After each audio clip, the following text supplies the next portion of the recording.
Alright, I'll be right back. Uh-huh.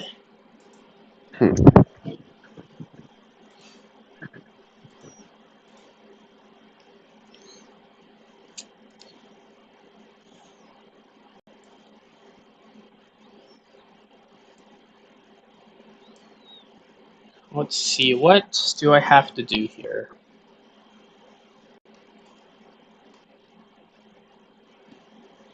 I guess it's been fine. I mean, I haven't really done anything of big importance, I guess.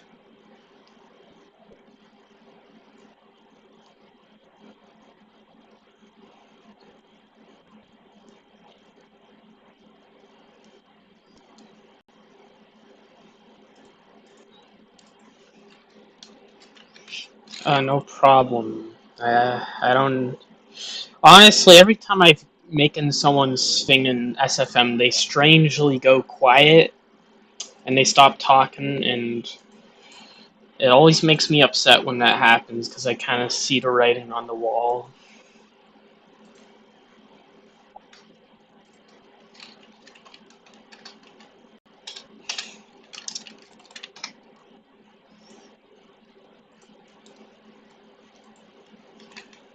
I'm, well, I'm glad you're genuine.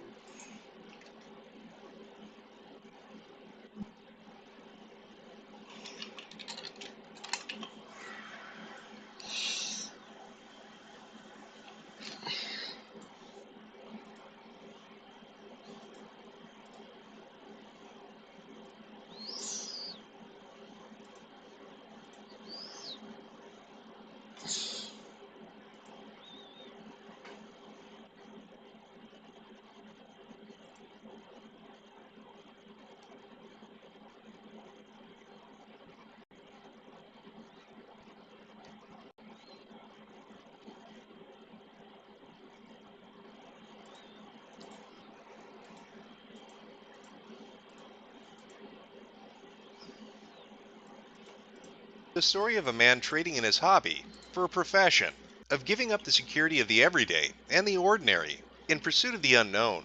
It's about risk and reward, entrepreneurship, building a career in an entirely new genre of entertainment, distributed through a medium which was just then coming into its own. It's a cautionary tale about a man desperately trying to escape his own creation, of not wanting to be defined merely by that which he gave life to. The cost of such a decision, and the effect it would have on all his future endeavors. The story of that guy with the glasses is the story of the nostalgia critic. It's the story of Doug Walker. Yeah, I can understand why that's annoying. They're saying hi over and over again. Oh, and And the drama. oh yeah, Did you that's note that? pissing me Yeah. off. What have we learned today, boys and girls? Boys and girls, we have learned that that bridge has officially been burned. I say that's an understatement. That guy with the glasses, Doug Walker, the nostalgia critic. Even if you're not a fan of his, even if you've never watched a single video of his, chances are you're at least familiar with him, or you know somebody who is. And that's not surprising, given that he's been around now for nearly a decade. So it's easy to take for granted the position that he enjoys on the internet, even though it's one that he's worked many, many years at building up. Just a year ago, Doug released a video discussing I do YouTube have a and question. copyright and Do you have a DMCA issues favorite he and other creators. Sonic character in Sonic Armageddon? Uh, Probably Amy, to be honest. Yeah, I like Amy too. And Styx, who is basically Amy for a reason, I don't know why.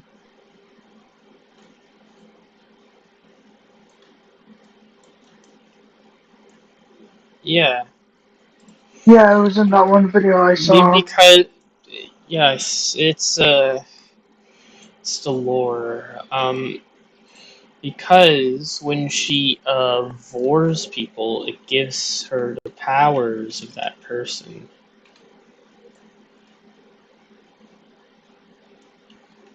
I didn't Uh, know that.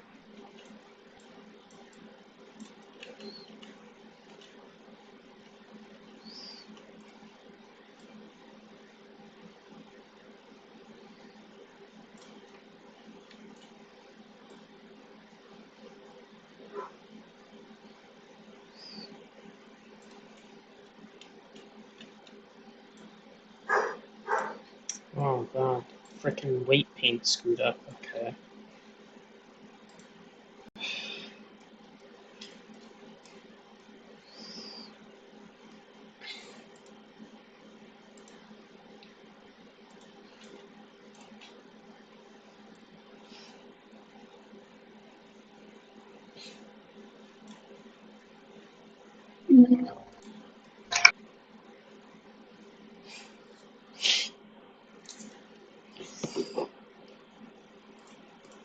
Were experiencing on the website. On January 5th at 8:57 p.m., we Oh, got I an did email from choose YouTube the saying Sonic Armageddon thing, if I may ask.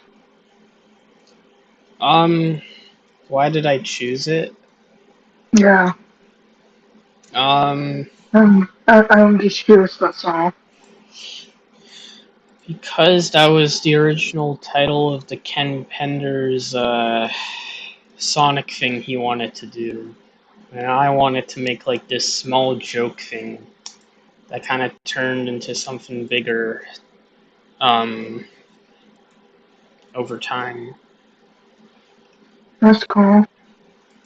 And it became better. I do like Surge and the Armageddon.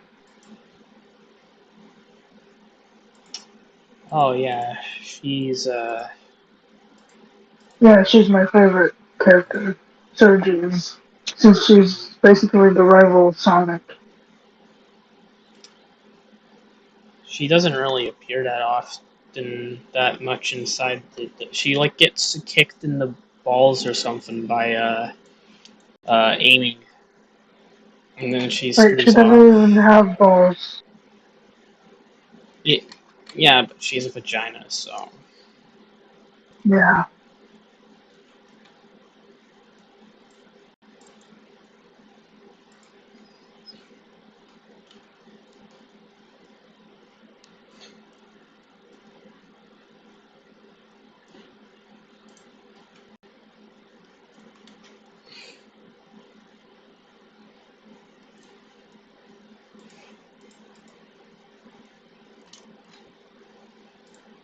I like her, I like Surge's little companion, who's kind of like Tails, except not really. Why not really? No, I said I like her companion that's not Tails. Why don't you Uh, like Tails? no, I do like Tails. He's okay. I just prefer rival characters over main characters, I guess. Oh, And Sonic, I guess.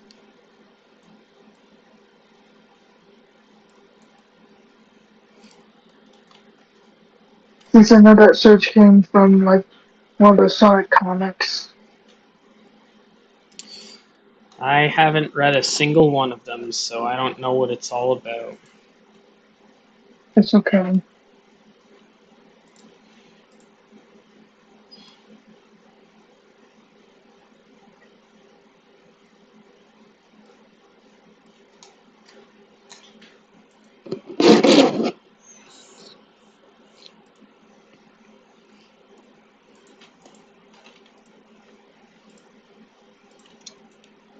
Is it hard to create Mama stuff in Daisy. SFM? Because I heard it's hard to create stuff in SFM because sometimes it always like crashes and stuff. Yeah, I mean, it is, but you kind of get used to it and it becomes easier. I will say, I think people complain way too much and try to shill for Blender when honestly, it's like Blender's like it doesn't have the things in SFM that I need to help with animation, so I don't like using it.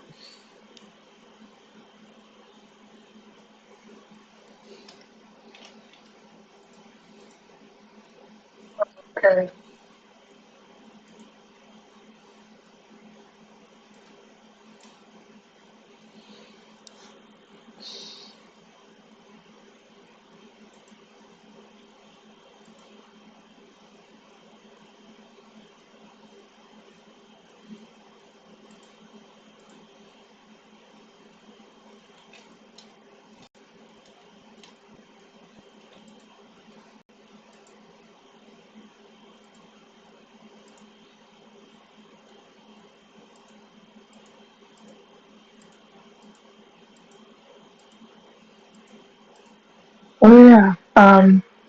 This random Armstrong guy,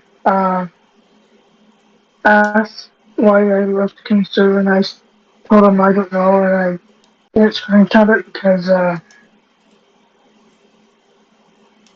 don't know, it just felt weird. I um You I know, when random people text you, what movie they are, uh but they yeah. do ask you, like, a question, I guess, I don't know. I think I know what you mean.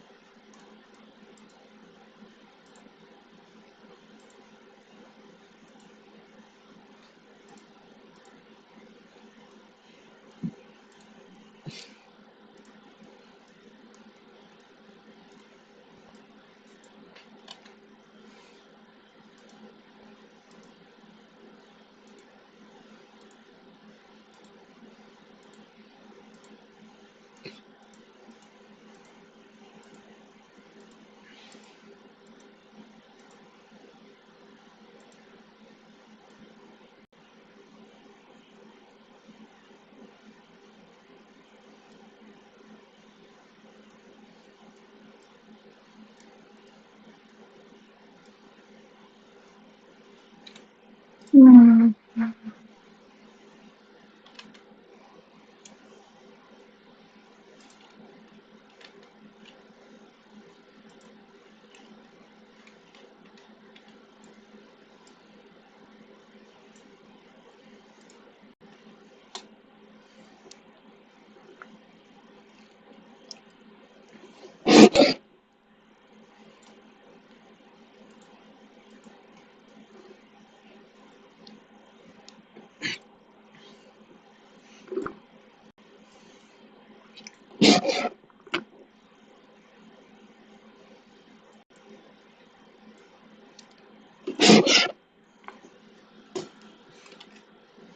Are you okay?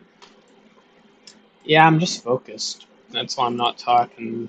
Well, I'm also like I guess I should be adding commentary since it is on YouTube, so I don't know, I'm just freaking No, what was that noise? oh, I think I heard some. I was drinking the Slurpee. Oh, I didn't know what that noise was. I thought it was your bed or something.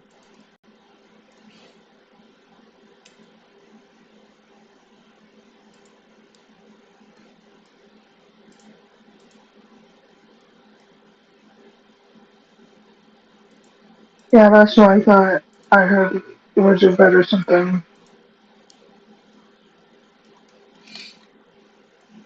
Hmm. I guess I didn't realize you were drinking a Slurpee.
And other account features have been disabled.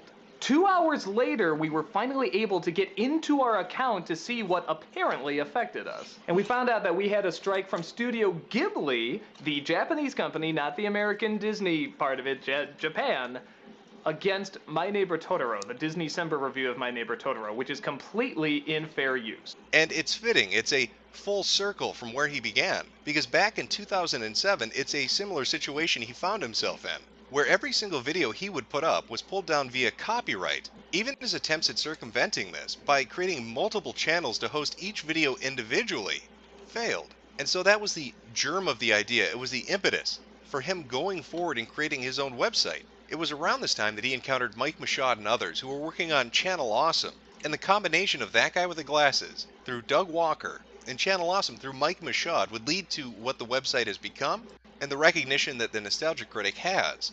With the Nostalgia Critic, along with the acquisition of various talents of different video styles and subjects of interest, a user base, a fan base would slowly emerge. That, coupled with smart marketing, merchandising, and ad deals, and a partnership with Blip, would see revenues skyrocket. Even back as early as 2009, they were generating upwards of $20,000+ per month. Or put another way, $250,000 per year, which isn't bad for a website that only had been around for a few years at that. One thing to take into account when looking at that guy with the glasses during this time frame is that while social media did exist, while there were video sharing platforms, most people didn't strike out on their own. And of those that tried, a majority fell into obscurity, never garnering a dedicated fan base or a following. So the few that were able to accomplish this, such as Doug from That Guy with the Glasses, James from AVGN, or Tom and Craig from Screw Attack, tended to interact in one form or another. I'm the fucking nerd. And there's this guy called the Nostalgia Critic. I remember it, so you don't have to. And he's been talking about me an awful lot lately. I have a bone to pick with one angry video game nerd. So here's my big comeback to you, Nostalgia Critic. You suck. While it's speculated the initial feud with the nerd was instigated by Doug Walker to drum up publicity and interest and generate traffic for his website, James ended up playing along with it, leading to a series of videos where they bantered back and forth. This would all end up culminating in what would become a yearly tradition on That Guy with the Glasses, the anniversary video.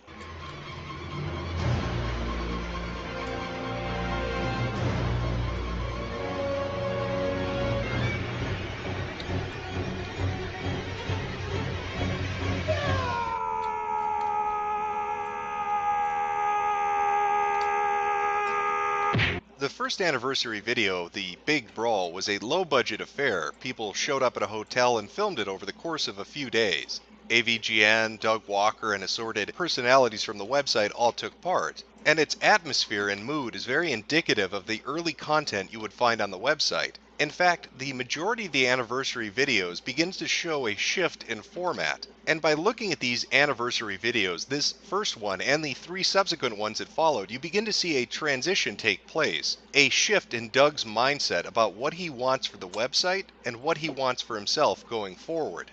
When looking at the initial first-year anniversary video, you get the idea of a guerrilla mindset of people coming together and through whatever means they can trying to produce something they think is spectacular. It's got a very amateur feel to it. This is when everybody is very new to it. Nobody's jaded yet. Nobody has an ego yet. And you can see that in the interactions behind the scenes over the course of filming. Sweet little innocent little gamer gets punched in the face by Spoonie. People love that though. People love it when the innocent girl gets kicked in the face. Woo! Root Smoots, we are here to rumble! Woo! Root Smoots, baby, we are here to rumble! Woo! Oh yeah, Root Smoots, baby, we are here to rumble! That's right, Spoonie. Oh, I hate you! That was so good. The shift between the first anniversary video, The Big Brawl, and the second anniversary video, Kickassia, is a noticeable one.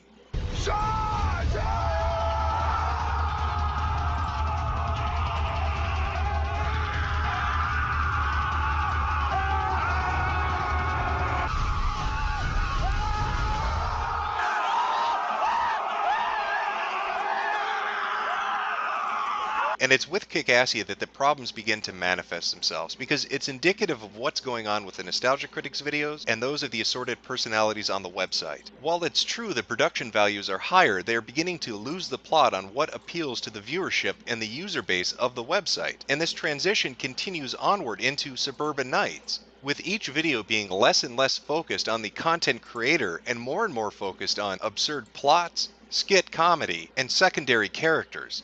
And what exactly do I mean by skits? Well, now is as good a time as any to really discuss what happened to the Nostalgia Critics videos, what we see represented in these anniversary videos, and a man who seems to want to run away from himself. Oh yeah, I When you look at forgot the that's early literally the thing. Okay. Sorry, I was looking at your comment on a Discord video or something. Oh, okay. I think it was the Sonic Underground character, Queen, Amina or something. Alright.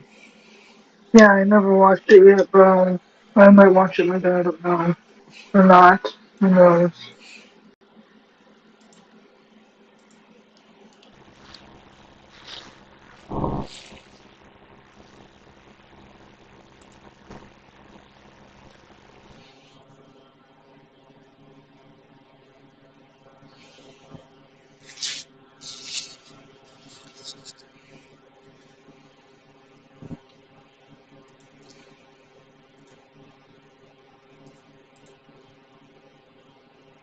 Nostalgia Critic videos, what you'll see are cutaway gags where he'll take 5 to 10 seconds to do a joke related to the video that he's reviewing. An example of that would be this. Waiting for her downstairs. You spidery brat, I'll kill you! I'll kill you!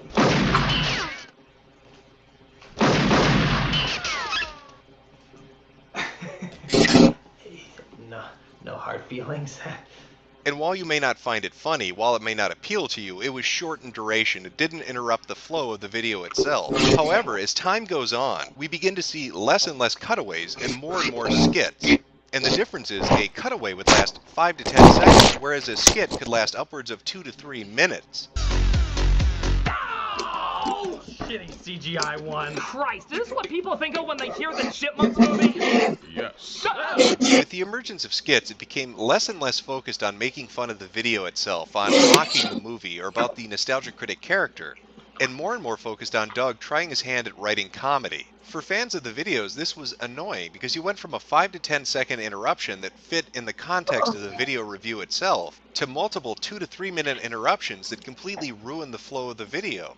And it's this change in format and change in vision for what the future of the website would be that would lead to a disastrous decision that would have implications for years to follow. When looking at the Google Trends, you see a sharp increase all the way up until the end of 2012, where every related search term suddenly bottoms out, and that corresponds directly to the 4th anniversary video, To Boldly Flee, which, I kid you not, has a runtime of 3.5 hours. Now, it's not the video itself that's so awful that's responsible for that decline, but what came at the end of the video, and the related follow-up that Doug himself put up. Okay. The big question, obviously, on everybody's mind after seeing that is this it for the Nostalgia Critic? Is that it that we're not going to do anymore, that I'm going to hang up the coat, we're not going to do any more weekly reviews? And the answer is yes. Yes, it is. And it's at this point that everything goes off the rails, because this is when Doug decides to kill the Nostalgia Critic. This is when he decides that he wants to be more than what he is known by. He wants to escape his character and to do new, interesting things. The only problem is, he is terrible at it. Whereas the beginning of the website from 2008 until 2012 saw a steady increase, everything from this point onward is a steady decrease.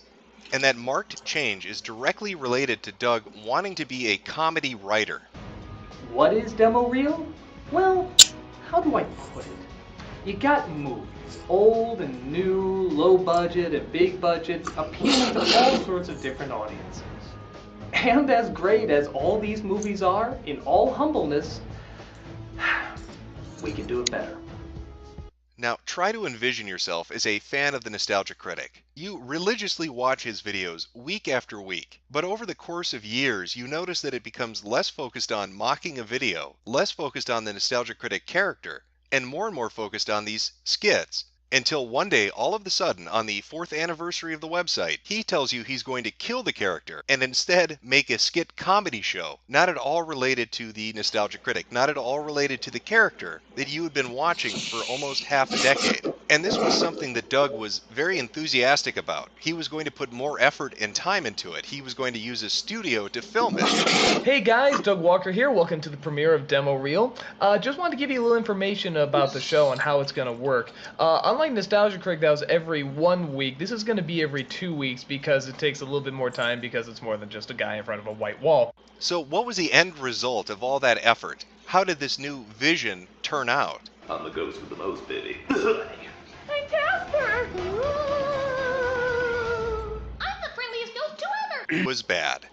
It was really, really bad. I am Ra's al Ghul, and I'm here to say no inflection in your voice is A-OK with the League of Shadows.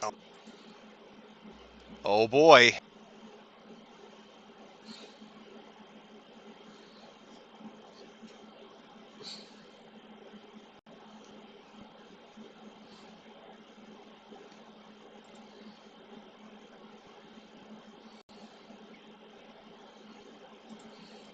I'll make Gotham fall. I have several identities, all of them dull. I am Harvey Dent, and my face is bent. My evil motivation makes little sense. I was a nice guy, but now I'm deranged, determining my future on the back of change. And at the time, people weren't afraid to tell him so. Website after website after website all echoed the same opinion. This is pure shit. It's not funny. It's not entertaining. We want the Nostalgia Critic back. We went from a entertaining show mocking bad movies to a skit comedy show that spent half the time in black and white talking about how funny they were going to be, and the other half in color not being funny at all. To say return. it was disastrous would be an understatement. It was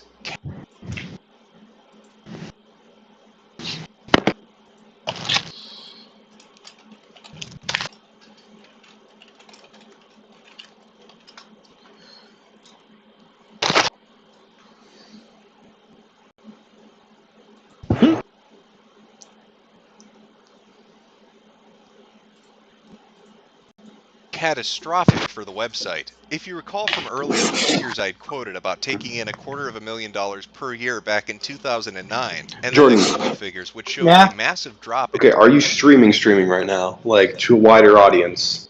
Yeah. I...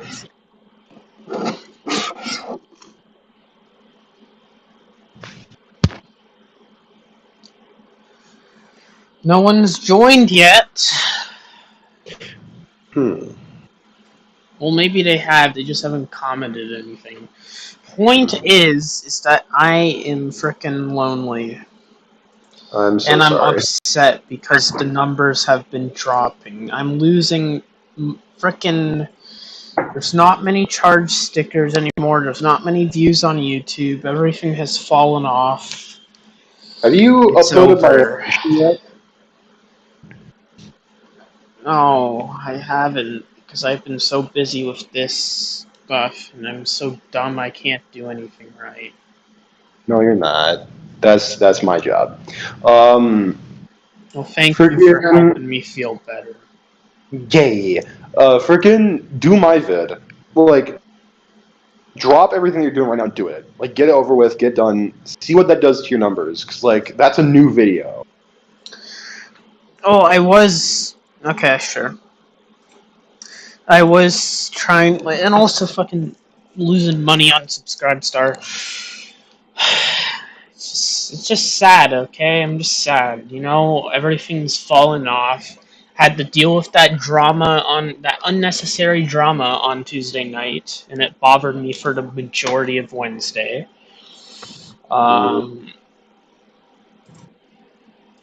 Frickin', it's just this whole entire... And my mom was being a bitch to me on fucking Monday. It's like everything this week has been trying to just stopped all my frickin' momentum. Well, I'm sorry. And I bet tomorrow and the day after, work's gonna be shit, and I'm gonna feel even worse. Because that's what happened last week. I thought, okay, maybe it might be good. Turns out it's fucking not. It's like, it's just so annoying. Yeah, it's completely understandable. I don't even know where I put your video. I have to turn off display capture so I don't accidentally show frickin' ass. Don't show the tails butts. Honestly, I'm more into views on my safe for work stuff than. I hate the word safe for work and not safe for work. I genuinely fucking hate it, to be honest. I hate calling my stuff safe for work stuff. And no, it's the normal shit. It's the stuff I actually enjoy doing. That's what it fucking is. So that's why you hate it? Because, like, you can't freaking. Like, you want to enjoy both, but, like, you can't enjoy both because of a reason or something. So, they're not doing anything. It's just the fact that, like, there's cons and pros to both. And I just wish there were none cons. You know, I wish the pros were mixed. It's just like. Sorry, the frickin' the not safe for work shit. It gets tons of attention, but it's not the good type of attention.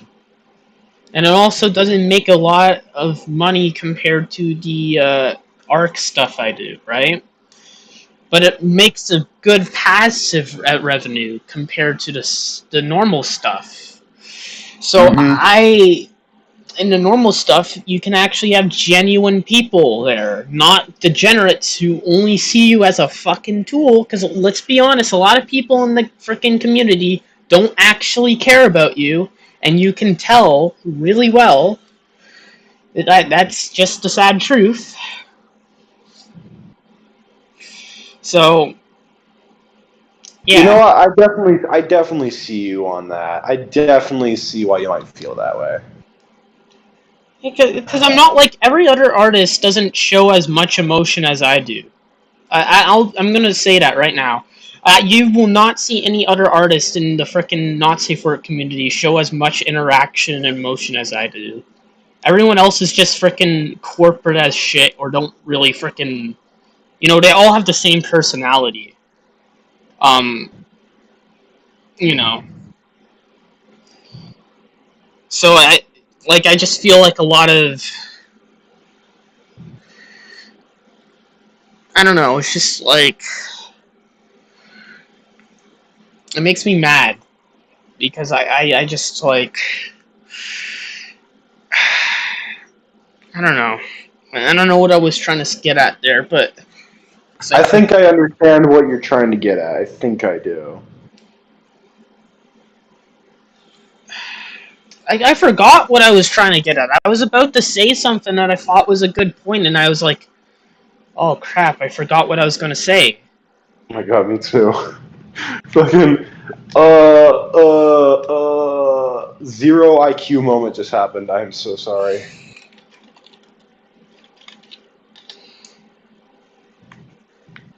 Let's fucking find this. Turns out I didn't actually upload the thing to fucking Subscribestar. I haven't uploaded anything there for 2 months now. God damn it. Do the funny, and see what people think about it. Because, like, tell me right now, is this like the first gay animation you've done? No. Mega Tank made me do one. 2. I don't know if the lesbian ones count as gay. I see.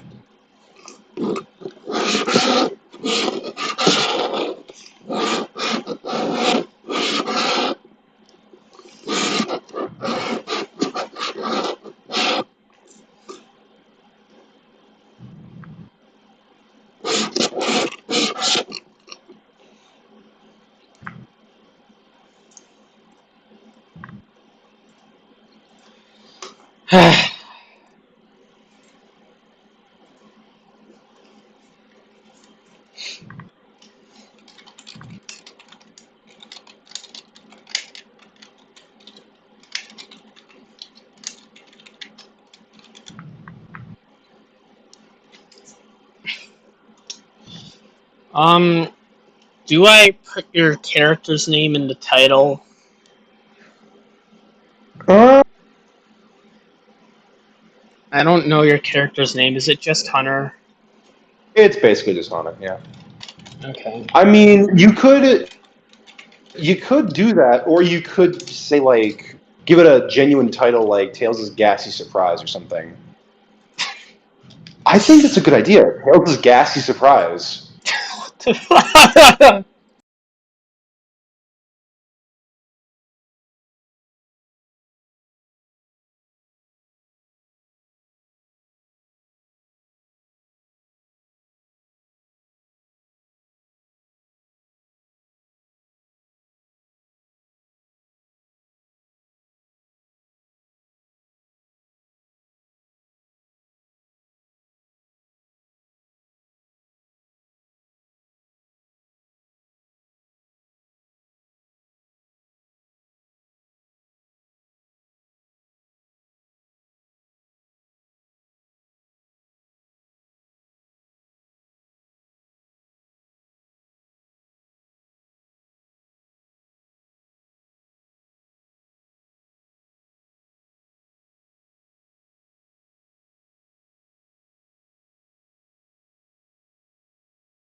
When I frickin' stream, it does a big frickin' lag if I touch anything that's not the ARK dev kit, so I don't know if I can really check mid-time during the stream. Of what?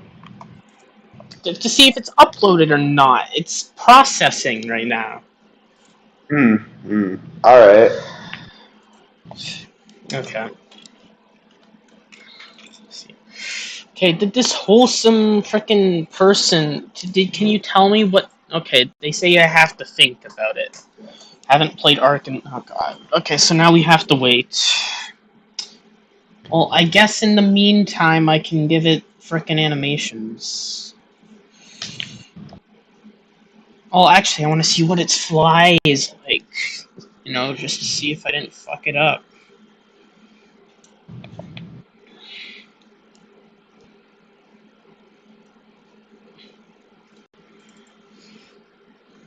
Not looking good, though. Well, from the preview image. I don't know if that's exactly true. You gotta be fucking me. Okay, so there seems to be some errors right there.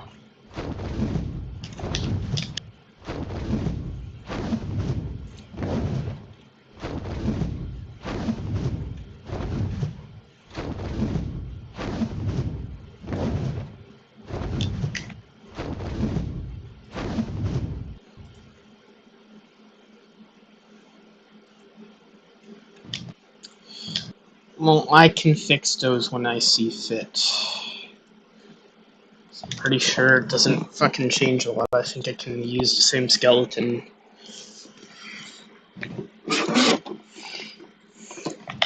It's trending. You begin to get a better idea of just how bad this really was. It was so bad, in fact, it was time to go to Indiegogo.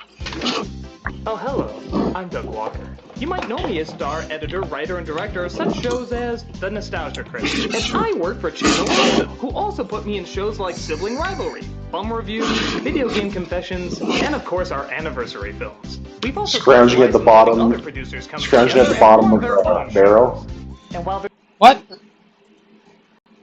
What you doing? I'm drinking the Slurpee. It's almost melted. Wait. Pretty sure I got it at 6. Which means this did last 2 hours. Pretty gaming.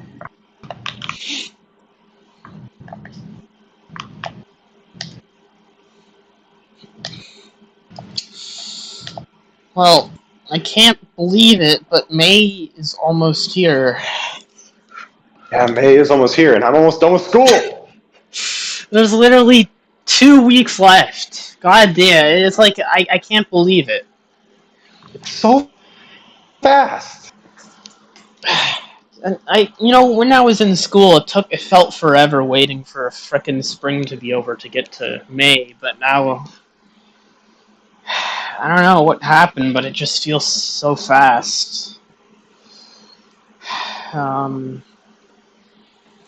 I don't know. Next week, I probably have to get back to work on Five Nights at Fredbear's 2. I should probably finish the script to Halo Legends. Right here. Here's the preview of it to the stream viewers. No one's watching though, so. So I got the first part done, and now I have to rewatch it because I haven't watched it in a while to make sure I can get the review ready. You're doing a review on Halo Legends right now. Yes, because I gotta get it done by the weekend or by Monday, or else I lose. I don't know. I don't know if the bill fucking blew up because the Mario movie kind of passed the opportunity already to talk about video game movies. But who knows? Maybe the title, "The Best Video Game Movie You've Never Heard Of," will actually attract people. We'll see. Divine Lasso. Do funny. Do funny. Ouch. And the fucking sun sets outside. That's nice. It's always nice to see a sunset. Hey, Pizza's dead.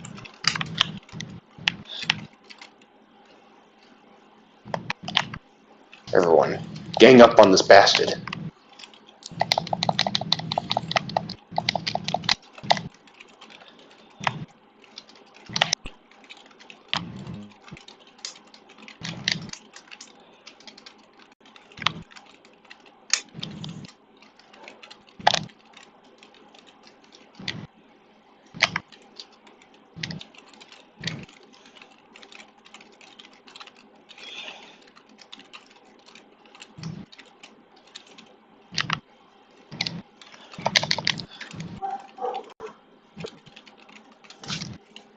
Okay, so she told me I can do whatever the fuck I want with it. Let's go. We're gonna make whatever the hell we want. With the what? The Mangrove Wyvern. The commissioner. Oh god, it's hot! I just go out in my room and it's just so hot up here.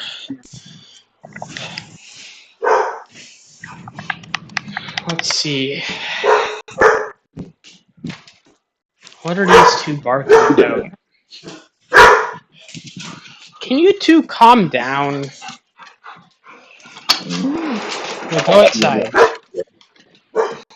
Hey, no it's not. Thank you. So it's chiller outside, but it's hotter inside. Okay, and they're still barking. Bardock. Hank, you calm down.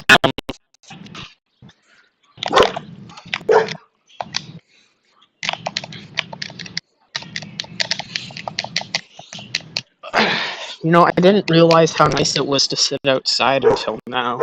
Now I'm sitting outside. Yeah, it's nice.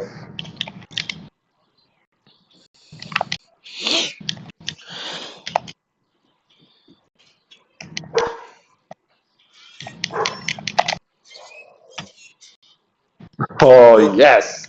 Oh, that feels good.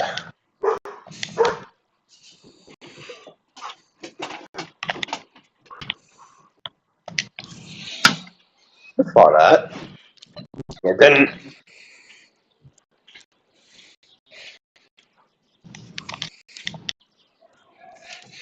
Ow! I just stepped on something. I think I got a splinter. Ow! Oh, jeez, I'm sorry, mate. Yeah. Okay, so I think in May I'll try and figure out the Terraria stuff. I might do it sooner, but because it's just I might try and do that then. But yeah. All right, that'd be fun. Like I said before, I highly recommend installing Calamity because I definitely want to do Calamity with you. That'll be my first time playing it, so. Oh, first time playing Calamity. Yeah. It's a very different experience than normal Terraria. Very different. I don't know if I'm gonna like it. Oh, trust me, you will. Giant dragon. Giant dinosaurs. Fun enemies.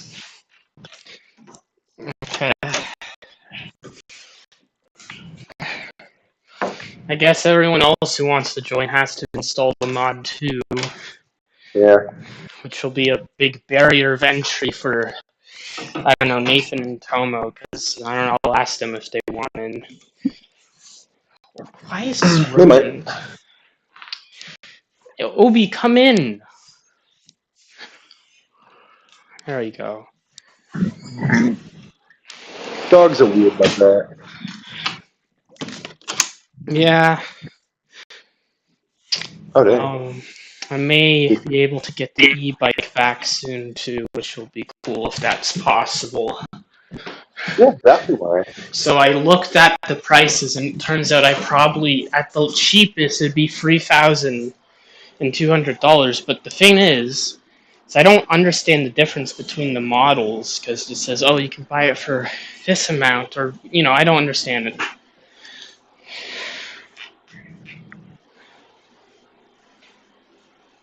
Hmm.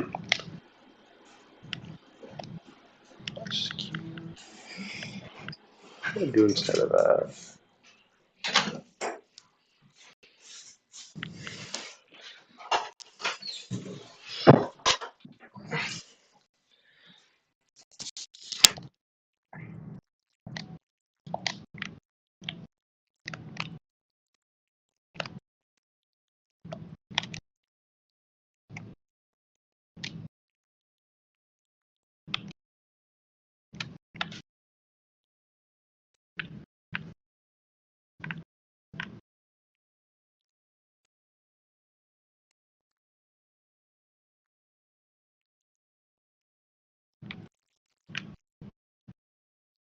Hmm.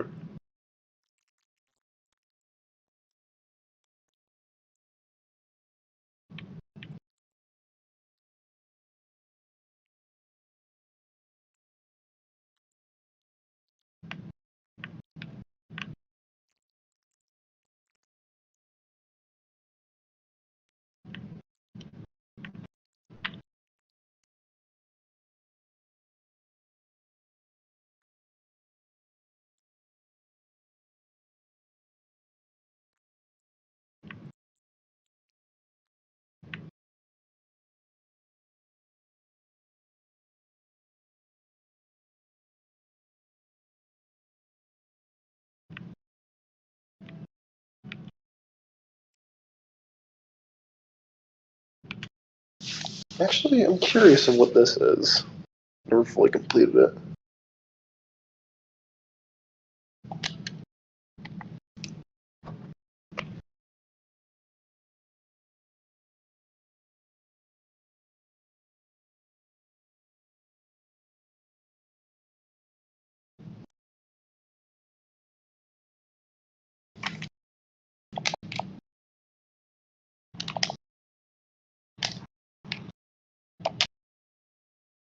I haven't heard from Hunter Rev in the last few days, because, well, I just haven't. I'm kind of worried. Hmm. I don't know, he seemed pretty, I don't know, he seemed pretty upset about the drama, because he felt like, he said, I was sorry for causing that for you, because you're going through a lot right now, and you didn't care about it. Well, it's like, yeah, it's just like, he kind of misunderstood it all, and I feel bad, because I told him it was fine, but I don't know, I haven't heard from him in the last 2 days. He's possibly keeping his distance just because he might not know what to do. Old man's an old man. He don't know.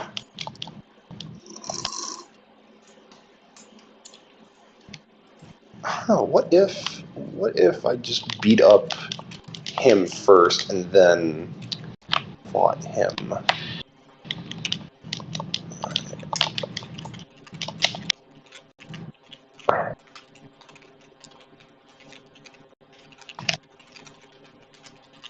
Nice.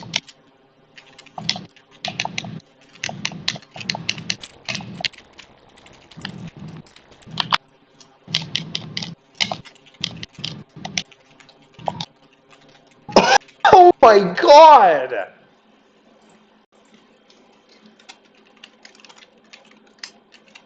Such a cool combo!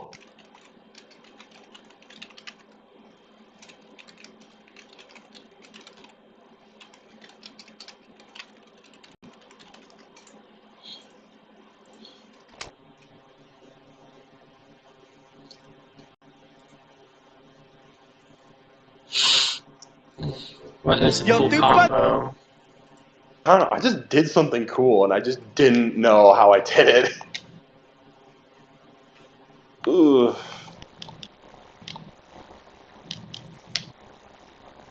I'm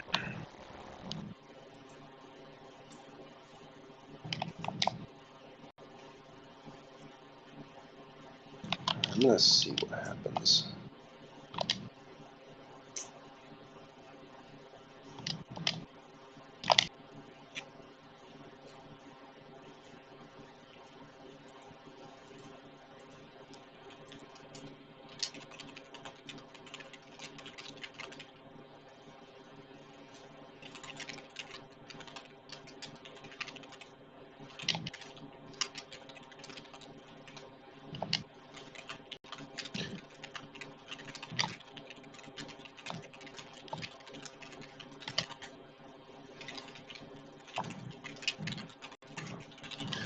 I think I know what I did. Yeah, I did that.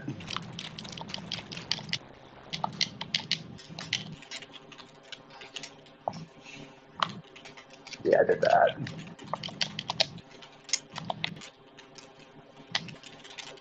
Nice.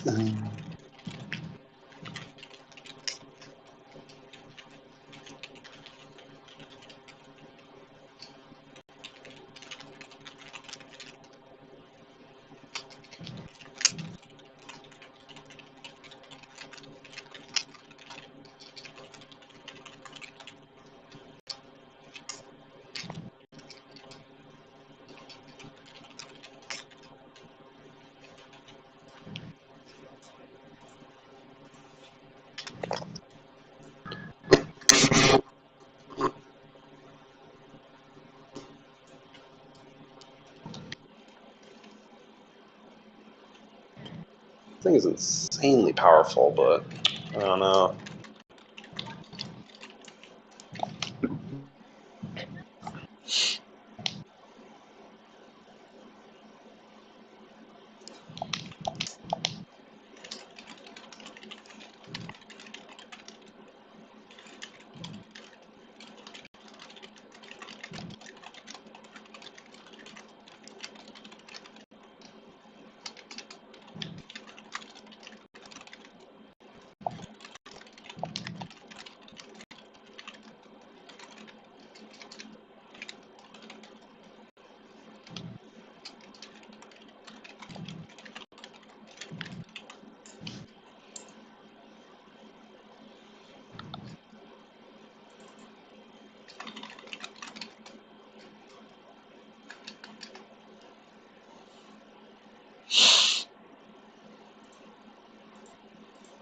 There's many shows we're currently working on right now. One of them could use your help. And by help, I mean money. So with demo reel being a complete abject failure, and the Nostalgia Critic possibly being shelved forever, along with the decrease in site traffic, it was time to generate some revenue. What better means than crowdfunding? And so the Indiegogo was launched with a lofty goal of $50,000. And just how much of that were they able to raise? $90,000. I think Doug's reaction sums it up best. Hi, Doug Walker here, and holy shit. I mean, holy shit. And so just what was created with all of that money? It must be amazing content. It must blow demo reel out of the water. This time, Doug is going to get it right. All right, catch those fish, boys. I would ask if this is the cheap dollar store version of this game, but I can't honestly remember what the original version was called. Magnet fish. That's what it's called. All right, now, just remember, this is Miss Stockholm's dinner for the night. I'm not kidding you. That is the show they created using the money raised from Indiegogo on a stage that was already pretty much completed with all of the props already pretty much assembled. As to where that $90,000 went, I think when you look at the data points I raised earlier, it's fairly obvious it went to living expenses. Because clearly, It did not go into the quality of this show. Bag 'em, General Anesthetic. There you go. Welcome, my friends, to Pop Quiz Hotshot. You are my friends, aren't you? Yes, just nod or else I'll do something terrible. See, there you go, there you go. Yes, you know, I gotta say, I don't usually do this. I don't usually kidnap people and hold them against their will. But, you know, I just gotta say, ever since I was a child, when I think nostalgia, I think Shit. happy thoughts. But when I think of childhood, this little nerve goes off because I didn't have that many friends. But you're my friends now. Within a short amount of time, Doug would go back to doing the Nostalgia Critic full time. But the damage was already done. The story of that guy with the glasses, the story of Doug Walker, is an interesting one. It's a man who created a personality online that grew up to enormous popularity, but somebody who was also dissatisfied with that. He didn't want to be typecast as that. He wanted to run away from his own creation, even at the detriment of his own success, even when it bombed his numbers. And rather than give in and go immediately back to what was successful, he would try and try again. When you look at the numbers for his game show, it's very clear to see there was no audience for it. Even though they had raised $90,000, they could barely get 90,000 viewers to watch it. And when compared to a Nostalgia Critic video of that exact same time period, it's clear exactly what his audience wanted. And for Doug, that has to be devastating, because it's quite obvious that he envisioned himself as moving beyond the character, as going into a new direction, of trying his hand at actual comedy, of producing an actual web show that wasn't based around mocking other people's art, but creating his own art instead. Unfortunately for him, he just was not very good at it. This series, That Guy with the Glasses, is going to focus on the content creators that are associated with this website, and I chose to start with Doug Walker for a reason. He is the normalcy of the website. For all of Doug's faults and foibles, for all of his mistakes and missteps, he is at his core able to create entertaining content in a consistent manner. As we go forward and look at the other people who have contributed to the website, you will see... So sorry if I'm talking, I'm just so fucking focused and I keep fucking forgetting. Nah, that's A-okay, bro.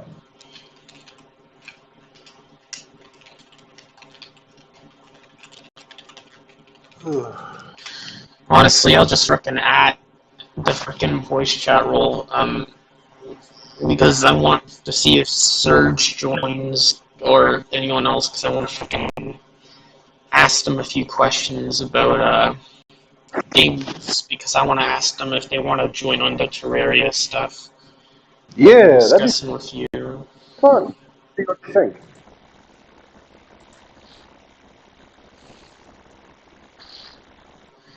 And I can't wait to see people's faces. They're not gonna realize. They're gonna watch Sonic Armageddon, or they're gonna see the twist play in full, just like you saw. Yes, Ken Penders is the ultimate villain. Yeah, that's why I haven't teased anything really about it. I haven't given any information because I want it to be a surprise. It was him all along.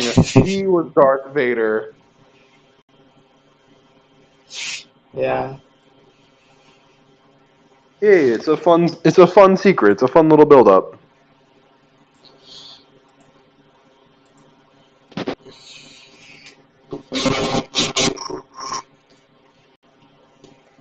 I can't wait for someone like Saber Spark to make a video on my movie and be like, the most degenerate Sonic movie ever to exist. I'm definitely not into this, and that's definitely not how I found it. He would probably react to it, make one comment on it, and then move on, because, like, I don't know if he'd want to make a full-on video. Because as soon as the war starts kicking in, they're gonna be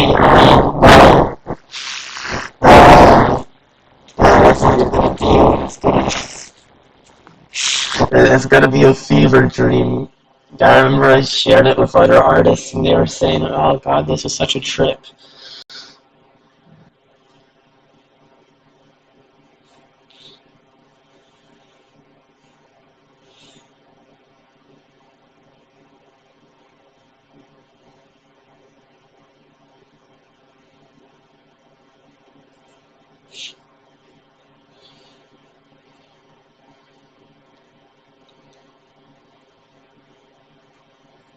Alright, let's fight this fucker. Challenger. Fuck up this guy. And what is this about?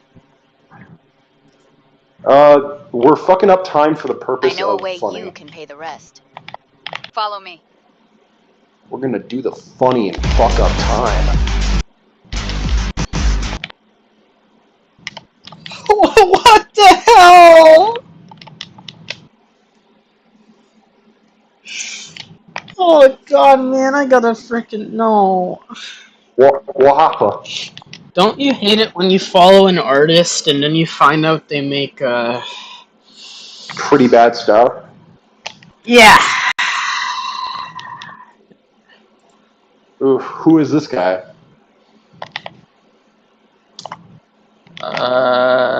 What do you mean? I know what you mean. I don't know. I'm sorry. I freaking blocked them. But the point is that you just see, hey, this art. Oh, they're making gore shit. No, I don't want to see characters get killed.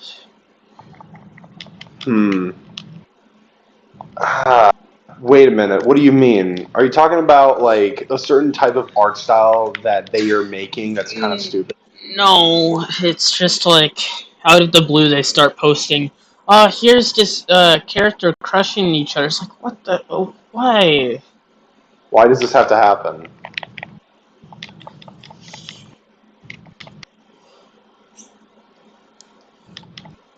How'd that pest make it here?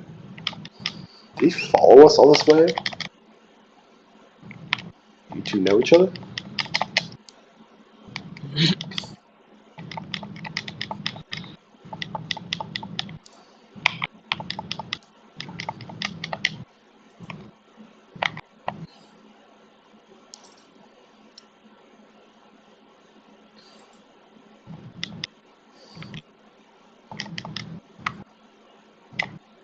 Ooh.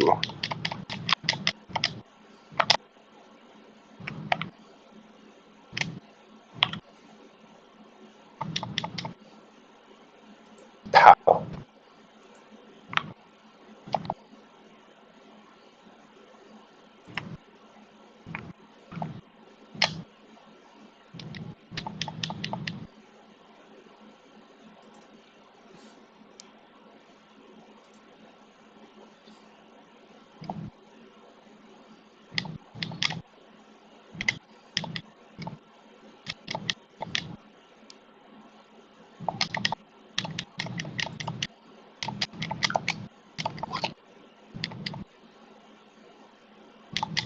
Not exactly Mr. Popular.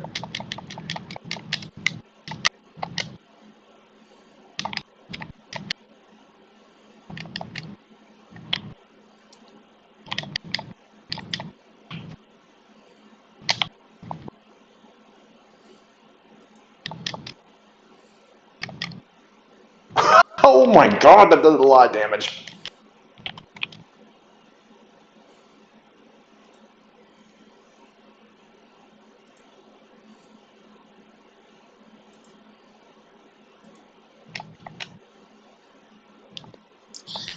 I mean, at least because I'm working 2 days again, I can actually have a better chance at getting the e-bike back. I guess that's a positive. Definitely. I don't really have to feel like shit. Well, I sort of still will, because that means that my stuff is not going successful, but well, at least I still have money. Hey, Goku's here. What, the Goku on Twitter who always says like this on my fucking replies? I don't know that guy. I don't know him. I like the way you like. Goku just shows up and is like, "Oh my god, great post, Jordan," and I'm just like baffled. Goku, what are you doing? He just says like this. Like I'll say he's probably from fucking. I think he's probably from fucking Mexico, because a lot of Mexicans are into Dragon Ball Z. You'd be surprised if you go over there. Yeah, I know. It's insane. But I'm cool with it. I'm cool with it. It's really awesome. I think it's freaking cool. I like the way they freaking interpret the Mexican and it's a fashion Dragon Ball C6. They always make it so fucking... Jordan, They have their Robo, charm to it. hold up, Robo Jordan is joining. God damn it! Chat. Give it a second. Give it a second. Family time.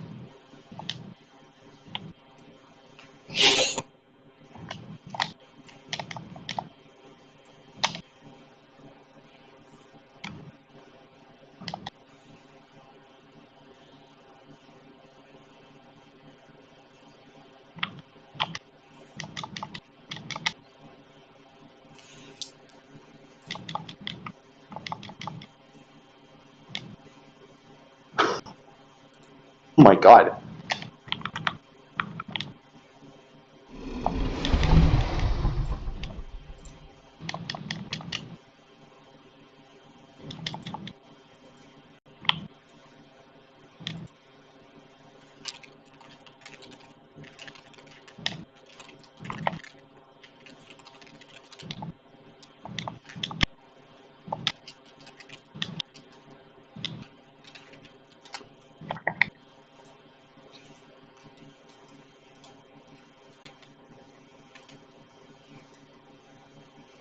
You know, there's people out there that say that Goku's a bad dad, and he is far from it. People just look at... I don't know the lore, so you're gonna have to inform me on this. Okay, so people misconstrue Goku with being a bad dad because of Dragon Ball Z Abridged, and how Dragon Ball Z Abridged has made Goku out to be. And most people have consumed Dragon Ball Z Abridged, so they don't know about canon Goku. So they call Goku a bad dad for that reason. But in actuality, he is such a fucking sweetheart. Oh, so... Okay, so it's kind of like with Shadow, where everyone assumes he's an edgelord when he's, you know, he's more of a hero than Sonic. Definitely. Like, also, in the Twitter takeover, Shadow was, like, totally willing to get married. He was totally willing. Like, take that into account for a second. He's totally willing to get married. Yeah. Which is fucking insane and funny as all shit. Yeah. Oh god, Doc's just chased off a bunny.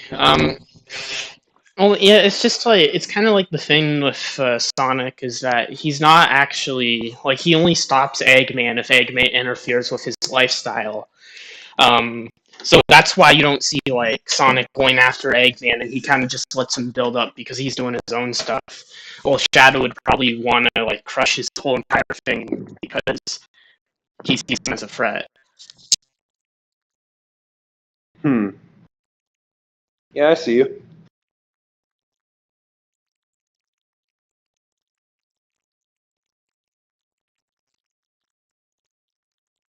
Full ass art.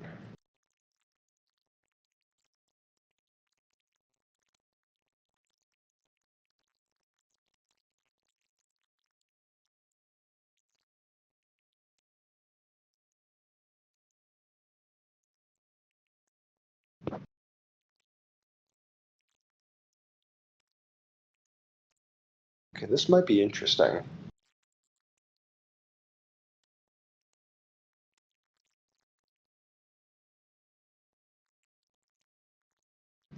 Oh, hold up. Jordan. Yeah.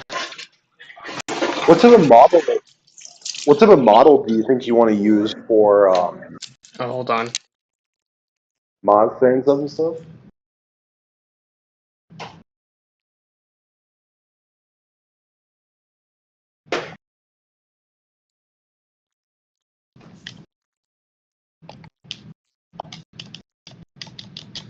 Sorry, Zap, what were you saying? I just said it looks like your ma's here. What'd she have to say? No, my dad's here.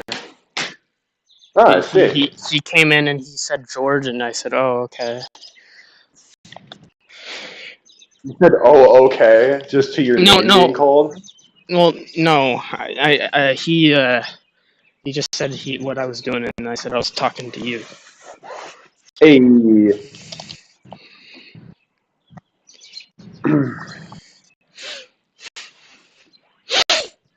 Alright, well, I was about to say, what model do you want to use for that Mewtwo? Well, what do you think? What model did I use for Tails? That's what I want to use. That, because Actually, that is perfect. well, it's the best head hacking model. It's just peak.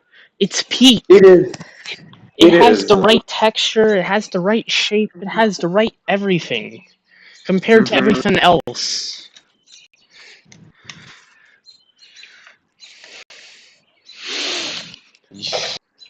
Spot on. That's why I use it for everything.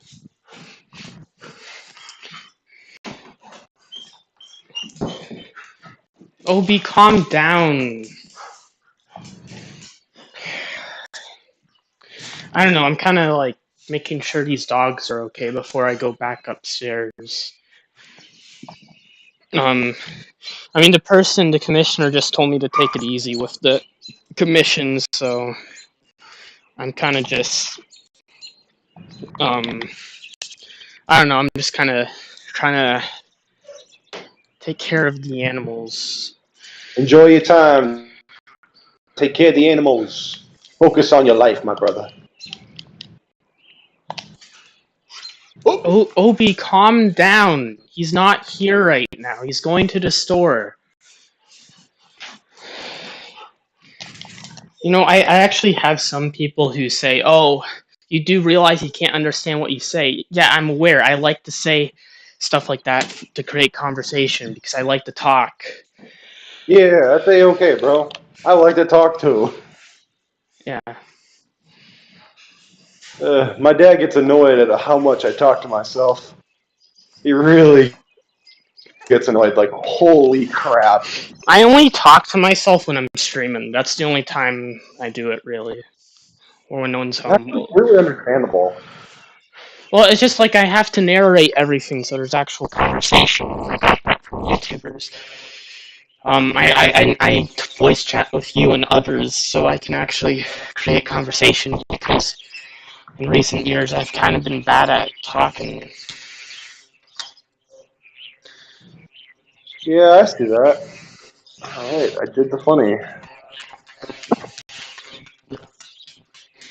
Jesus Christ, it's so damn hot in this house, though. Thank God I have an air It conditioning is in my hot room. in this fucking ass room I'm in. Is that the Grim Reaper? What? Nothing, it's just a meme I made.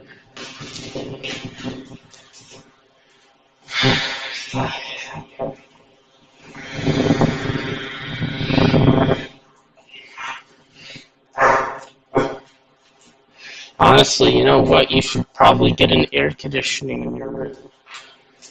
I don't know if there's a window, but that might help you. I'm all good. Oh, okay. It's not fucky AF in this hot ass room I'm in. It's all good. I'm in my underwear. Don't let your parents walk in. My mom doesn't care. What? My mom gives no shit. I wish my family do.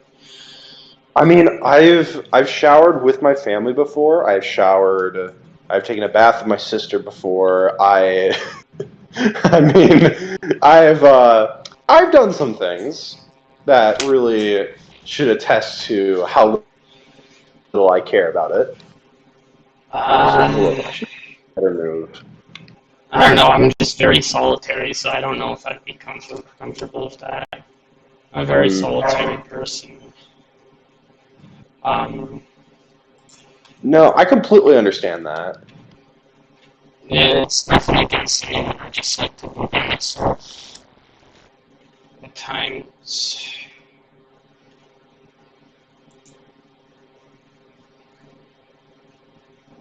I could really use that, but I'm planning on doing evil. I am evil as fuck.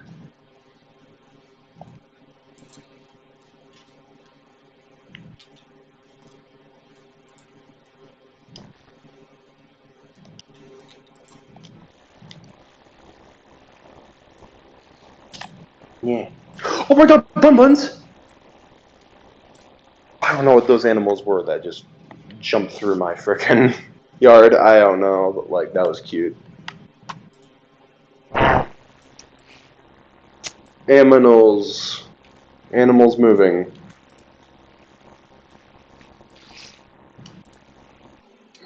Yeah. I hope the FNAF RP server and Doge Dude, or whatever the hell his name is, gets punished for their pedophilia. Oh yeah, fuck yeah, dude. That's gross as shit. Because they went to Bub Games Discord and then they frickin' spammed CP on it. Which is evil. How dare. Which that doesn't really help your case. But I hope that actually comes to light in the video, because a lot of people don't know why his Discord got shut down, but that's why. He didn't specify. Okay. In the video, I've been watching the end frequently, and I'm just like, so why do you create so many alt accounts? Why do you do that? Why? What's your reasoning? Oh, it's to boost player counts, and also the freaking when Bub asked him about, hey, could I see your DMs with this alleged, like, I think 15-year-old? And it's There's not even so alleged many of anymore. them. It was. There's Yeah. so many of them. Yeah, and you can't like pull up one. There's so many of them, but I can't pull up any of them.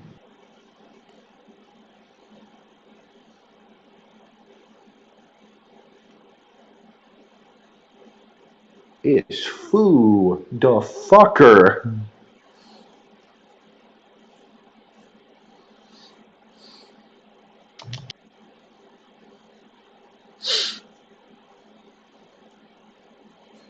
Who is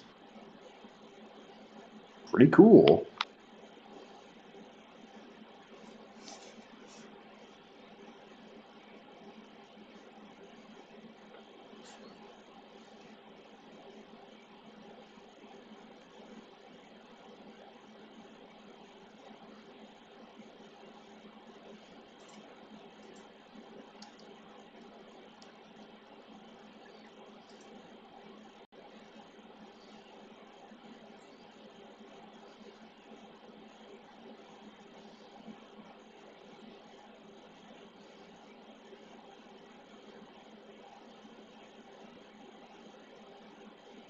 Bonk.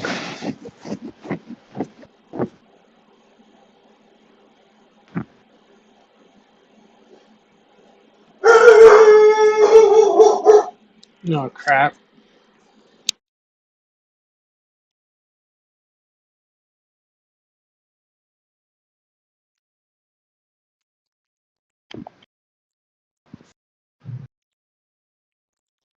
You're literally barking at nothing. That's what dogs do. I'm looking at the sidewalk. I mean, the sunset looks nice. It's like blue and cyan and orange. And they're barking at two people talking.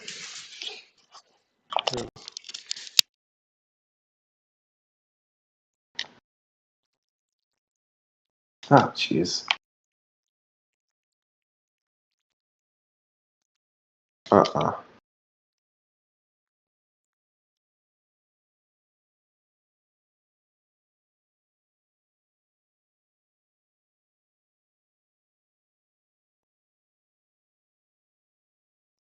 Screw that.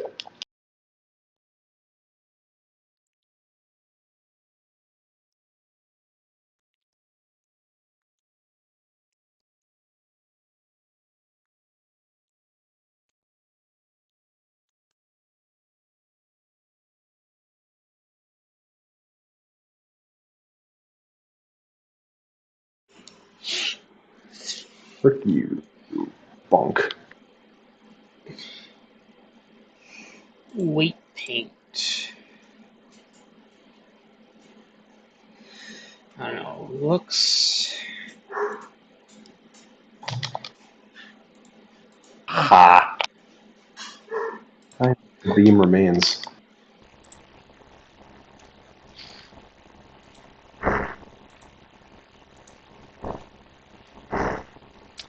be fine.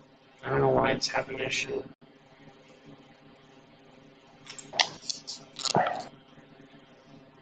Legit, screw you.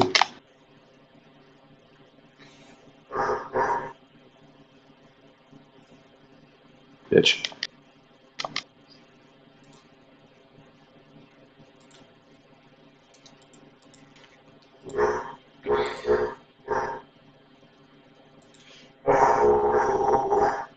You got the Dave. So many distractions.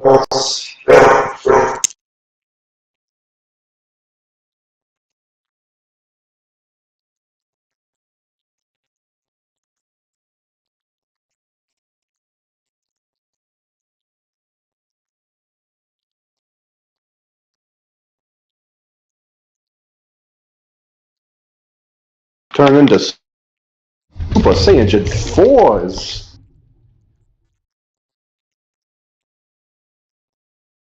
Super Saiyan 4 Goku. And then we got Jeets.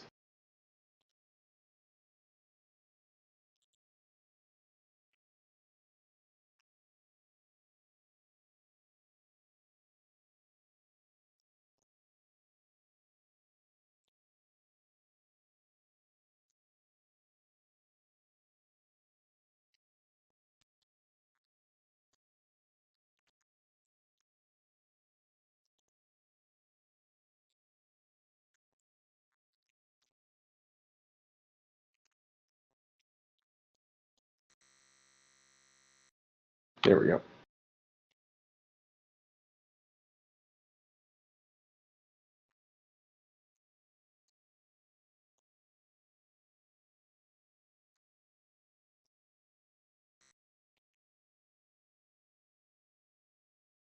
What's up? I don't know. I'm sorry if I'm just trying to make sure the dogs are okay. Yeah, no, don't worry about it, bro. You're all good. You're all good. Okay. Oh, those eyes. Oh, I love it.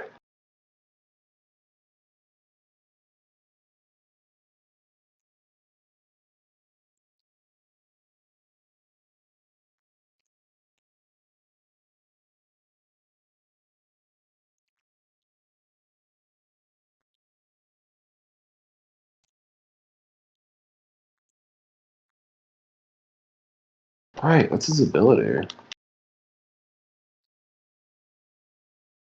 Funny.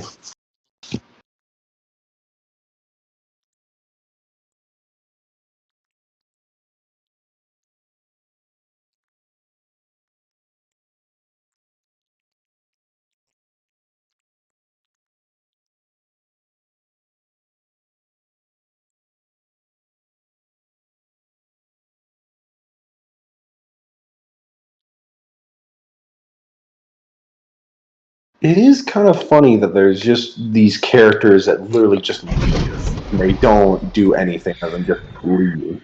Really? Yeah.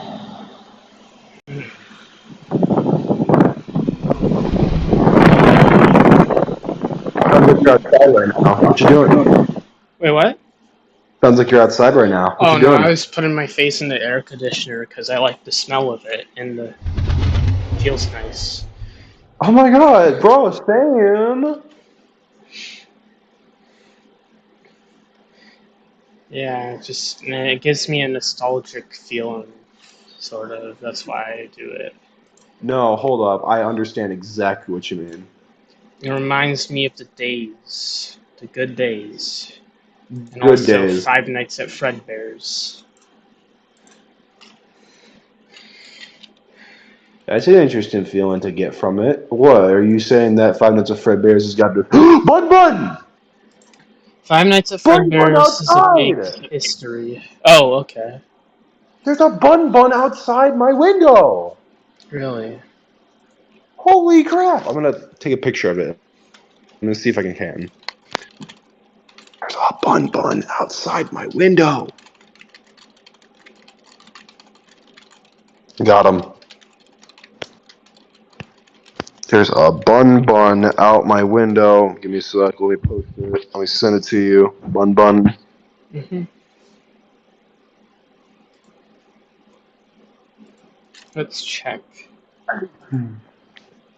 Wait, whoa, it's not even nighttime for you? It's nighttime-ish. It's dark outside for me. Well, that is what happens when you live in different areas. Ah, it's 7 for you. 8 for Yep. me. Mm-hmm. I might be past the time. I don't know. I had McDonald's because I got paid today. Wait a sec. Spirit stab. I don't know. This one seems like the better option. You know what? Fuck it. I want to use God. I want to use that punch. I want to do the funny.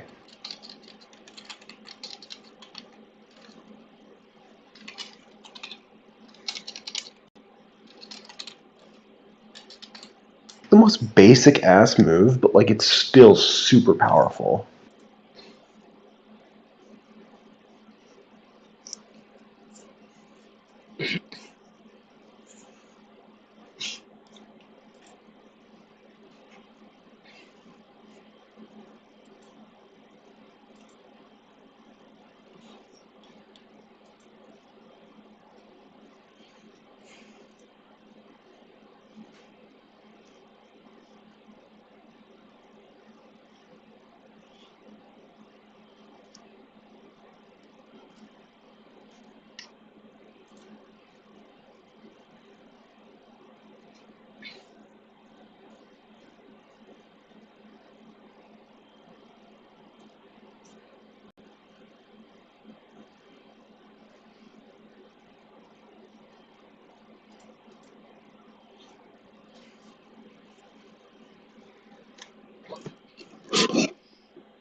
Teach me.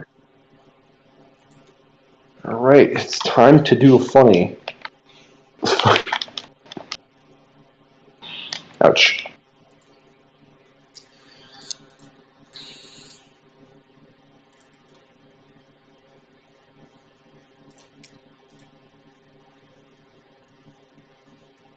Owie!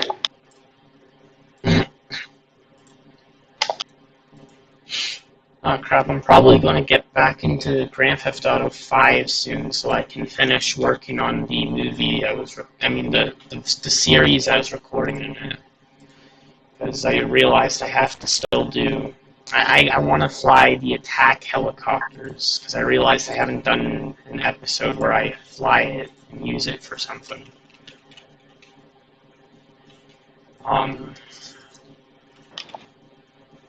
Mainly because there is no flight 2400 in Battlefield 4.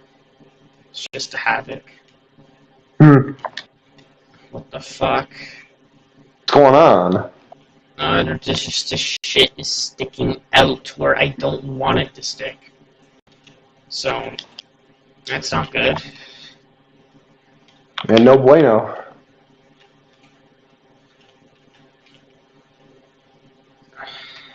Okay. Just gonna have to remove that then. Alright, now what's this?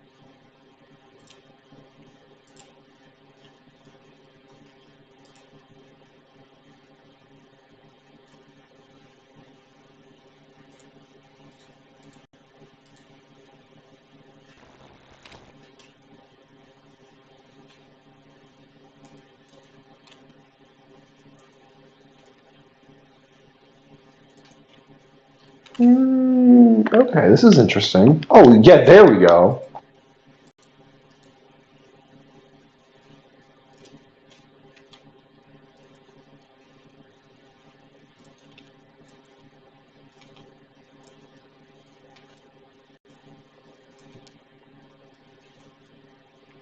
You gotta be kidding me. I was about to launch it.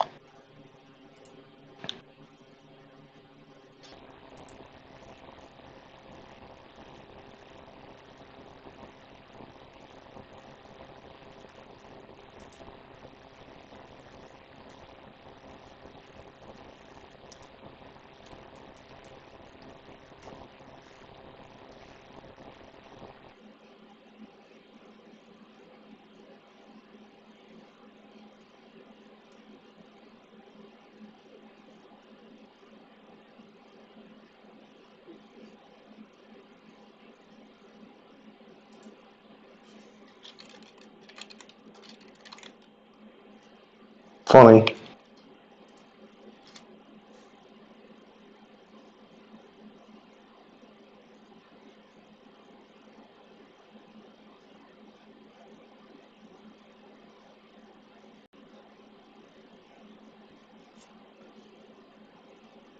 Hey, we done did it.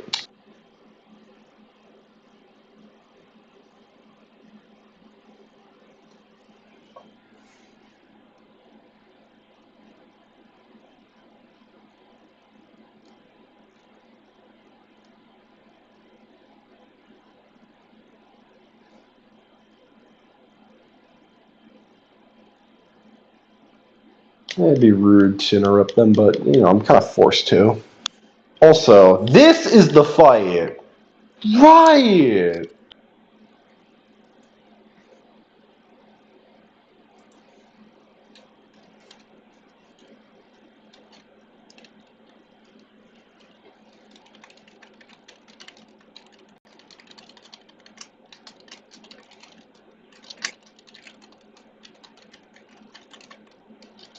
And then Jeets goes to...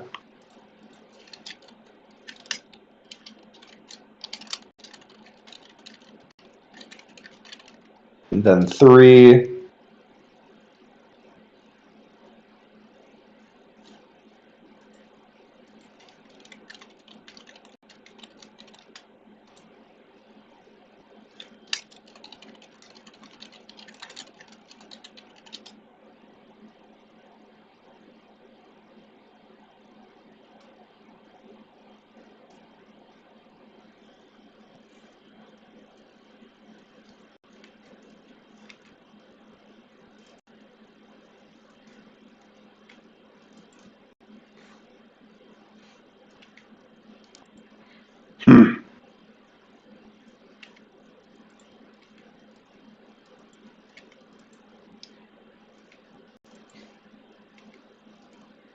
And then he does it. The funny Super Saiyan guy. Oh my god! I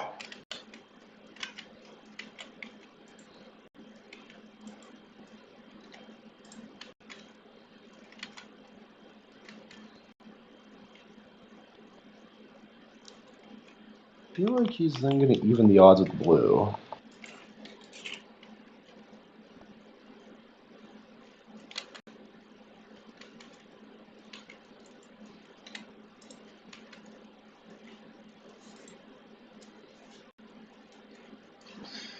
Should do the trick. Alright. Holy guacamole! They're Sorry, both blue! Oh, okay. I thought you were gonna make fun of me for making No, I autistic wasn't. sounds. Oh, okay, sorry. No. I'm sorry, I'm Y'all just used to good. people doing that to me. Yeah, we all make our own autistic noises. Everyone does. It's not just you. It's me, and it's my sister. God, my sister. She literally walks up to me sometimes and sniffs my ear. And I just kind of copied that and kind of do that to my mom now. Okay. Whenever I need to annoy my mother, I just walk up to her, get real close to her hair, and then I make really intentional sniffing noises because it's funny.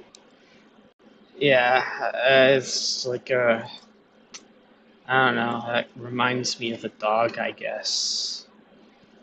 Yeah, that's why my sister does it.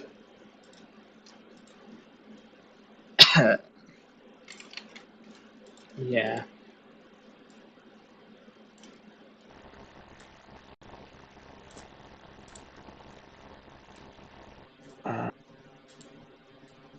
too funny.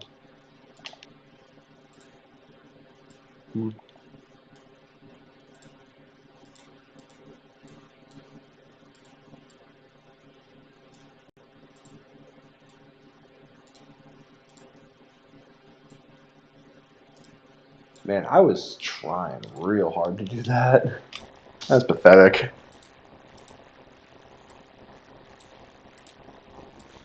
I do not believe that's true, that you're not pathetic. Very factual. I am no pathetic piss baby. I am God. I am cool.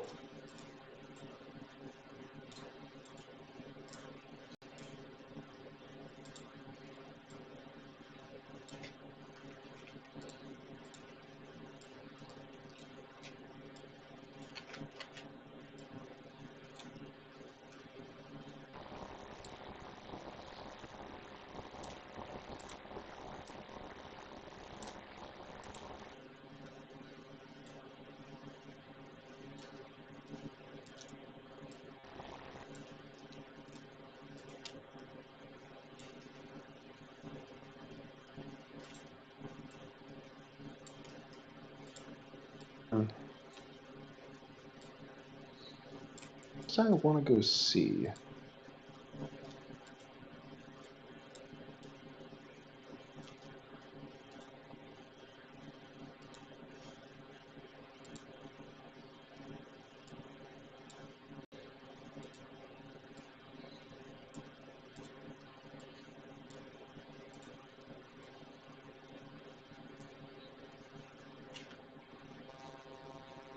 Okay, that should be all patched up now. Now it's time to do what we were created to do. I will make you proud, Daddy.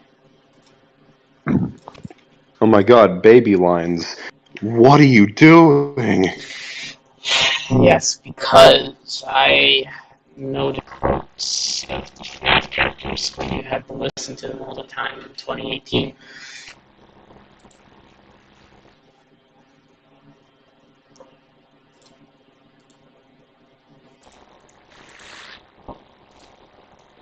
The fuck? It's time for the compilation video for all those minor contributors, the people that weren't content heavy enough to have their own individual episode. Not a Spoony 1 or a Pissed Pablo, but nonetheless they were contributors to the website. Now, there are a whole host of people, a plethora to choose from, of individual contributors throughout the year that have had minor altercations here or there. But exactly who would we define as a minor contributor? Would Sean Faust from Epic Fails, would he be minor? Looking at this individual, do you think the word minor would apply to him in any conceivable fucking fashion?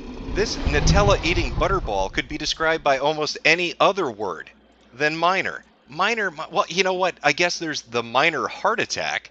You know, the minor one. But don't worry, guys. Sean Faust is going to be A-OK. He's not working anymore. Clearly, when you're that size that you need a flatbed truck to drive you to the hospital, that's when you don't want to leave the house. You just want to sit down and just never get up again. Fuse to the seat underneath you. That is the winning strategy. But all actions have consequences, and that's why I'm guessing his mother lit him on fire. That's speculation. I can't confirm it to be fact, but that is speculation that I've come up with. That she was trying to find a way to motivate him to leave his room and lit him on fire. Can't say that really did happen, but it's a beautiful image. Imagine him basting like a turkey in a room as he tries to escape through an opening that's just too small to fit out of.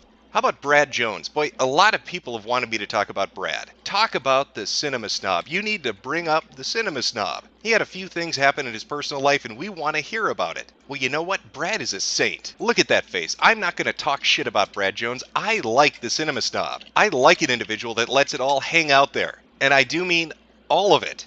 Oops. Yeah, poster's a little crooked. Let me just fix that there. Ah, perfect. Oh no! Well, it would appear that I've written myself into a corner here. Who am I going to talk about? What minor contributors can I fill this time up with? I was going to do this compilation video, and looking at it now, there's not really that many fucking interesting people aside from the big names to discuss. I mean, I've talked about Noah Antweiler.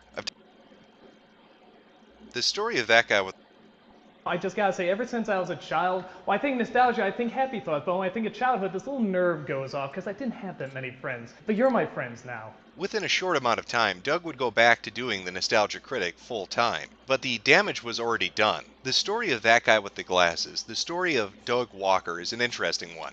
It's a man who created a personality online that grew up to enormous popularity, but somebody who was also dissatisfied with that. He didn't want to be typecast as that. He wanted to run away from his own creation, even at the detriment of his own success.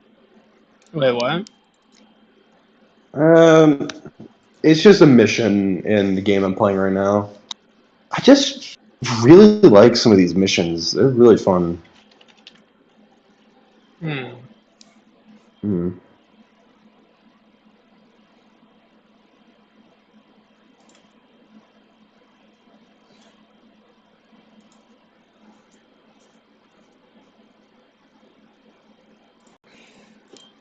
Success, even when it bombed his numbers. And rather than give in and go immediately back to what was successful, he would try and try again. When you look at the numbers for his game show, it's very clear to see there was no audience for it. Even though they had raised $90,000, they could barely get 90,000 viewers to watch it. And when compared to a Nostalgia Critic video of that exact same time period, it's clear exactly what his audience wanted. And for Doug, that has to be devastating, because it's quite obvious that he envisioned himself as moving beyond the character, as going into a new direction, of trying his hand at actual comedy, of producing an actual web show that wasn't based around mocking other people's art, but creating his own art instead. Unfortunately for him, he just was not very good at it. This series, That Guy with the Glasses, is going to focus on the content creators that are associated with his website, and I chose to start with Doug Walker for a reason. He is the normalcy of the website. For all of Doug's faults and foibles, for all of his mistakes and missteps, he is at his core Tiny able to gentleman. create Holy entertaining fuck, there's content so in a many Cybermen. consistent manner. As we go forward and look at the other people who have contributed to the website, you will see a remarkable difference between somebody like the Nostalgia Critic and the people that will be featured in upcoming videos. Because the Hey. biggest difference between the people who are coming up Right. and Doug himself can be summed up nicely with this video. As I said before, there's no words that can describe how thankful I am to all those who watched the Nostalgia Critic, who supported it. Alright, Cybermen, do your ding. Watch our stuff. Do your ding. What we do. Fucking, oh my god, my It means English. the world. To It me, is it breaking. means the world. It's Okay, alright. the video's over. What are you still watching for? Unless That's you're a very Patreon kind of you, supporter, in Jordan. which case, I told you I'd put this up. For the people that contacted me and didn't want their names up there, and for the people that asked me to change the name, I did so. It still shows up in somewhat alphabetical order, but I changed it to the handle you asked me to put it as. So that was the first episode, and I wanted to lay some Holy foundational shit. work with it, because anybody familiar with the website and the assorted cast of characters on it know how batshit crazy it's going to go from this episode into the very next one.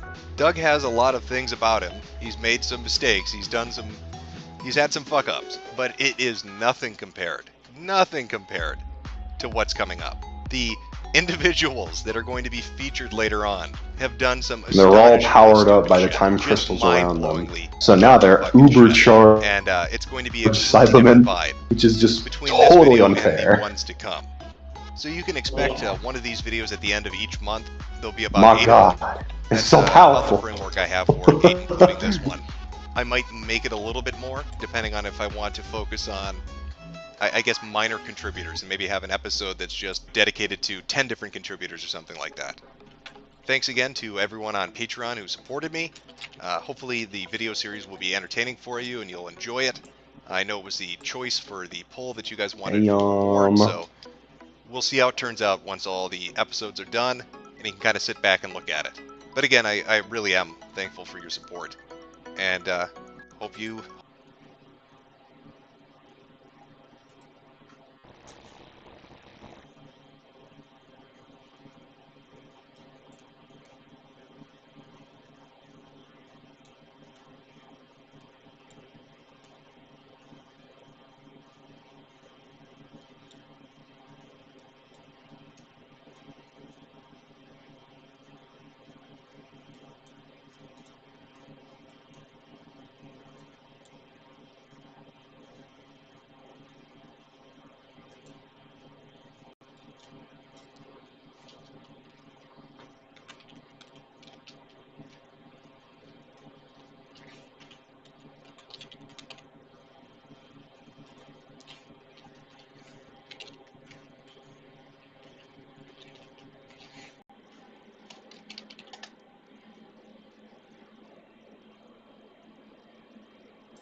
Jeez.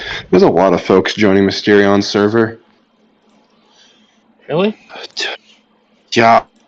I don't really keep up with other people's stuff, so you'll have to keep me in the loop about it. Yeah. Mysterion is fucking... Okay, I'm not too big of a fan of their server. I'm just there because it allows me to at least talk to them. But, like... Yeah, they keep I don't know people like fan of what they Shadow did. on it. Yeah. Apparently, yeah, never mind. Sorry, go on. No. You were saying? What did you say? Apparently, Shadow was on IFX's server, but he told us about that, and I think you were there for it, so... Yeah, he told us that he got rid of him. I don't blame him.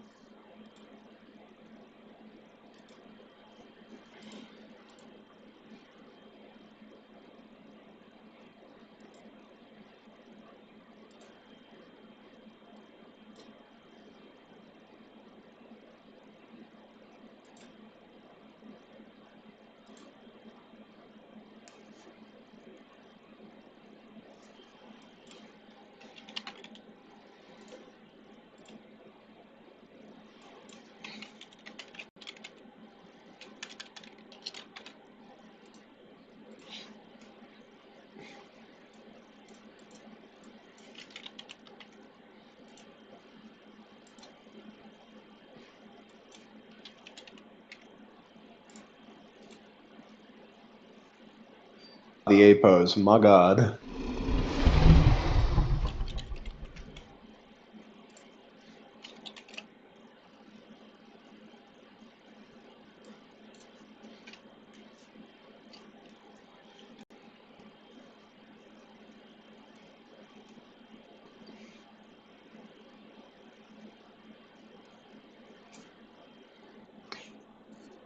Where's the bird?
Bird moment.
Well, I'm going to now make spaghetti because I want to have dinner now because it's 9. I guess I'm sort of in a schedule. Yeah, I guess. I'm sorry if I keep making mistakes. I don't remember what I said before dinner.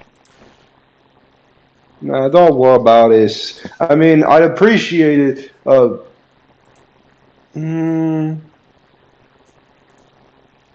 Yeah, I'd appreciate it if we could make a sandwich together. Like I coach you how to do a sandwich because there is some really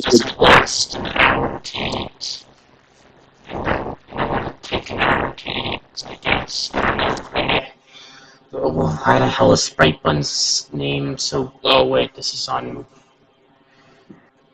Okay, never mind. Where's Bun Bun? I didn't realize he was on my Jurassic ARK server. Yeah, Bun Bun's there. Oh my god, what the Wojak versus Panda Jack? Oh my god.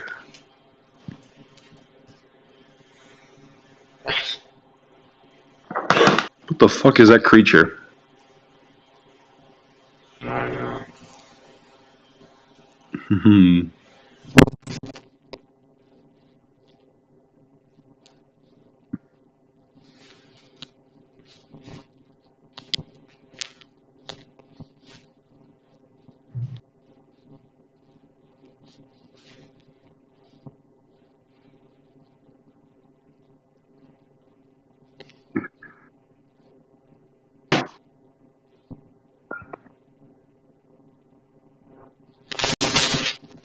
Oh my god.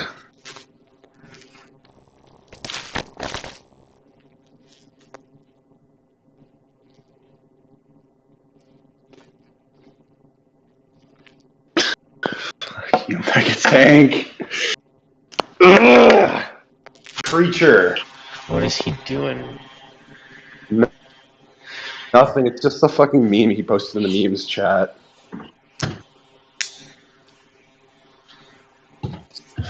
Ugh. Let's check this out. You've already watched it, I'm guessing. I mean, if you haven't, then that's interesting.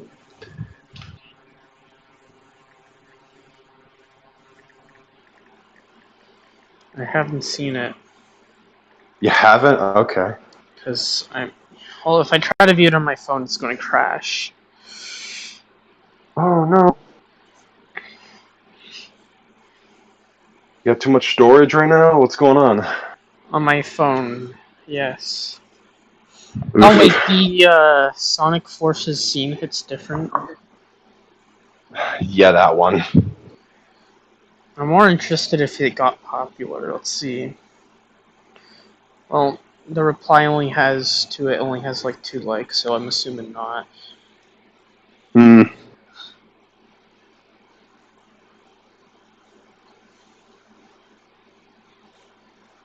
They threw beans on him.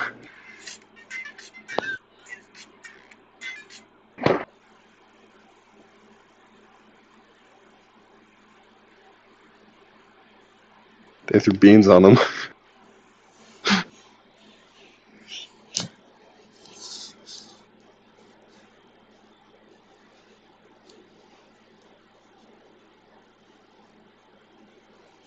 Wait. Right.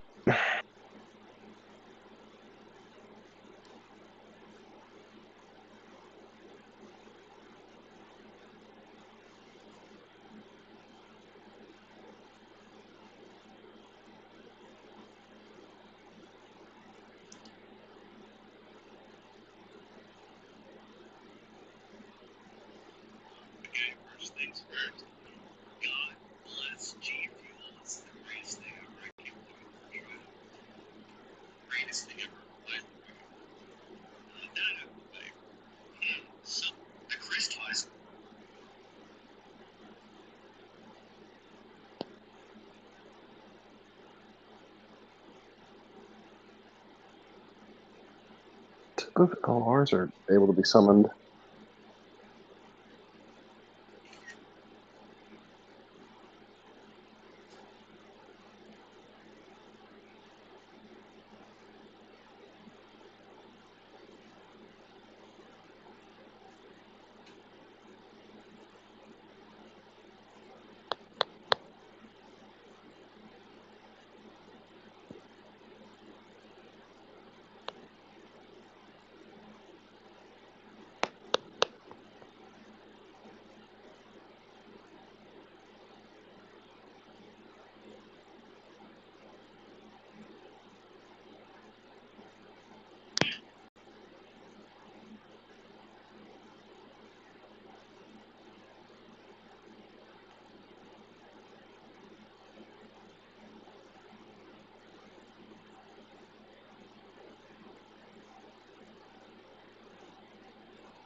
Alright, let's get something cool.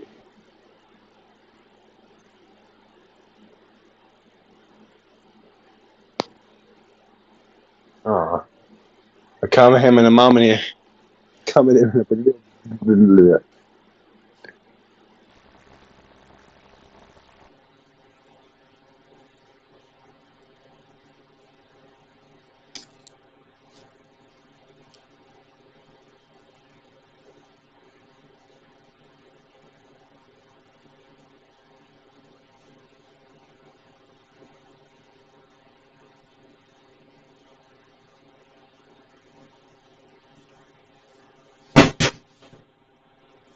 You know what? Screw it. Let's do that.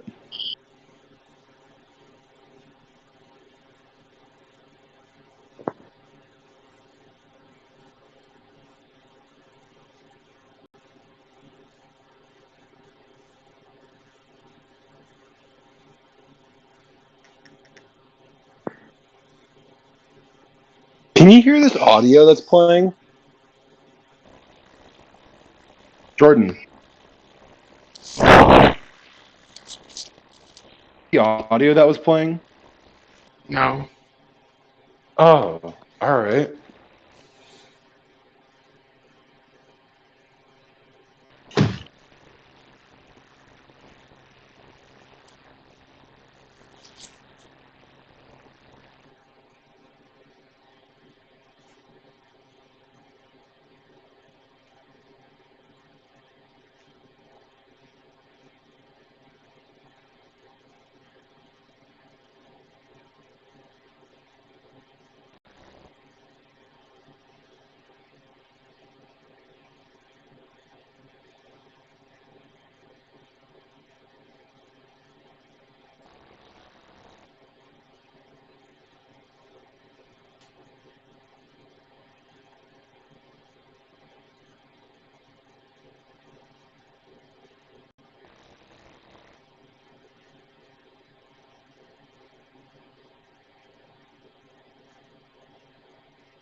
Cuckoo.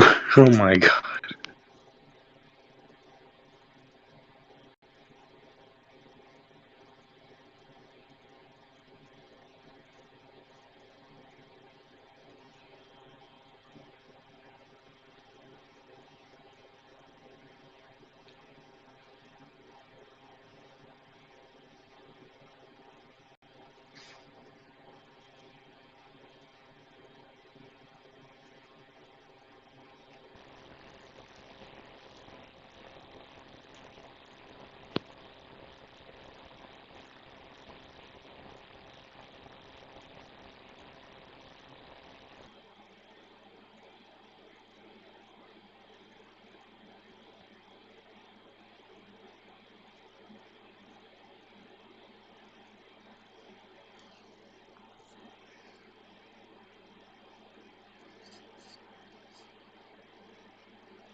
Hmm.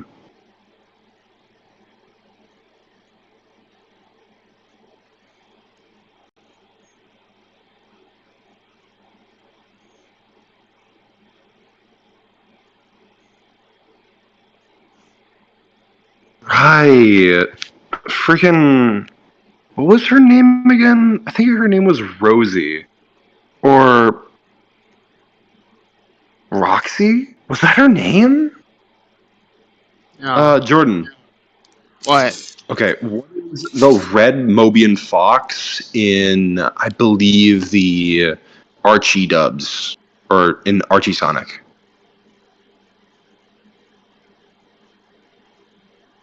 The red fox. Who was she? Was she Roxy or something else? What was her name? Fiona? Fiona, right. Oh, God. Yeah, holy shit. She cooked a lot of characters. Like, goddamn. She was the biggest fucking cuck of the Sonic fucking franchise at that moment. She was a straight bitch.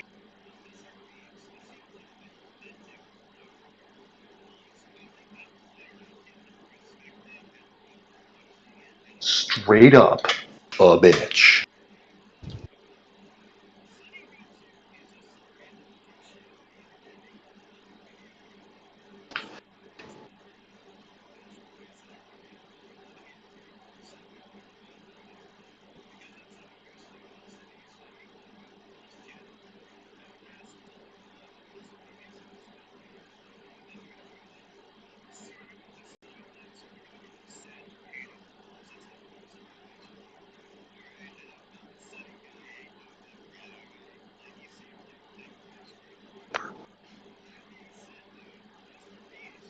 Hmm.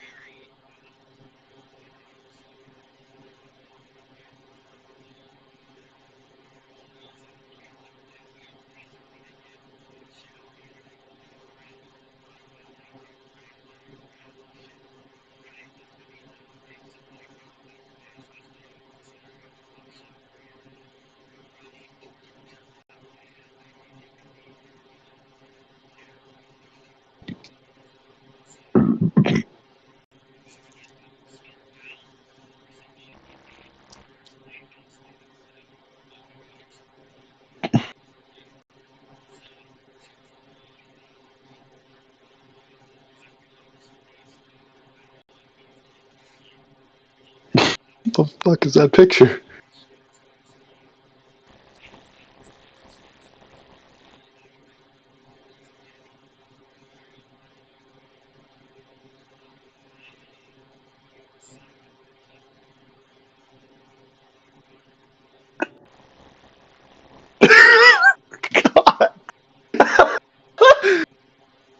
Oh my god.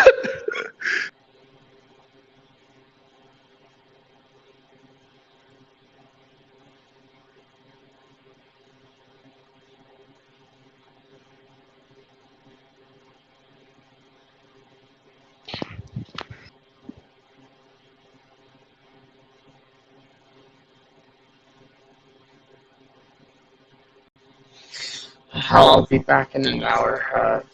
Sorry, I got distracted by something. I just Oh. need, I just need to be alone for a couple minutes. Alright. Do you want me to leave the stream and then jump back in when you let me know? No, you can stay in. I'm gonna have my headphones off. But yeah. I'll probably just bounce if that's gonna be the case. Alright. I'll jump back in when you feel okay, brother. Okay. I'm gonna make myself some dinner. Alright. See you. Alright, see you in a bit.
Hello.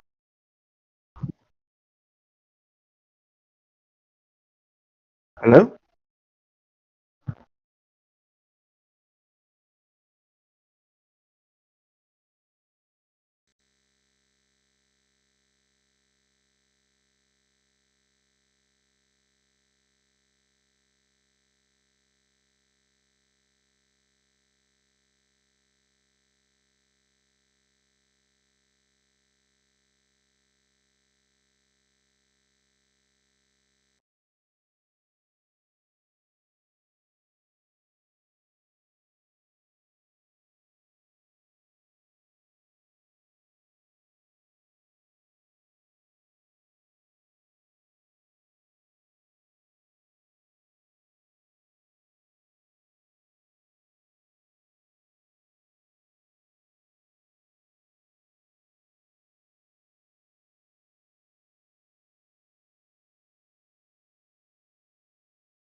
Hello?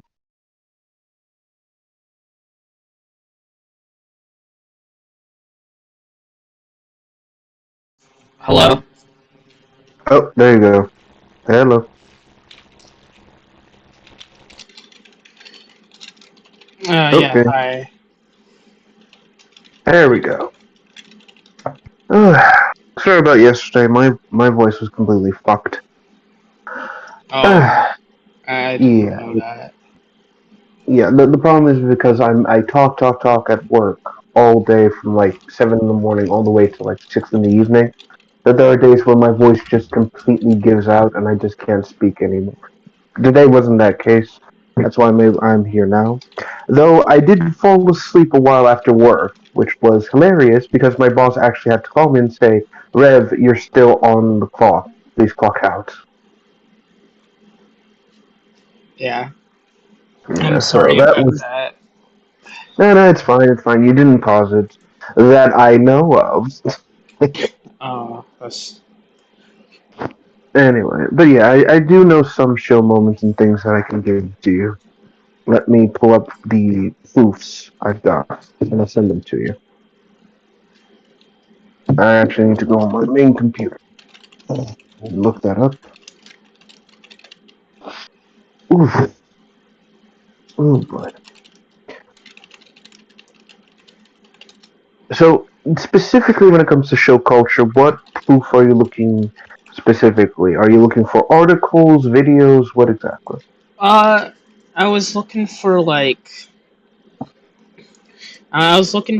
direct proof that companies were paying influencers to shill for the game. Okay. Because Because I want to kind of drive in the point of the video. The point of the video is to show how people can be manipulated. But I feel like a lot of people, especially people in my generation, get all their opinions from influencers, and they don't realize it. Um, I remember my friend. He was loving Halo Infinite, and as soon as his favorite YouTuber said it was shit, he immediately stopped liking it and started telling me anything to do with Halo was shit. Okay. And now that was kind of wait, what? I got two examples of that. Fallout 76 and the canvas bag situation. Let me see. There's another one, but this revolves around Star Wars media and what happened when one of the quote unquote not influencers, but a news outlet group didn't want to cover it, and the guy had a complete meltdown because they weren't giving them what they wanted. So let me pull up the canvas bag one on my end, because I know for a fact that people got nylon bags that actually melted in the heat to the point it stained their clothing. And what was the other one? While some influencers got the actual like bag of canvases. So I'll go ahead and see if I can't get that. Woo! Boy. Yeah, it's kind of one of the. I don't know what I'm gonna do because I want to do the Halo Legends video.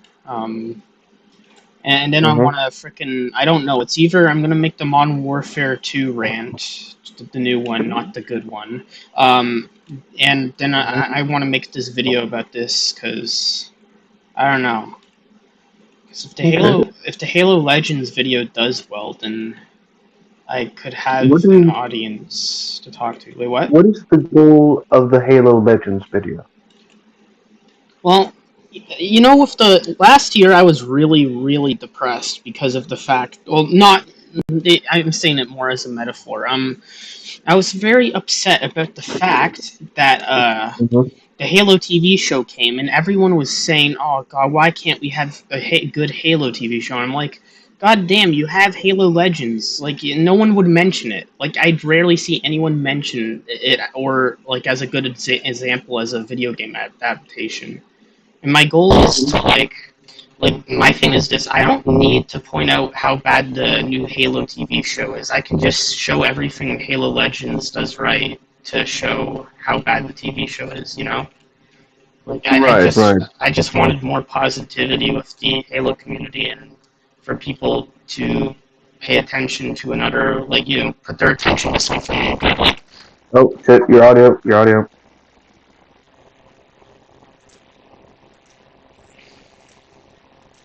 I caught everything up until you said more positivity in the Halo community, and then everything just went to shit. Is it better now? Still a little garbled. I can understand you, but you still got like some audio static. Why does this not? Oh. I gotta ask.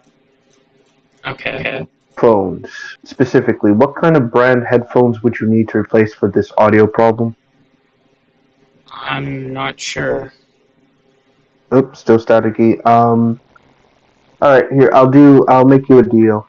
Find a pair of headphones that are decent, you know, like on Amazon or whatever, and I'll send you the money to get a new pair. Are you sure?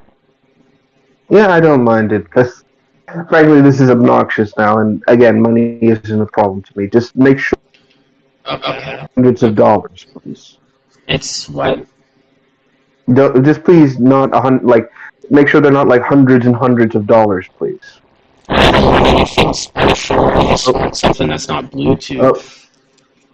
Hello? Yeah. Oh, your audio still. It is like super dying right now.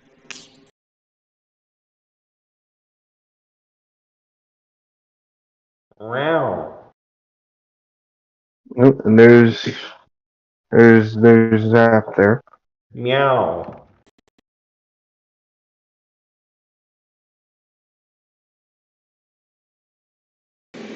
Go ahead. Is it better? There we go. Yeah, there we go. Now, what were you Okay, trying to say? so I was saying that I just wanted more positivity in the Halo community, that they could focus on the good stuff instead of focusing on the bad, because I feel like the anime deserves a lot of love because it did a lot of things well, and I don't see enough people giving it credit because it wasn't really that well advertised by Microsoft. And then I was just really upset because I really enjoyed it as a kid, and I just want to I want to spread the love of it, I guess. Kind of like what I did with Five Nights at Chica's. I got everyone before that week it was released. Everyone was shitting on Garden of Banban and FNAF, and I released my game, and everyone was focusing on it because it just made people laugh, and that's what I wanted. Yeah, you successfully managed to divert the hatred away. Yeah. You mentioned the Halo Legend stuff. You don't mention Forward Unto Dawn. I really like that too as well.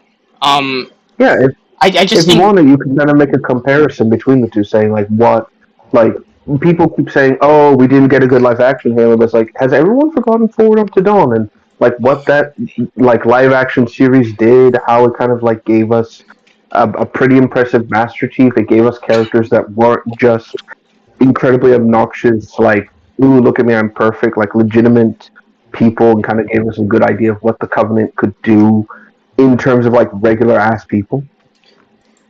yeah, everyone. I think it's because before then, no one really cared about those video game tie-ins. They just assumed they were all bad, and then Sonic the Hedgehog comes out great, and everyone suddenly cares.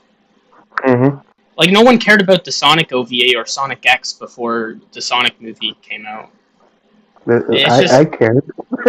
I did too. It's I think it's because of that lack of advertising. These tie-ins never got a lot of advertising. Especially Halo Legends and Halo Forward Unto Dawn. They're always marketed as the tie-in thing for the. Forward Unto Dawn was marketed as a tie-in movie to Halo 4. No one's going to care for that, right? Right. It's kind of like the tie-in comic. No one's going to be oh, do I really need to read this? And so when it ends up actually being good, and it's just not filler like the fucking prequel comics to the Sonic movie or Sonic Frontiers prequel comics. In my opinion, they don't need to exist. In my opinion, they really didn't. Mm-hmm. So they don't add anything to the story. Yeah, it's just they can't do anything if it's a prequel comic. That they can't really do much. The problem with that is because a comic is limited to what it can say because it can't there are examples where if a prequel comic is too ambitious and is oh, this is what happens, and the movie invalidates it, people feel like they wasted their time because there was nothing the comic added to the story. It was just a what if. Or the comic creators are tied behind their backs because they're okay, we can't do anything to contradict the film, but we also can't give away spoilers, so how can we make the most of it, basically?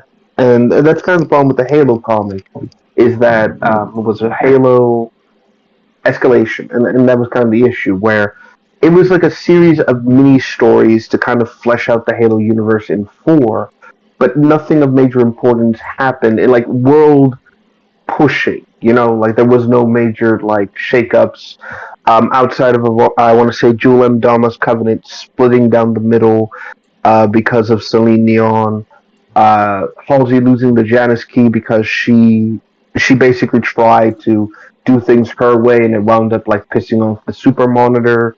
Us meeting Spartan Tanaka, seeing her history, seeing how absolutely awful a glass world can be, and what happens when the Covenant lets the Jackals have their way with it. Things like that.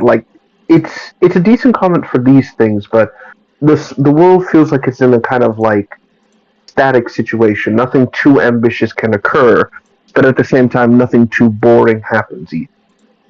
Yeah.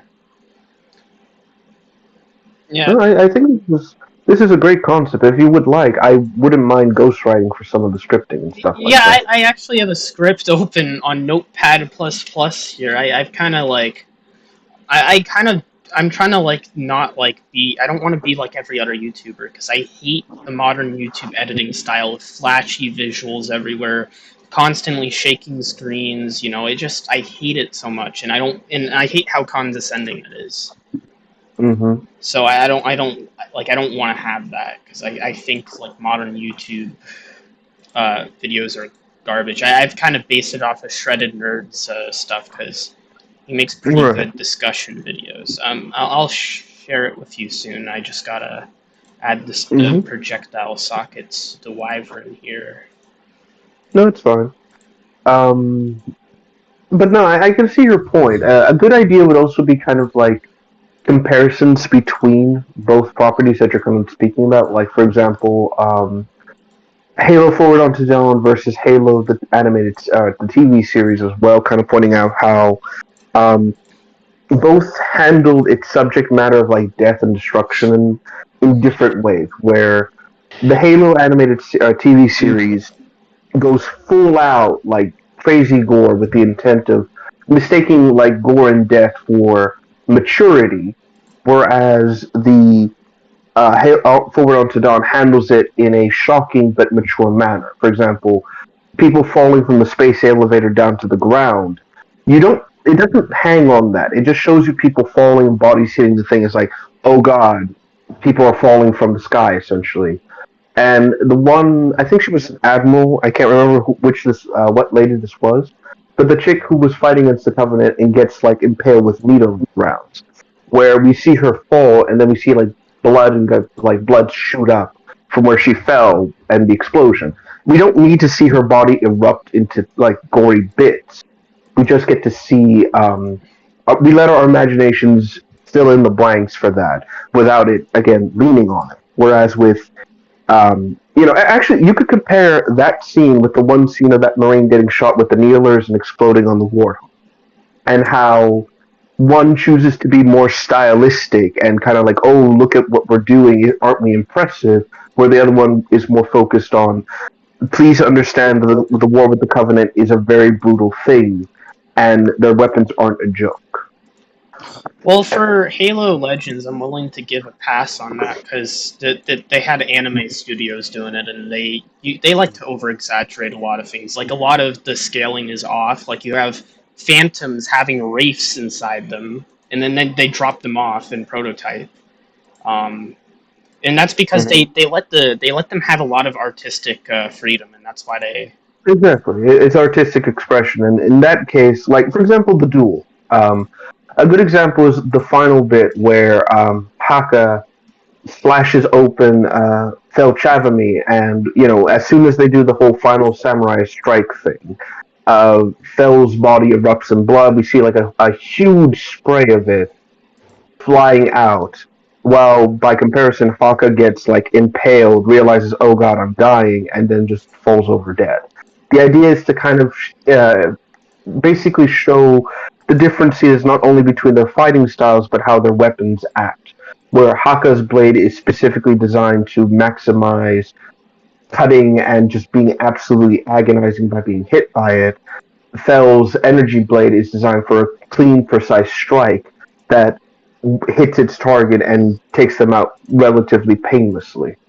It's a good comparison between both aspects. I feel, especially if it's trying to put in the point how absolutely horrendous Haka is compared to how Fel was in terms of a warrior. Even when Fel fights in like the huge war scene, almost every one of his attacks, every one of his strikes, every one of his um, every time he fights someone, he does it in such a way that's clean, where they do die, but they don't linger on the suffering. They don't have any gore in it because, again, the idea is that he's hitting them so quickly. It's kind of like almost internalized damage. Really. Yeah, like a lightsaber.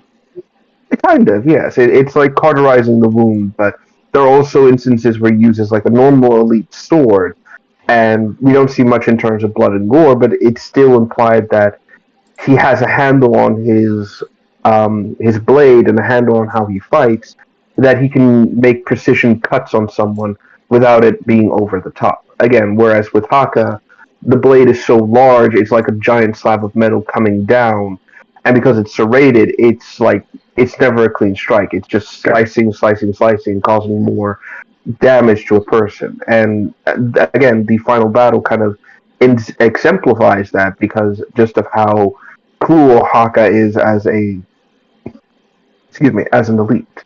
With the prototype, I think that one was with the Spartan mech suit with the Yeah, minigun. the gag trazzle. Exactly.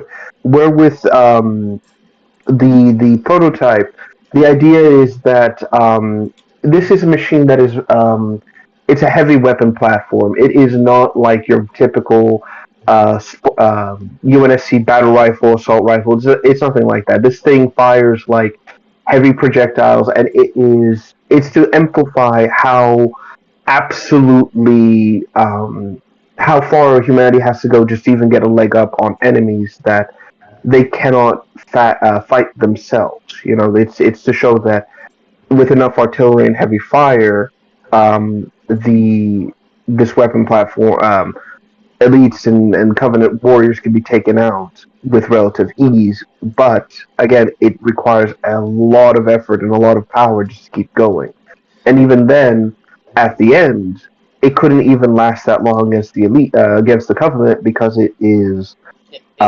It's a glass cannon. Exactly. It has no shielding. It has no real kind of armament. This thing was, as the title says, it's a prototype. It was a concept for the UNSC to deploy against the Covenant. And had they been able to like perfect the technology or even get it to a point where it's like, oh yeah, this can be a viable option, there's a very good chance that the war would have ended against humanity's favor. So it's an interesting kind of like here is here is this weapon platform that they built, and it brings the same level of cruelty the Covenant bring, without it being gratuitous. Like it's gory, yes, but it's not gory to the sense of like we're having it for the sake of it. It's again to enhance and show just how much firepower this thing has. Yeah. Alright, hold up. I was not following whatsoever, but if you guys were to describe it in like what fandom you guys are talking about, are we talking in Halo terms, Star Wars? Halo? Yes. Okay, this is Halo. Just making sure. It's like, okay, it's like cannons, about like glass cannons, about like humanity's favor. Wow, that was a lot. Mm-hmm. Okay, cool. There's a war against humanity, and hold on. This is a basic ass fact. Like, are the Spartans a separate race of people, or are they humans? They're kids who were abducted from their families and genetically augmented to be super soldiers. People, oh my god, children, babies. Yes. Hi, welcome to Halo. Is this your first day? No, actually, yeah, it is technically my first day. Just leans in from like, hi, how are you doing? It's technically my first day. I'm new. All right, Homer, calm down. Mm-hmm. But no, that's what I mean. Wasn't also that one Halo story? I'm trying to remember about the elite who loses his purpose after the Covenant War.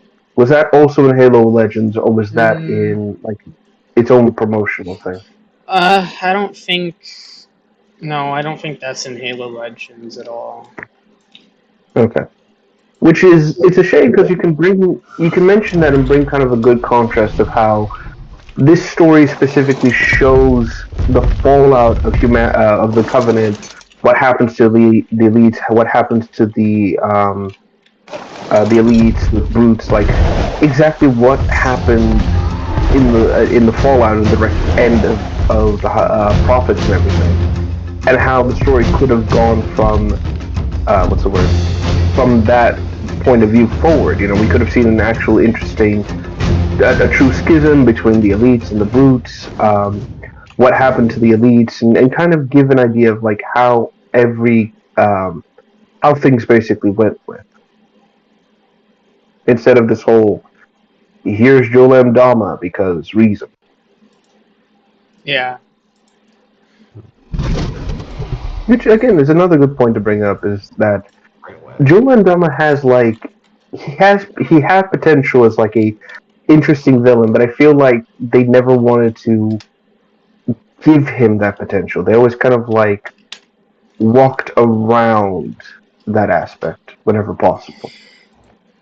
Yeah, because 343 aren't really known for committing to ideas, so Committing to that's character why. ideas? Well, it's Because more of a problem. Go ahead. They always ditch their ideas. Like Halo 4, they killed off Cortana. No, she's back in Halo 5. Halo 5 created. No, banished her now to Covenant 2.0 because now they hate humans for some reason. Because Even though humans work for the Banish as well, that's a thing. yeah, it's such like, oh yeah, Cortana destroyed our home world. Oh, it's the humans. Like, no, it's not. Fuck. It's so stupid. Like, You'd this is- expect like better reasoning from an intelligent person like Atriox. You'd expect it, but you don't get it. Well, that's the problem as well, is because 343 wrote themselves into a major corner with the creators, and they had, like, the problem is that, let's be honest here, fighting the Promethean is not a fun time. You're basically, every single Promethean you fight either takes too many bullets to take down, is an arbitrary fight that you have to repeat multiple times, or they're such a bullet sponge that by the time you've dealt with their tankier units, you have absolutely no ammo to deal with like other enemies, leading to a lot of cheap deaths. And that's kind of the problem. So the issue would either be try to create a new form of created slash forerunner enemy to fight, or completely ditch the idea and go with something more familiar. And that's what they did. They gave us the Banish, which again, fighting the Banish is a mixed bag because you get some fun fights, like with grunts and everything like that. But then you get more like obtuse battles, and you start questioning like, why am I fighting them like this, like that kind of problem, as well as the Banish technology is kind of supposed to be brutish in nature, kind of like more brutal, more kind of like savage, right? Yeah. So then why is it like a lot of the brutes we encounter, they feel almost identical to Halo 3 brutes? Why is it that a lot of their technology just kind of feels like it's Covenant without it being necessarily Covenant, Yeah. There's like there's not only a lack of commitment, but a lack of trying to perceive or trying to have the Banish come off as unique.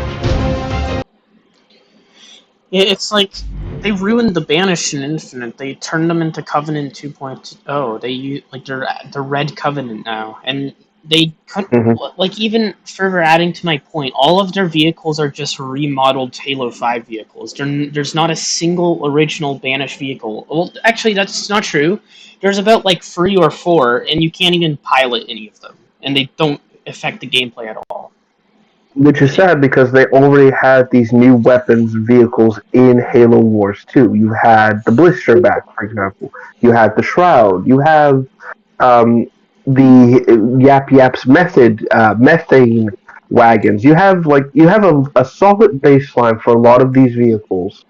And what you could do is you just scale them up and basically rework their abilities into what's the word? Rework the abilities, rework the vehicles. I'm trying to think of the right word here.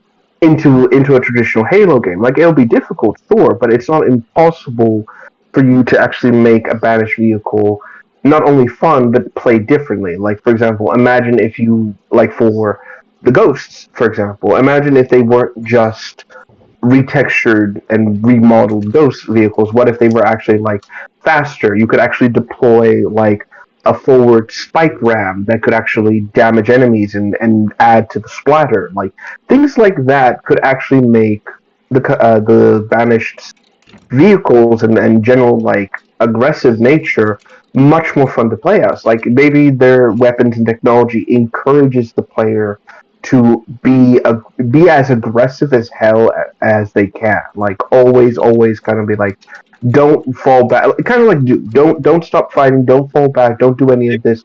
Just keep fighting. They're going to encourage that. Be like insanely overpowered of a class because then you have to have like a class that like counters that bit. You gotta have like a full-on defensive class that like counters it like rock paper scissors, and then something else that can do the scissors part. Exactly, which is what Halo used to do, but it stopped being able to do that when they added in a new element to it. And this is where we kind of find ourselves with the Prometheans as a problem. I think the best way to do it would be to balance out the Banish like heavy nature. It would just be like extreme strain on the vehicle and like weapon systems and things like that. Like if you go ham on the boost, then the guns can overheat faster than you would expect, or if you just keep firing the guns, the boost won't be as effective as it could be.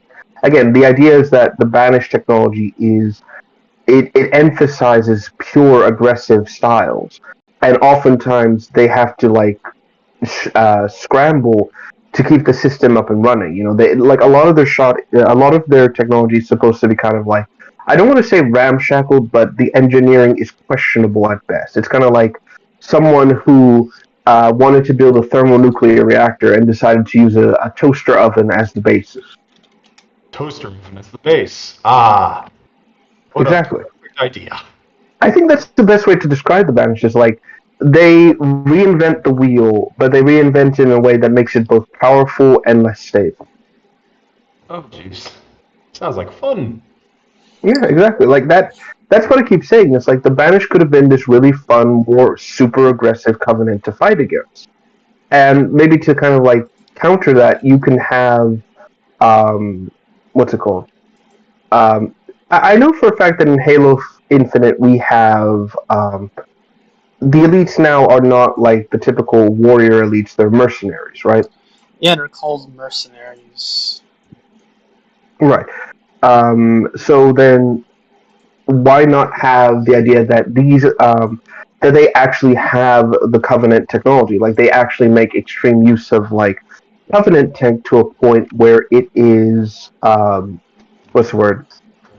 Where it is just flat out like I'm trying to think of the right word here.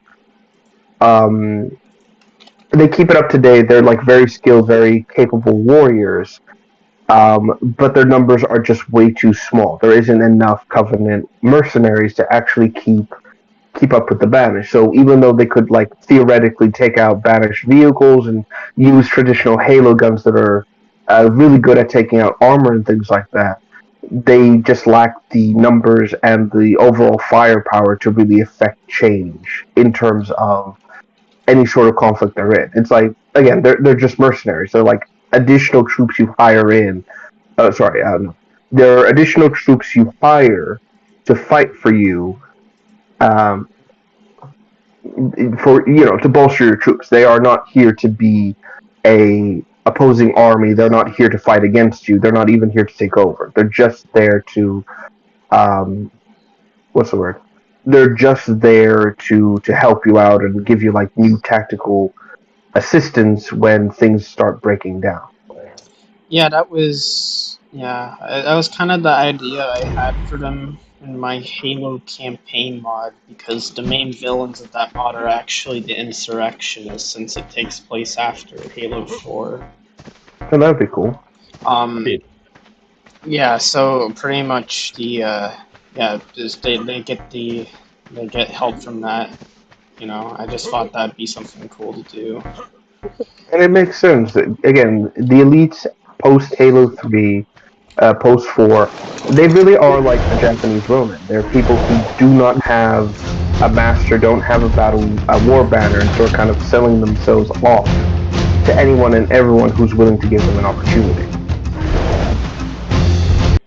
Yes, they're willing to suck and fuck for that Sneed bucks. Exactly, basically. Again, it's not a bad idea, and again, it could have worked. I know for a fact that in what's it called? I know for a fact that in the canceled Star Wars episode, I think was 9. I think, yeah, episode 9.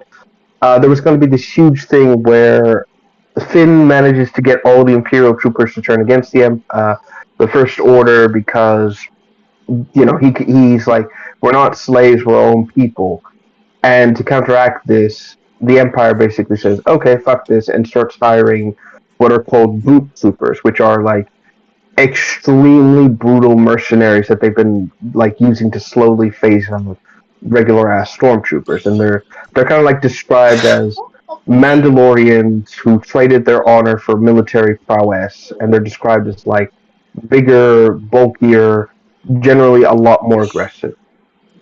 Oh man, it's like why? These good ideas, man. Always scraps, man. Always scrapped.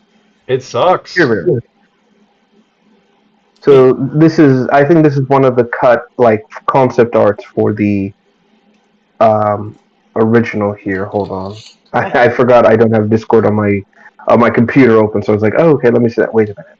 I hate the way they've treated stormtroopers in the last like few years. So like it just like it's just so weird. Finn's just happily killing his old squad mates when he's stealing a TIE It's fighter. unrealistic.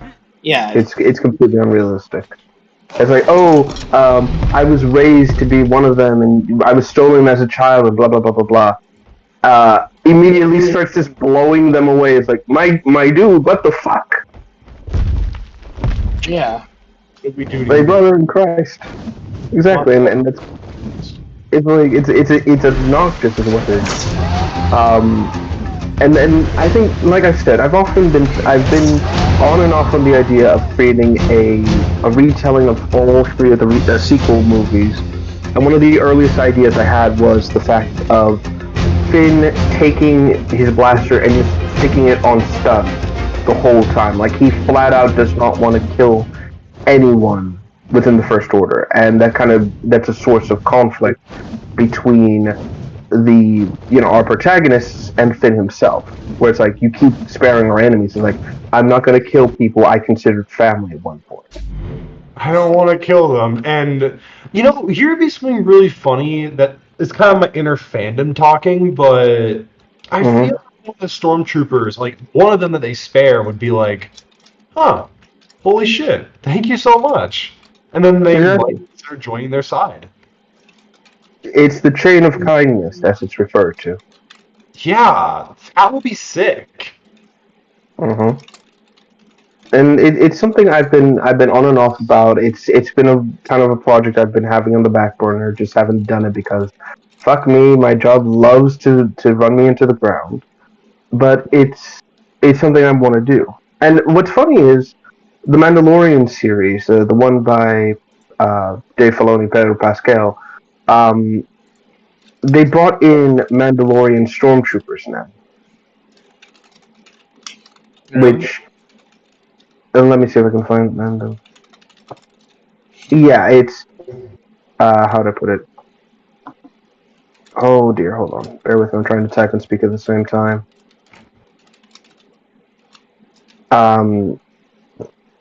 What they are is they. How do I put it?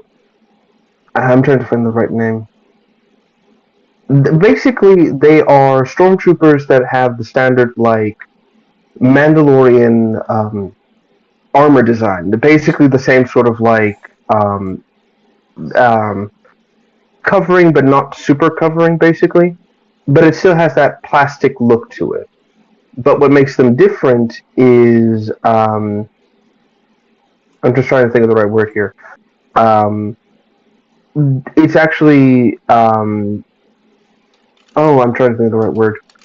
It actually protects them. It works exactly like the Mandalorian Beskar, except it's implied to be not as strong, but still pretty durable.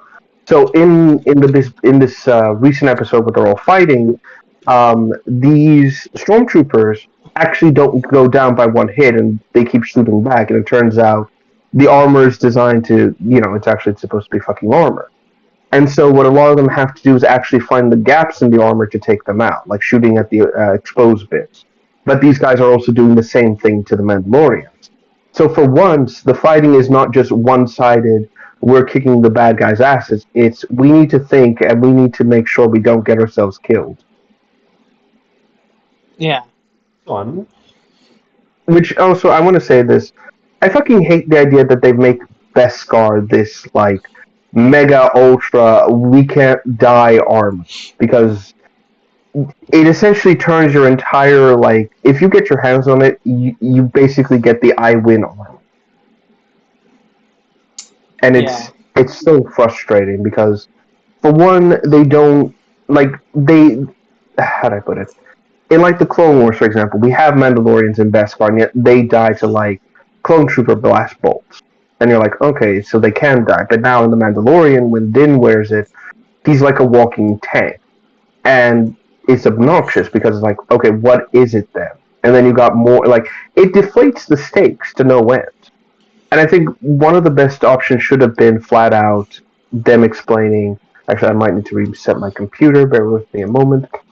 One of the better options would have just been stating Beskar is an extremely protective armor. It's extremely useful for what it is, but it's susceptible to heat. And if it takes too much blaster fire, it'll give out, and you could wind up dying from it. Because the bolt will eventually puncture through the armor. It'll take a lot to go through it, but don't stand out there like an idiot. Like, that would have been a good idea to kind of show, like, as blast bolts hit the armor, you see it slowly starting to glow, like superheated metal, basically. It's not like it's going red hot immediately, but it's clearly not supposed to keep taking these hits from gunshot, essentially. And I'm gonna burn up inside this thing. Oh god, the most worst coming to fiction. Yeah, I hate the freaking fact how inconsistent the blaster fire is too. It's like in Mandalorian, all the stormtroopers seem to hit them, and Rebels they can't hit shit. In Clone Wars, the droids can't hit shit, but when sound music plays, suddenly they can actually hit the Jedi's. Yeah, I hate plot armor a lot of the times. Like it's a lot worse in Star Wars than it is with anything else. Yeah, that's what I hate about it. It's just everything is so inconsistent, and I just can't like. That's why I stopped caring after Book of Boba Fett. I kind of just jumped out of the fandom, and I was like, okay, it's not going to get any better. That was a lie. Mhm. That was a fucking lie. It's kind of like with Halo Infinite. It's like, oh, things are going to get better. Free for free listens now. No, that was a fucking lie. Well, the thing with it, with Star Wars, is like, aside from Andor and Rogue One, that actually show people getting hit because, blast bolts dangerous, they keep doing, like, the problem is that, these people don't understand how a firefight works, and because you got blaster bolts, it's a lot easier to show where the projectiles go. And as a result, this creates an illusion of every shot misses because, you have to show the projectiles hitting something. But there's two ways of doing that. One is characters behind cover, and the shots are actually hitting the cover, causing damage, showing that if this person's out of cover, they would actually hit them. And others are like complete misses, but that's because they're trying to get a better line of sight on the target in question. Like, these are two aspects. The problem is that in Star Wars, no one stays behind cover for long, and they all rush out because they're having their hero moments, leading to the blast bolts either flying wildly inaccurately to, like, the wall or something, or actually hitting nowhere near the character themselves. And it leads into... I just said, run! Shoots at nothing. Exactly, and it creates this problem of there is no... It makes it kind of almost like a cartoonish world, basically, and it becomes this problem of if you don't have armies like shooting at each other to give the illusion that there's stakes, nothing happens. Like, even in the Clone Wars, because they have so many fucking clones and droids, they can show both sides wasting each other with no problem. But the problem is that the moment you have an important character like Rex, like any of the named clone troopers that have to live a little later, or the Jedi, it leads into this problem of almost every person is wearing like some sort of anti-magnetic armor to the point where it's like, what the fuck is even happening now? Like the plot armor becomes an entity in and of itself, and that's the major issue. Like if we were to redo Star Wars, we would have to focus it on people taking cover and the Jedi actively deflecting every shot, like showing that they are they're using their lightsabers, using their fighting styles in such a masterful level that they are deflecting each shot that's coming at them. But it's taking a toll on them. There's momentum to the hits. It's like trying to stop a bullet with a sword. If the bullet hits that thing, you'll feel the impact of it, and it'll throw your arms off slightly. But you have to reorientate yourself almost immediately. That's one of the major things. What's it called? That could have made Star Wars feel a bit more grounded. The idea that the plot armor isn't just a thing, but you can show it being used in an effective, convincing way. Maybe even show some of the characters getting hit, not like shot through the chest or something, but like hit in the arm or something, and forcing them to like reorientate their strategies. Basically, showing that okay, they are at risk. They could die if they aren't careful. Yeah. That's all I can really say. It's like, for crying out loud, it doesn't need to be this complicated. It doesn't. You can do this with no problems. Rebels, like you said, makes the stormtroopers so incompetent that you wonder, why is this army even done? And what's worse is that when they try to address stormtroopers' bad aim, it makes it come off a lot worse. I know for a fact that in Rebels, there's a moment where Rex and Kanan go into. By the way, can I say this? I absolutely hate Jared Kanan. I think he's one of the worst Jedi I think I've ever seen, and that's saying something. I really don't like Fred Jones. By the way, the guy who voices him did Fred Jones in the live-action Scooby-Doo film. If you want to get under his skin, just call him. Just say, "Shut up, Fred." Oh my god, that's funny. Yes, but like I said, there's a scene where he and Rex board the Star Destroyer with the intent of saving Ezra and like the Rebel Command leadership, and Rex is still in the helmet, he's still in the armor, he's shooting, and he can't hit anything. And even the stormtrooper's like, he can't hit us, right? To the point where Jared says, "Wow, you really do shoot like a stormtrooper," and Rex just angrily smacks the helmet and says, "It's this helmet I can't see." He proceeds to throw it, nails a stormtrooper right in the head with the helmet, and then takes them both via headshots, like no problem. That's not a good thing. That basically says that the only reason why our bad guys are so incompetent is because their equipment is so terrible. And they've also tried to make the excuse that they're also just poorly trained and shit like that. And I've seen some people excuse that scene being like, "Oh, stormtroopers can't see through their helmets because, well, they people who wear stormtrooper helmets can't see through it unless they're the actual user of the helmet."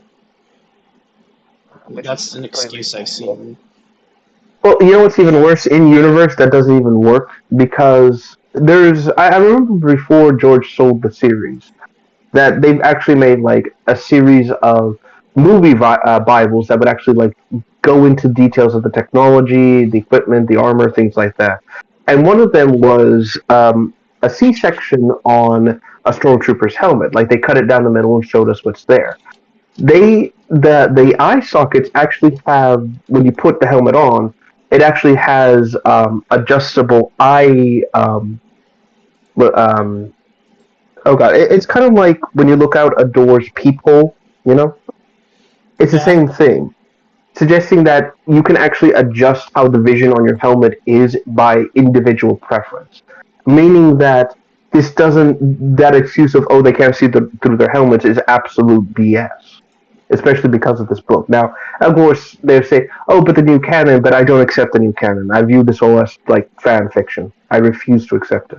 Do not accept new canon. Yeah, it's kind of like with Halo, with Bungie and Free for Free lore.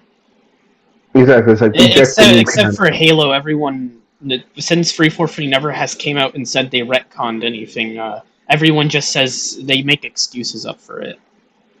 Exactly. They say nothing actually changed. Right. Which is worse than making a stance. That shows that you do not have confidence in your product to actually say. It's like, imagine, for example, that you wound up doing like a lot of Sonic Armageddon stuff, like actual movies or series or something, but you don't like the direction the original took. So instead of creating stuff to enhance it, you try to distance yourself by saying, "Oh, this happened, but it's not that important." I am making a short series of like, kind of like in the classic animation style where I just kind of do whatever I want, and have no plot to it. Or like, that's why I have like a big time gap, just so I can do whatever I want in that time span, kind of like the Clone Wars does. Yeah, doodle. Yeah. But I am gonna make another movie. I want it to be a trilogy. And it's like, it's more like practice for when I actually want to do my safe work stuff, like Xeno Hazaku and shit like that. Yeah, which isn't a bad concept. The thing is that what I mean more about this is that you try to distance yourself from the original works instead of going, yes, this has been all part of it, and I'm building off of it.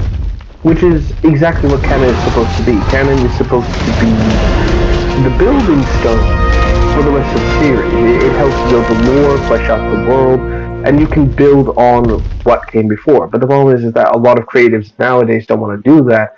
They don't want to ride the coattails of the things that were successful before them. They want to do their own thing, and this results in like either a clash of the story or things like that. That's why they get so mad when people say in the canon that's not true. They don't like canon because canon restricts their creative ability, and that's why there's always such a heavy push for we want to we want to decanonize this aspect of the story, and we want to decanonize this and that, and that's always why there's such a heavy push for that. It's because they want basically they want to have their cake and fuck it too. Their cake and what? Yes, and fuck it too. Oh my god. You heard what I said. Having limitations is a good thing, and they need to realize this. Exactly. You have limitations, helps you discover your boundaries, and makes you have to reorientate and say, okay, I can't have my super epic high budget gunfight. How can I rework this to be satisfying without it being over the top? And it's small shit that can actually make or break a story. Like a character having a conversation or de-escalation or something like that. I think like old westerns and things like that. There's always the big final showdown before the whole thing happens. We don't need a massive gunfight. We just need a slow build-up between two ideologically opposing characters who cannot come to a resolution through words, and so have no choice but to resort to guns.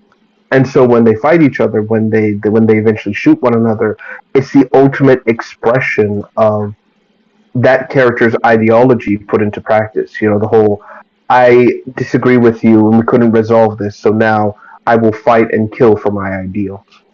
I will fight and kill for my ideals. Every single human split. Yes, but it's a microcosm of that. It is directly a result of it's on a small scale. It's not we're going to fight each other over a pig. Basically, it's like I said. It's a small. What's the word I'm looking for here? It's a small example of a larger conflict in the world we live in, basically. And like I said, it works really well for that.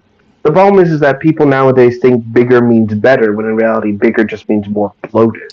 Oh, that's a thing I was thinking about. Another video I wanted to do is that how open world and more open design is bad. It's killed. It's a part of the reason why modern games are unfinished. It's because they just focus like this open. Like sometimes linear and more scripted things are better. Mm-hmm. Because having everything actually like completely randomly generated, having everything being completely original and open, and like sometimes it's not a good thing, because sometimes it puts a lot of resources on things. Like for example, for Battlefield 2042, all of the natural destructions at launch, they were all like they're all generated by a machine, and they look bad.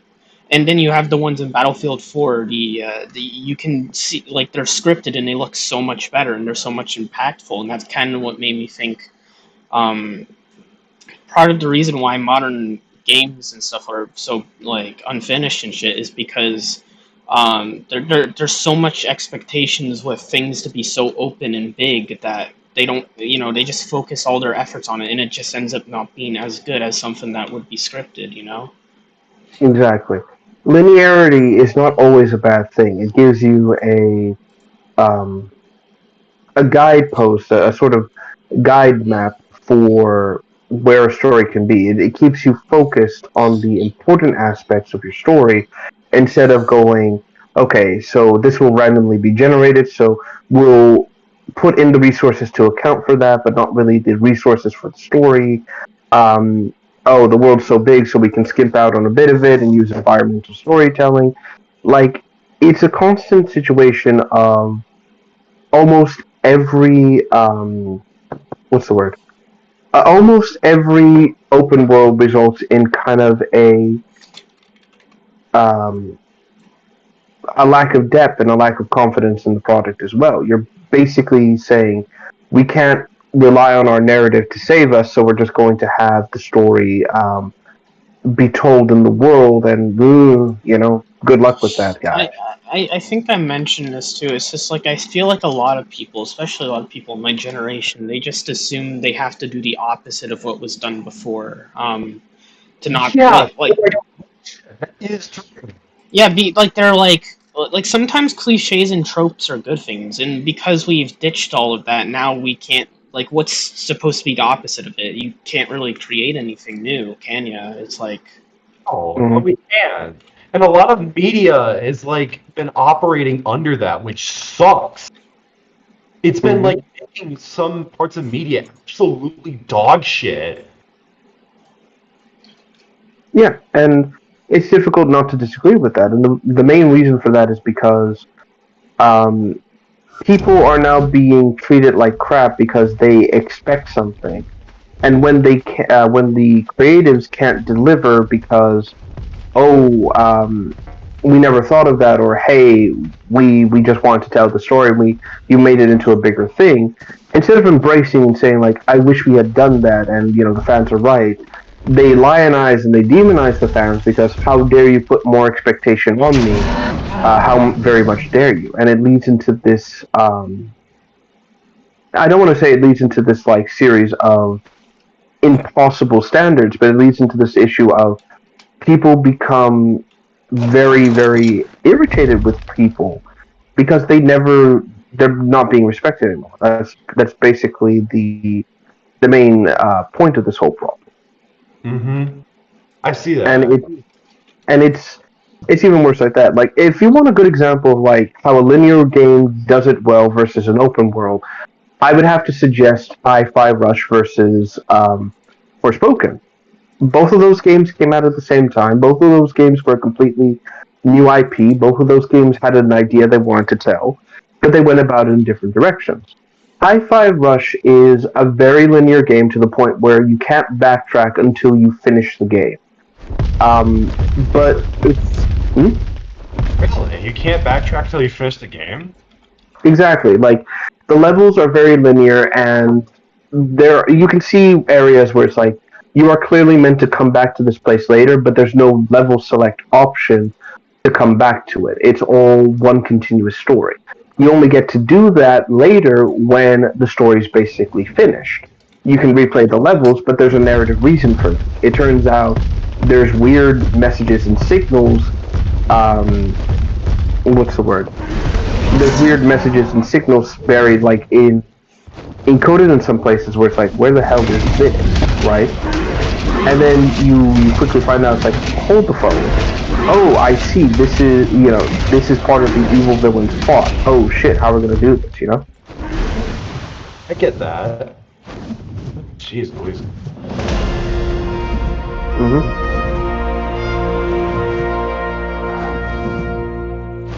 I'm amazingly shocked that I have not yet finished this. Yeah, I mean, another comparison is Halo, the older Halo games versus Halo Infinite. It's like, because Halo Infinite's open world, you can't have, and this goes for also, I would say maybe Far Cry too, because and maybe other open world Ubisoft games where cool things will happen in the open world, but they never can be like, they can't happen again because there's no level select for it, you know? Oh, that gives a good. I have a good example for that. There's basically this specific mission in Far Cry 4 that I really, really liked. I was a big fan of Far Cry 4 for this reason.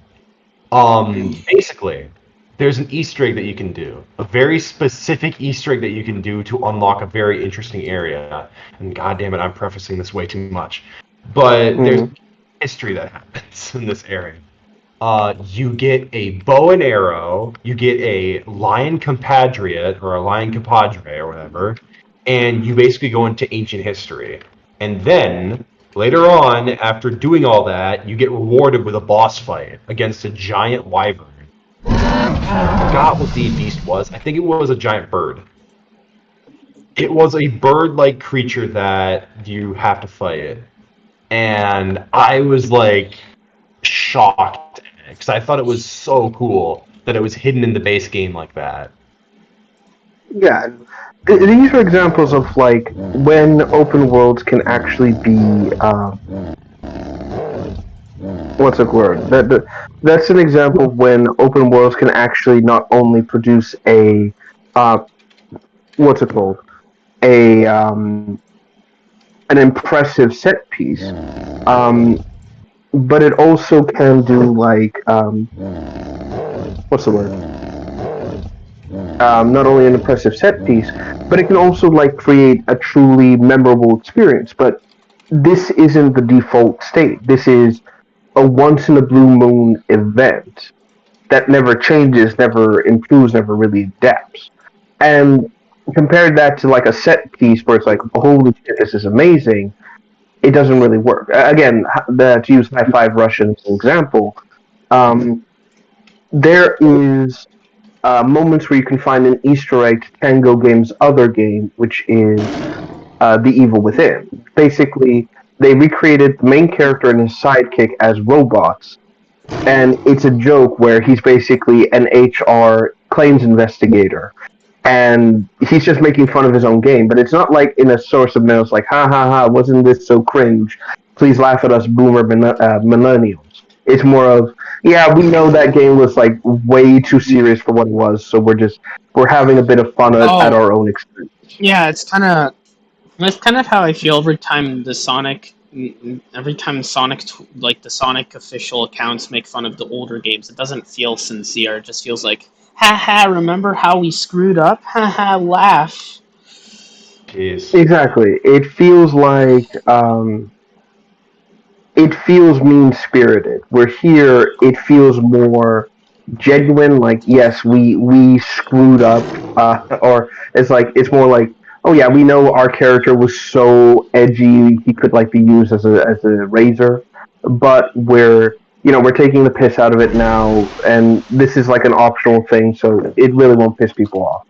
If this was like a random thing, it wouldn't work, especially because a lot of the times the character will appear in like really weird places. For example, one of the loot items that you can get is a treasure chest. By the way, I should mention this as well. There is no pay to win DLC or bullshit like that. It is all in game. Like, you literally don't pay for anything. To the point where I was actually like, I want to give you guys more money because you actually made a game I fucking love. Please, here is my wallet, take everything. And basically one of the items is a robot that's a chest. And in order to unlock it, you're going to have to button mash and then time it so the last hit actually will force the box open. And the character will actually mention this and says, is this what we've resorted to? Hiding rewards from our workers and making it even more difficult to get what they deserve? Is this really the right thing to do? Is this really the way we're supposed to move as a company? Or is it the only way? Should we do this more? Because It incentivizes people to keep trying even when they don't have an opportunity to win. Yada yada yada. We should do more. Like he completely takes a 180 degree turn on his stance, but it doesn't feel like he's contradicting himself. It's more like he's convinced himself the other way around. You could take that from his coach. Yeah, because that's how well they've done it. They've managed to make. Go ahead. I was saying, you basically could tell that he was rewording it like, we do this. Like, he's not having a gun to the back of his head like, maybe it is a better idea that we do this. It's like, that is a better way. That. Yeah, he convinces himself, and like I said, that's the thing about Hi-Fi's writing, is that a lot of the times it's tongue-in-cheek, but it doesn't come off as I'm treating the audience like shit. It's more like, let's have fun and actually laugh together. And it really fucking works. Every character comes off a combination of sincere, goofy, and serious. We have, for example, three of the characters that I can name off the top of my head is we have our main character who's Chai, who is basically, how do I put it? We all know old school animes, right? Where the main character is good-hearted but dense as a box of rocks. Yep. Okay, picture that, but not as irritating. Really? Yeah, he's a bit of it. I saw a bit of like what Hi-Fi Rush is, and I actually like it. Yeah, it's really fucking fun. To the point where I was successfully able to avoid spoilers and just played the game whenever I could. And I was like, I love this so much. He like I said, he's a bit of an airhead. He's dense. He's confident in his skills, but he's not malicious about it. He's more like, oh, I'm gonna be a famous rock star, and that's why I'm joining this operation to have my arm amputated. But then he finds out, it's like, oh yeah, we've given you an arm that's literally trash, designed to pick up trash. You're the janitor. And he goes completely, and again, it's a spiraling event of like small incidences that shouldn't have escalated. Reach to this point where it's like, okay, I can see this working. Even Peppermint, who is the typical, like, you know how in anime you have the dense protagonist and then you have the slightly serious, snarky sidekick character? Yeah. That's basically what she is. She's the team's smart girl, but she also doesn't take Chai's shit and regularly gives him reality checks. But it's kind of like a back and forth between the two. Like it doesn't feel malicious. It doesn't feel like she thinks she's better than him or he thinks she's just like a bitch. It's more like, you're busting my balls. I'm gonna find an opportunity to turn it on you. Give it a bit, does it, and it just kind of keeps like in good spirit essentially, which is really good. Shall bust your balls. I don't have balls. You will after I'm done. I will still kick you in the pussy. I will kick your pussy and you will like it.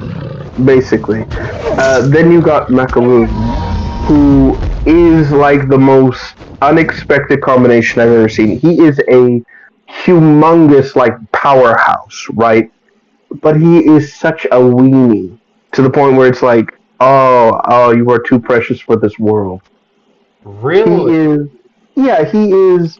He's a big nerd, right? Like he's an engineer. He's a big nerd too, but he also understands that he's really powerful.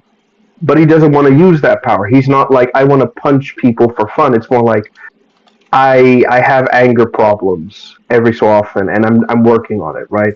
So there's a point where it's like, but it doesn't feel like I'm violently angry. It's more like I have fits of like mini rage that are self-contained to this one incident, and no one else will get hurt.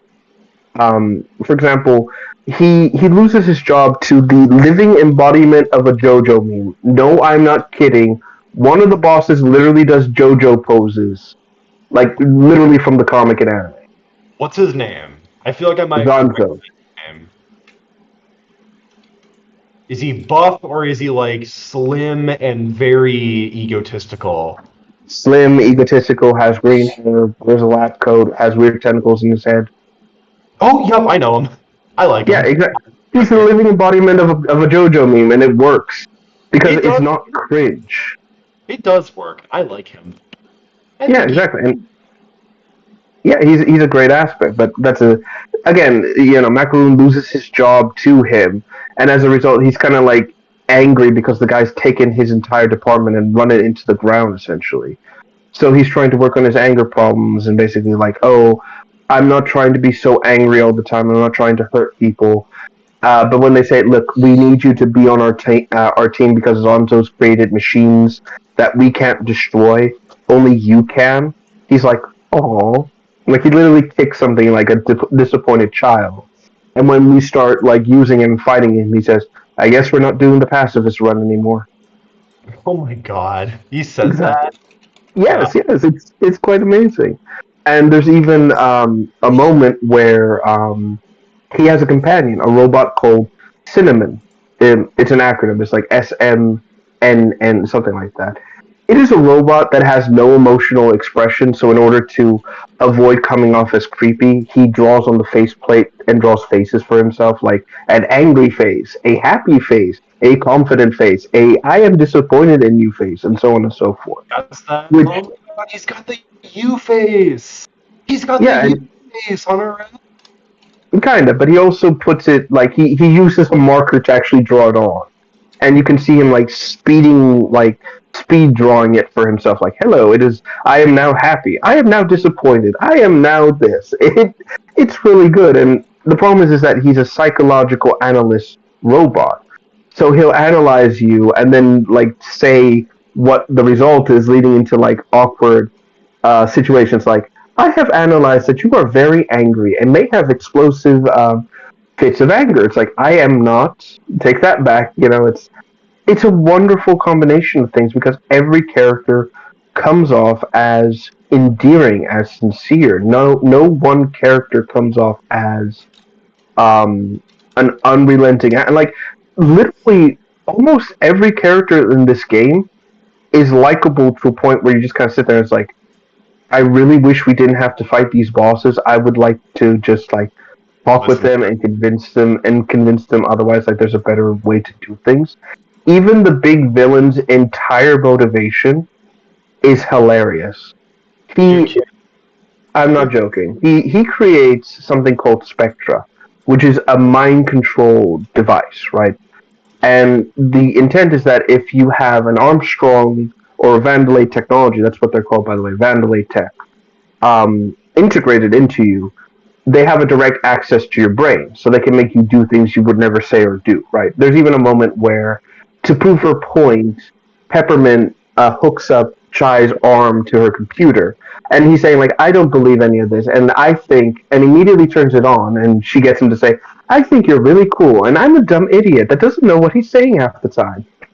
It's done like for a comedic point, but it's supposed to also emphasize that yes, this is really bad. Oh god. Yeah, but what's hilarious about this is that the guy Kale. By the way, almost everyone is named after some sort of food or drink. I don't know why. It's a quirk. Regardless, there's this moment where the bad guy reveals his strategy, and it is hilarious. It turns out his mind control plan is not to take over the world and become its dictator. It's literally just so he can control what the public buys. He just wants merchandise. Exactly. Like he says, do you have any idea how difficult it is to create and market products people actually want? Nobody cares. They're all like, oh, is that the new phone? Is that the new thing? Oh, how expensive is it? It's frustrating. My god, that's good character. That's a good character. Even Chai says that is so corporate, like in such a disgusting way. I'm like, you know what? He makes a point though. Like I can see why you would want to create this. I don't agree with it, but I see why you want to do it. Yeah, exactly. It's funny. It's very refreshing too. Definitely, because like we've had a lot of really interesting villains that are just super annoying. Jordan, I'm sure that you can name like a couple of villains that just seem bland to you, right? The end from Sonic Frontiers. The moon, basically. Okay, yeah, I'm so much better than everyone, yet I get killed by Supersonic so easily in a freaking Starship minigame. What else? I don't know. I guess the Endless and Halo Infinite. Oh yeah, we're worst in the Flood. You're noticing a trend where these villains claim they're worst in something, and they do nothing to prove it, and then they get killed so easily. Like, I'm worse. I'm stronger. Oh yeah, I'm so much worse. Like the end is like, oh, we're so much worse in Dark Gaia, Perfect Chaos, all that shit. The Black Arms. Yeah, and then you have the Endless being like, oh, we're worse in a Flood. Yeah, the frickin' Lovecraftian monstrosity that came to the galaxy to consume all. Yeah, you're definitely. How are you worse than that? Exactly. It's essentially the scale of the threat does not match the threat whatsoever. Yeah, I hate villains like that, and you see that a lot of the times because in modern movies and stuff, they can't make the villains any worse. Well, they like the heroes are stronger than the villains. That's the problem. You're not supposed to make your hero should only be as strong as your villain, right? And that's the problem. They're just they're way too weaker than a lot of the they just portray all villains as weaker because you have idiots in the front. You have unqualified idiots writing everything nowadays and doing everything nowadays, running everything into the ground, and also influencing public opinion to the point where you randomly go into an echo chamber and then you become very black-pilled, which happened because I was looking into a YouTube drama today, and I kind of was like, and I looked in the comments. Pull yourself out. Pull yourself out. Yeah, it's like everyone had the same opinion. I see it on Twitter. Everyone has the same opinion. It's like, oh my god, it's like we used to make fun of these people. Now look at them, they're everywhere. God damn. I don't know. Again, this is why I keep saying anti-bully culture did not work at all. It made things so much worse. Yeah, that was kind of the wake up call I had because I was like, you know what, I'm sick and tired of this. I'm unsubscribing from this. I'm disabling all notifications. I'm unsubscribing from anyone that mentions politics, drama, or any of that shit. All right, because I was like, you know what, I'm sick and tired of this shit. Like before 2020, I don't think I ever felt any sadness over this shit, and it's like now, and it's like I realized if I just get this shit out of my head, I don't have to feel depressed about it, especially tomorrow when I'm at work and the next day. Because if I see that shit on my phone, because Twitter will, I only had notifications on in the first place for my VorTube animation shit, right? Because sometimes you have artists who, because they just refuse to use Discord, like, fuck's sakes, I get it's a freaking groomer site, but still very useful. Very helpful. You can use it. Just don't be so scared. But that's what I mean. It's just nowadays we get villains who are just like either overly complicated because people assume complication means death, are really anti-heroes, but we don't do anything to make them anti-hero-like, or we just say a lot of like pomp and make them come out to be evil. Again, going back to Hi-Fi Rush, almost every single villain that you encounter, all the bosses, are extremely one note, but are not in such a way that's like I'm frustrated that you're annoying. Yeah, it's more like you're charming. That's kind of like Jack Horner from the new Puss in Boots movie. It's like he's bad and he knows he's bad and he has no shame about that. It's like everyone tries to make their villains like two-dimensional and like they don't need to be. And speaking about that too, it's like I liked the freaking the bird lady in Hi-Fi Rush. I think her voice would fit Rouge. On an unrelated note. She has yes, she has the angel wings, and then Chai comes out of the shark costume, which is pretty Yes, we bring back Left Shark because fuck you. Yeah, because there's a shark. Sharks are cool. Yeah. are my favorite creatures. So I like to see when they're in media. Unlike Represented properly. yeah, it's the reason I don't like Mojang is because they refuse to add sharks for the most bullshit reasons. So I have to install resource packs to turn the guardians in Minecraft into sharks, and I have to build aquariums for them. So wait a minute, what are shark lasers? So like, if the guardians shoot lasers, what about the sharks? What do Yeah, do? they shoot lasers from their mouths. They're laser sharks. Laser. You know, I have one simple request, okay? And this is to have sharks with freaking laser beams attached to their heads.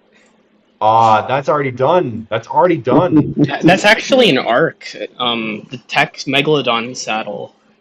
As if you needed a giant shark, like normal sharks with lasers, now you need the biggest shark to ever exist with a laser. Well, plasma rifles. It works. But that's what I want to get back to, is that almost all of these characters in especially the bosses, like I said, are one note, but it's not one note in an obnoxious way. It's one note because they basically exemplify the worst aspects of corporate life. For example, Rekka, her whole thing is she's basically macho man. Let's not kid ourselves here. But her whole goal is that she's very determined. She's like bottom of the rung, even within like the higher ups. And her whole goal is, I just want my record to be spotless. I want to get that big payout promotion, whatever the fuck that was, and because I put in all this work. When in reality, like, it's all the people in production who work beneath her that really deserves this, but they don't get their praises because. Meanwhile, with Zonzo, Because reasons they don't get their credit. Yeah, and then of course, even you can find an audio log, or sorry, a video, a text log, sorry, from Rekka that basically it exemplifies that. She just says, "quote When Rekka will be sure to put mention you all in her memo if Rekka remembers." So it's like, bitch. I'm glad I punched you in the face. She talks to herself in third person? Yes, she does. Dang. Because her whole thing is she's supposed to be a wrestler, so naturally, she talks like she's cutting a wrestling promo. Really? She's a wrestler. And I was like, I wish I didn't have to fight you, but goddamn, I want to fight you because you are throwing a lot of smack around, and I must return the favor as a fellow wrestler enthusiast. Critical recently made a video, if you watch Critical, he recently made a video supporting wrestling. Like, really good. Let me tell you something, brother. It's Snort Hogan here. Red is going to come in and snap you like a Kit Kat. You know there's a DSP detractor channel just called Snort Hogan, and his whole thing is just being Hulk Hogan, but fucking Snort Hogan, and he just says his quotes, but making fun of DSP. It's just so hilarious. And apparently DSP like knows about him, and in his usual attempt to like downplay the distractors, like there's someone just literally called Snort Hogan, guys. It's like, okay, so you've just confirmed that you do watch these people. Congratulations, moron! You've once again outed yourself in an attempt to be cool. Yeah,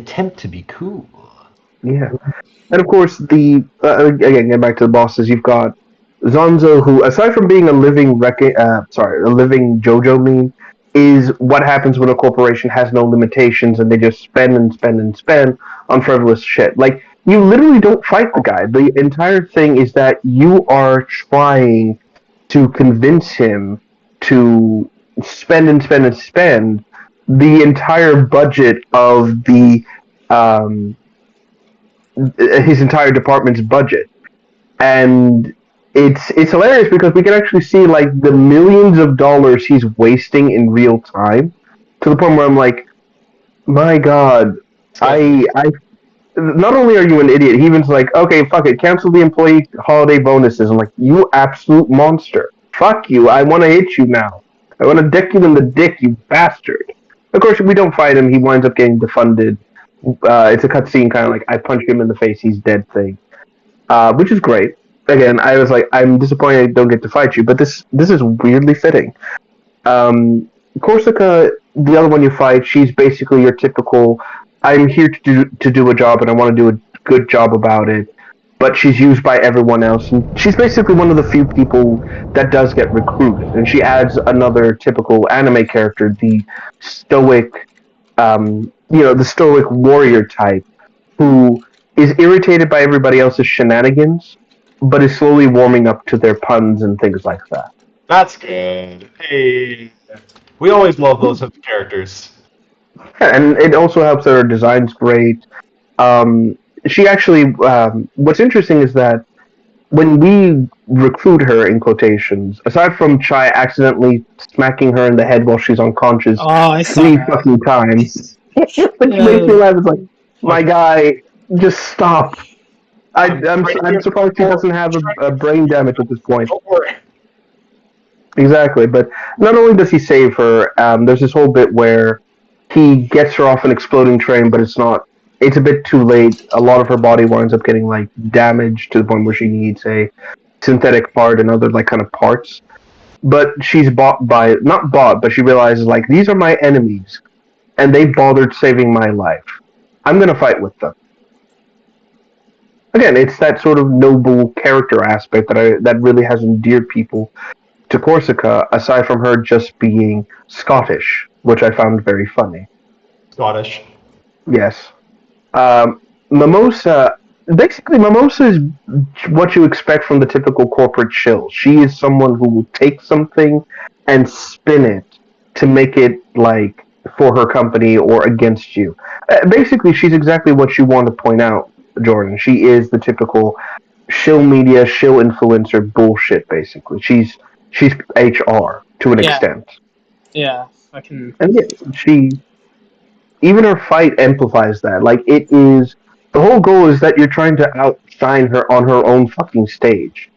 And I found it very funny. Even when we see the museum, we see how she has gone out of her way to not only retcon the company history, but downplay the accomplishments of those who came before, versus what they've done. For example, the person who finds this place, the head Vandalay herself, she winds up, her accomplishments get so downplayed that it's Peppermint who says, no, she helped solve an energy crisis and save the world. When they say, oh, she just worked out of her house and worked on robots. It's like, wow. I don't know why, but that kind of makes me angry. Because it's representative of what's happening in real life right now, where people are, like, history's being retconned in front of our eyes, and we're told not to believe it. Exactly, and you just, like, when you find out about that, when you see that, you just kind of sit there and go, like, oh my god, this is, I know you're playing this up for, like, quote-unquote funnies, but this is not, it's like a combination of, it's a joke, but it's also not that much of a joke, and it's like, oh, I hate this. Oh, I absolutely hate this, but for the right reasons, I hate this. So we got that. We also got Roquefort himself, who the furry community has absolutely fallen in love with this guy, and that's just because he becomes a robot werewolf. Oh, right, he's daddy.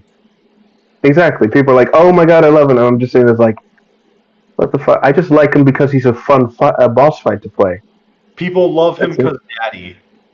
Yeah, it's like, well, it's a combination of like the character design and his voice, where it's like, it's weirdly disturbing how like creepy he is. I think one of my favorite bits is that he imbues menace without him being like, oh, I'm gonna do something horrible. It's like the threat of him doing it is in the tone of voice. Plus, I also think this whole daddy aspect comes in because there's one moment where he literally gets close to Chai's face as this giant werewolf thing and just says, let's go somewhere more secure so we don't wake the neighbors. So it's like, this is date rape. This is like super date rape level uncomfortable right now. Oh, dude, that makes me feel extra comfortable. It's like, okay, I need you to stop. But like I said, I like the fight, and you know what's actually ironic about that boss fight? So, There's a problem with it. Because Rockford's character model is so big and the arenas to fight him are so wide open, it's actually impossible to get hit by him if you're like using the grapple and jumping around. His hitboxes are not to scale with his size. So long as you jump around and smack him a bunch from like side to side, he will never be able to hit you. He's the only boss I was able to beat without taking any hits. It's like, oh, I see the intent, but it's like execution was very, very poor. Oh dear. But like I said, he's a fun fight, and then Vandalade himself, I absolutely adored the fight because again. Not only does he reveal his big evil plan of I'm going to brainwash people to buy my products that I design. It's also he gets beaten by a cat in the beginning of his fight. really? Damn. Yeah, and basically he activates the device. He puts the others in like a barrier that they can't escape from, and he's got Chai under his control, and he's trying to make Chai become his enforcer, basically. But the cat, the robot cat 808, is not in his control, and she escapes the barrier before he comes in. So what winds up happening is you control the cat, and the mission goal is to jump over his like fire beam attacks, run towards him, push a button, and then the cat will jump on his face, scratch it up a bit, then jump onto his palm or the back of his hand where the control device is located, and then scratch it off, basically. And what winds up happening is that this frees Chai, and not only is this a fun little like, okay, I wasn't expecting this. What's hilarious is that this also completely undermines Kale's threat even more so, without him being like retarded. Because like that is humiliating in and of itself. You were beaten by a robotic cat. Pussy. Exactly. A cat kicked your ass, and you couldn't stop it. What hope in hell do you have to stop the player? Now, granted, his boss fight is challenging, but not like ball-bustingly hard. Like again, if you get the rhythm of everything, it gives you like a Metal Gear Rising sort of high, where it's like the music swells, the impacts are like tasty, the fight is just superbly phenomenal. It's one of those things that's like, the serotonin is just overflowing in my brain right now. It's one of those. But again, yeah, but like I said, Kale is he's set up to be an appropriate antagonist. He is pathetically vainglorious and focused on his own desire for the company, but he's also not portrayed as like some megalomaniacal villain, typical bullshit thing. It's one of those like your level of idiocy and menace fits really well with the setting.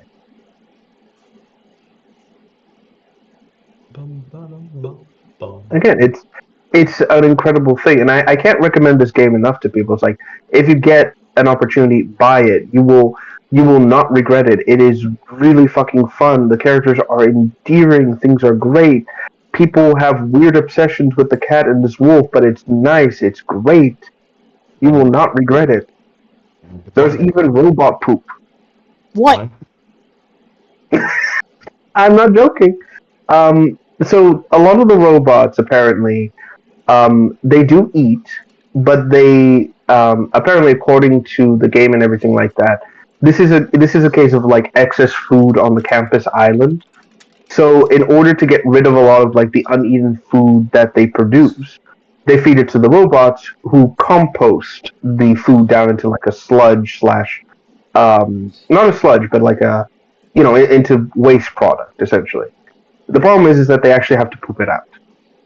There's literally a moment where in one of the levels you can actually find a robot talking to his friend who's in the bathroom and says, "Dude, I told you you have to wait for that stuff to compost before you add in more." The guy's like, "Please just leave me alone."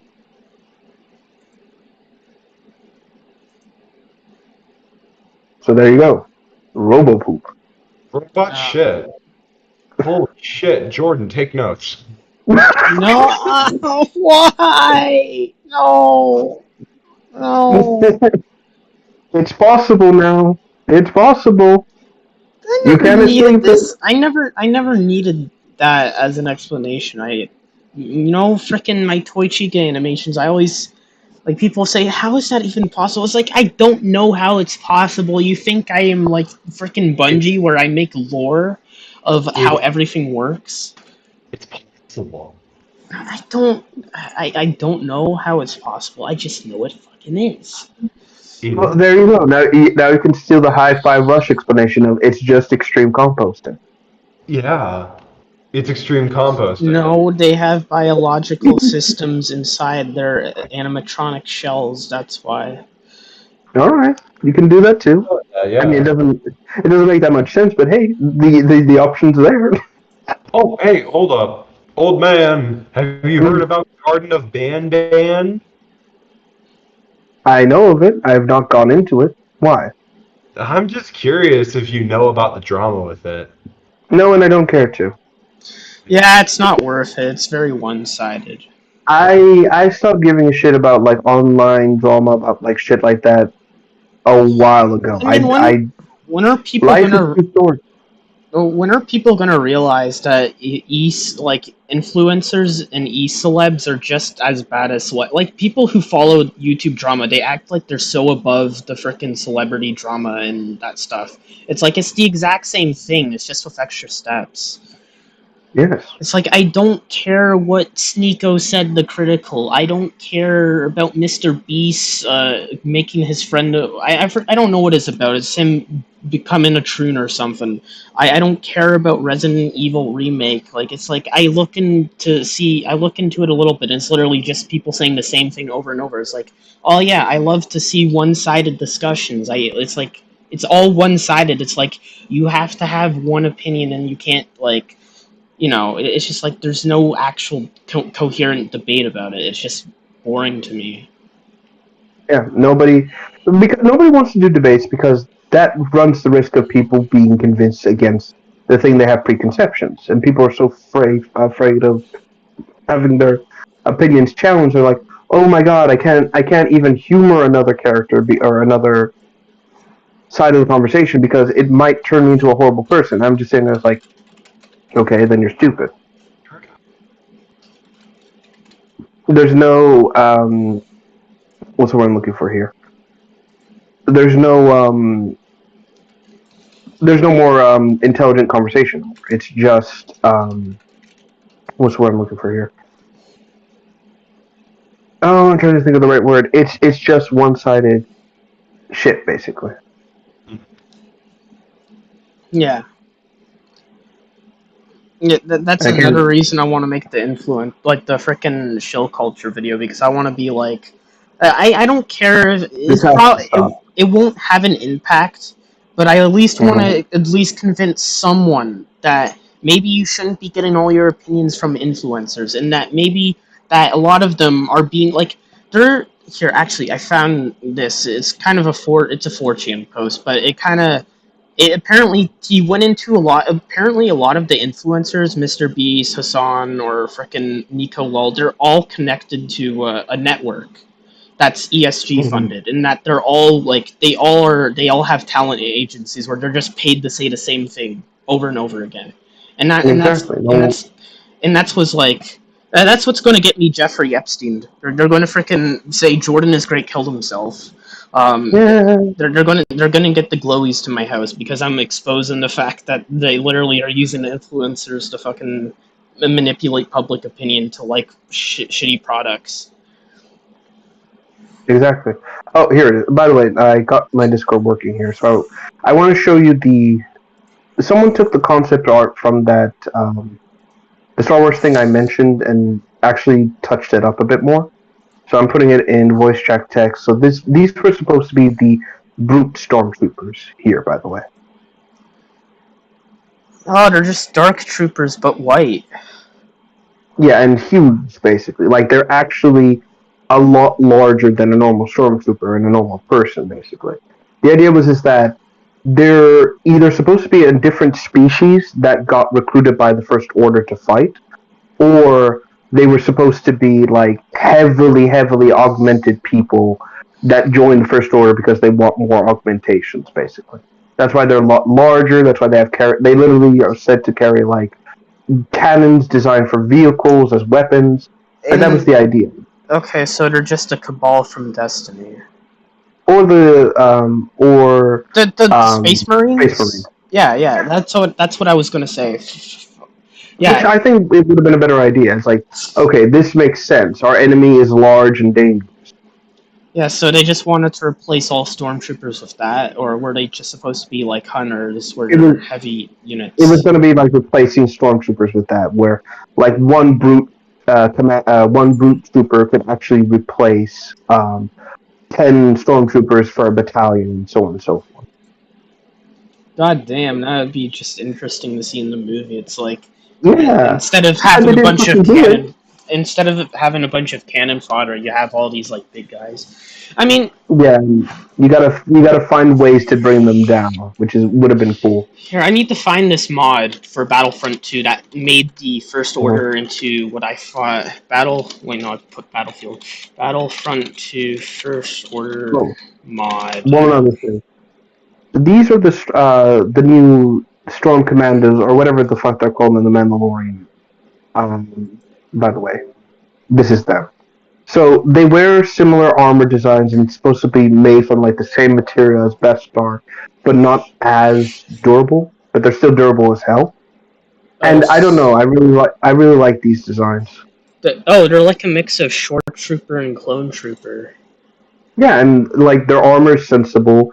It's designed to protect the more vital areas, and it's a lot more harder to shoot. Like I'm gonna give you guys some secrets of the military, by the way. When you're training to shoot things, they actually discourage you from headshots because you're wasting too much time lining up a shot with a target. So they try to teach you to shoot for center of mass, which is the chest stomach area. Basically. Oh, so like in Halo, with exactly. They tell you to aim for the chest because it the recoil makes you go up to the head. So when you break their shield with the battle rifle, yeah, that's what I mean. Yeah, I got these screenshots here of these. But it's the same. Sorry, but it's the same general. They teach you in the military as well. Unless you're trying to join the sniper corps, which they're like, okay, we need you to be accurate as hell. Go for headshots. Usually, you're being trained to shoot for center of mass, shoot the target's chest and area because it's a lot more effective, and you can take down a target much faster. Since if we have a hole in our chest, we won't exactly be willing to keep shooting you, you know? Yeah. It's a horrible thing, but it's realistic, and I like how the armor accentuates that idea where if they get shot in the center of mass, they won't go down so easily. But you still have to try and shoot the gaps, which is a lot more difficult if these guys are shooting at you from a different range. They also added in a new Praetorian, which I got mixed feelings about. On the one hand, I like them because they're clearly supposed to be Imperial guards. But on the other hand, I look at them and I think, oh my god, they look like Snoke's Praetorians, and I hate it. Oh yeah, hell, this is amazing. The First Order mod I posted? Yeah, fuck me running, this looks great. Yeah, so instead of making them like they're supposed to be the underdog of the Empire. Like they're supposed to be an actual remnant. And oh wait, the guy who made that mod, he actually made a version. Okay, so the Republic, they have their own like clone. They have their own troopers, right? Instead of just looking like rebel rejects. If I can find it. Mm-hmm. They look so cool though. Mm-hmm. Yeah, okay, I think I found it. Alright. Sure, go ahead and post that. I'll post my thing in mine. Yeah, these are the Republic troopers. They look like I just wish they did this instead.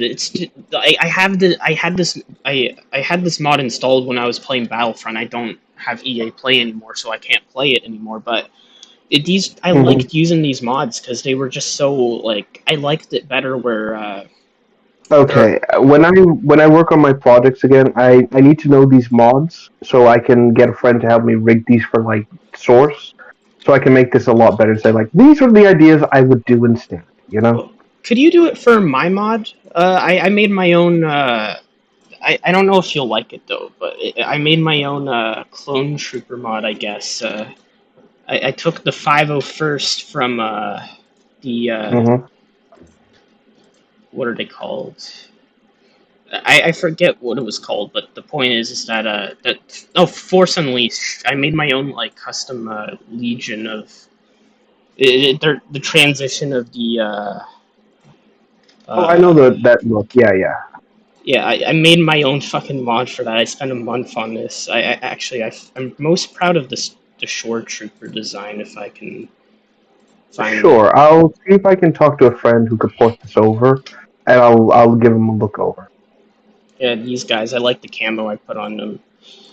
If I get back into Battlefront, I'm probably gonna make I'm gonna make more mods of this because I really enjoyed making this. Oh, yeah, this was one of my favorite screenshots here. This one. Oh, I This like that. Just kind of like information. that was such a cool shot. I did not expect it to work out that well. I didn't. That wasn't intentional. I was just using NVIDIA Ansel and. Yes, like, it shows all the ranks because you have the normal troopers in the back. You have the officer, which is it takes all of the designs, and then you have the scout, which is a mix of phase 3 and phase 2 and scout, Yeah. and then you have the that guy. It's the death trooper, but it's the commando. I call him. Like they all just replace units, but I'm just super proud of this mod. And I just I didn't expect. Like I just didn't know anyone to talk to about it too. And like I said, I'll talk to some friends and see if some stuff can't be brought over. Okay, here we go. So these were the guys I want to mention. Their design is peculiar in that you can see the influences of a royal guard in them, but also kind of more sensible. Sorry about the quality. This is all I can really find in terms of these guys because it's relatively new. Their helmets are actually Roman Spartan helmets, Mm-hmm. like full stop. And I was like, huh, okay. I did not expect that. You know, because with Star Wars, it's obvious they take influence from the real world, but it's never like, apparent where they take it from. It's always kind of like insinuated. Even the Mandalorian helmets and Stormtrooper helmets are all based on real world knight helmets. I believe specifically French designs. But it's one of those things where it's like you see it, and I was like, huh, okay. But again, my problem is that this is more just like, oh, these will be the groundwork for the Praetorians for Snoke, and I'm like, no, they're not. I reject you. Fuck off. Fuck off. Exactly. I can't with these guys. It's one of those things where I just can't help but see this and go like in the back of my head, oh, this is such a cool concept. I wish it wasn't attached to this piece of shit. You know, it's just always those bombs of I really really dislike what's become of Star Wars. Like again, I keep saying this and I'll keep hammering it home. The shit for the Thrawn trilogy, the post Empire era, the legacy stuff, all these sorts of things, I absolutely adore because what's the word? Because these were truly interesting stories that brought the characters more to light, that made everything actually like feel like it progressed. And even in Star Wars Legacy, the comic series that ends the whole Star Wars saga, the what's the word? The whole Star Wars saga. It's really good because essentially it brings the story to a satisfying conclusion. You know, that's it. It's essentially the end of the story, and I enjoyed it. But now you just got people constantly trying to go back, rework it. It's like, fuck you, fuck all this thing that you've done, you know?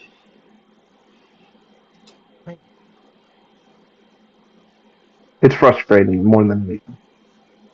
Oh, honestly, I have no idea what's going on with Mandalorian right now, but I feel like they're just going to screw up the ending somehow. Like, They might. We don't know. Well, But aside from the fact that they reused the Atriox puppet for one of their aliens, I wouldn't be surprised. it's like it felt like it was building up to Mando just becoming the ruler of Mandalorian, but Mandalore. But I don't think that's going to happen. They're probably going to make Bo-Katan that or something. Oh, they're already pushing that like super fucking hard. She is like basically. I haven't seen the episodes. I just don't care.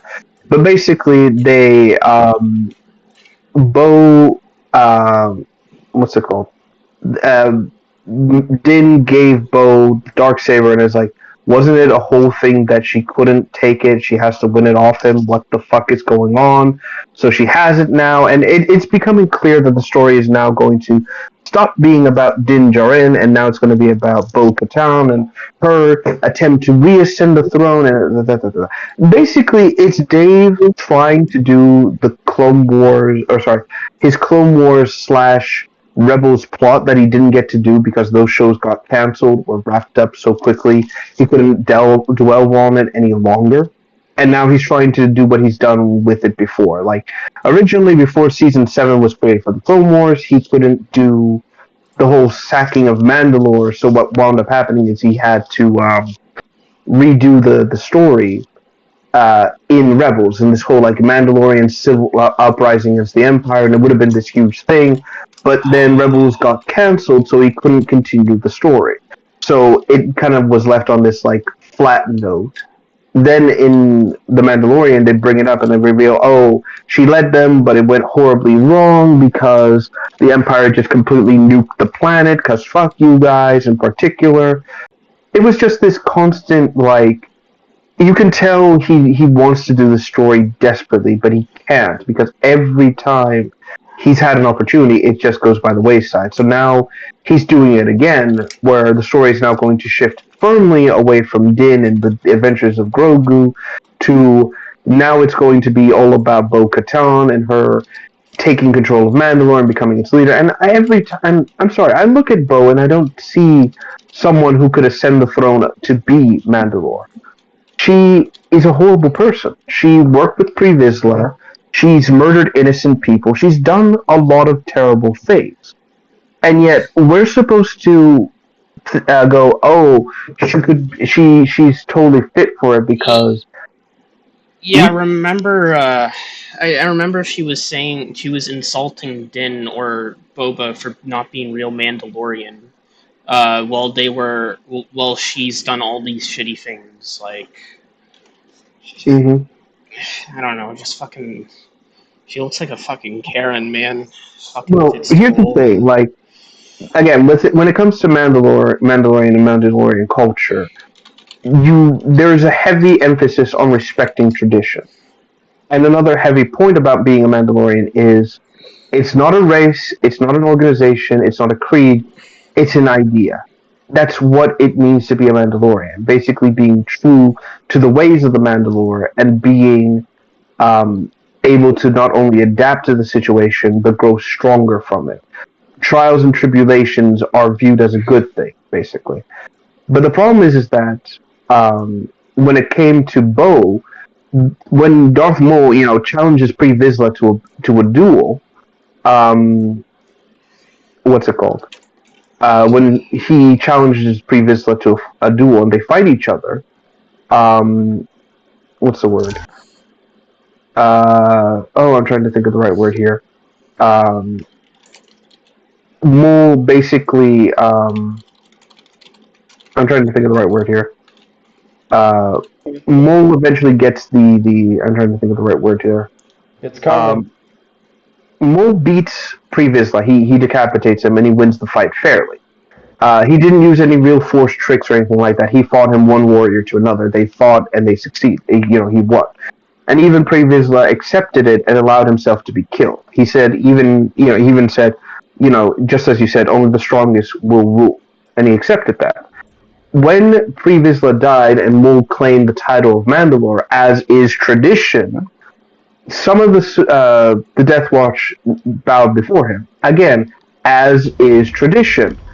Bo rejected it and flat out said, "An outsider will never rule Mandalore." That single line told me everything about her almost immediately.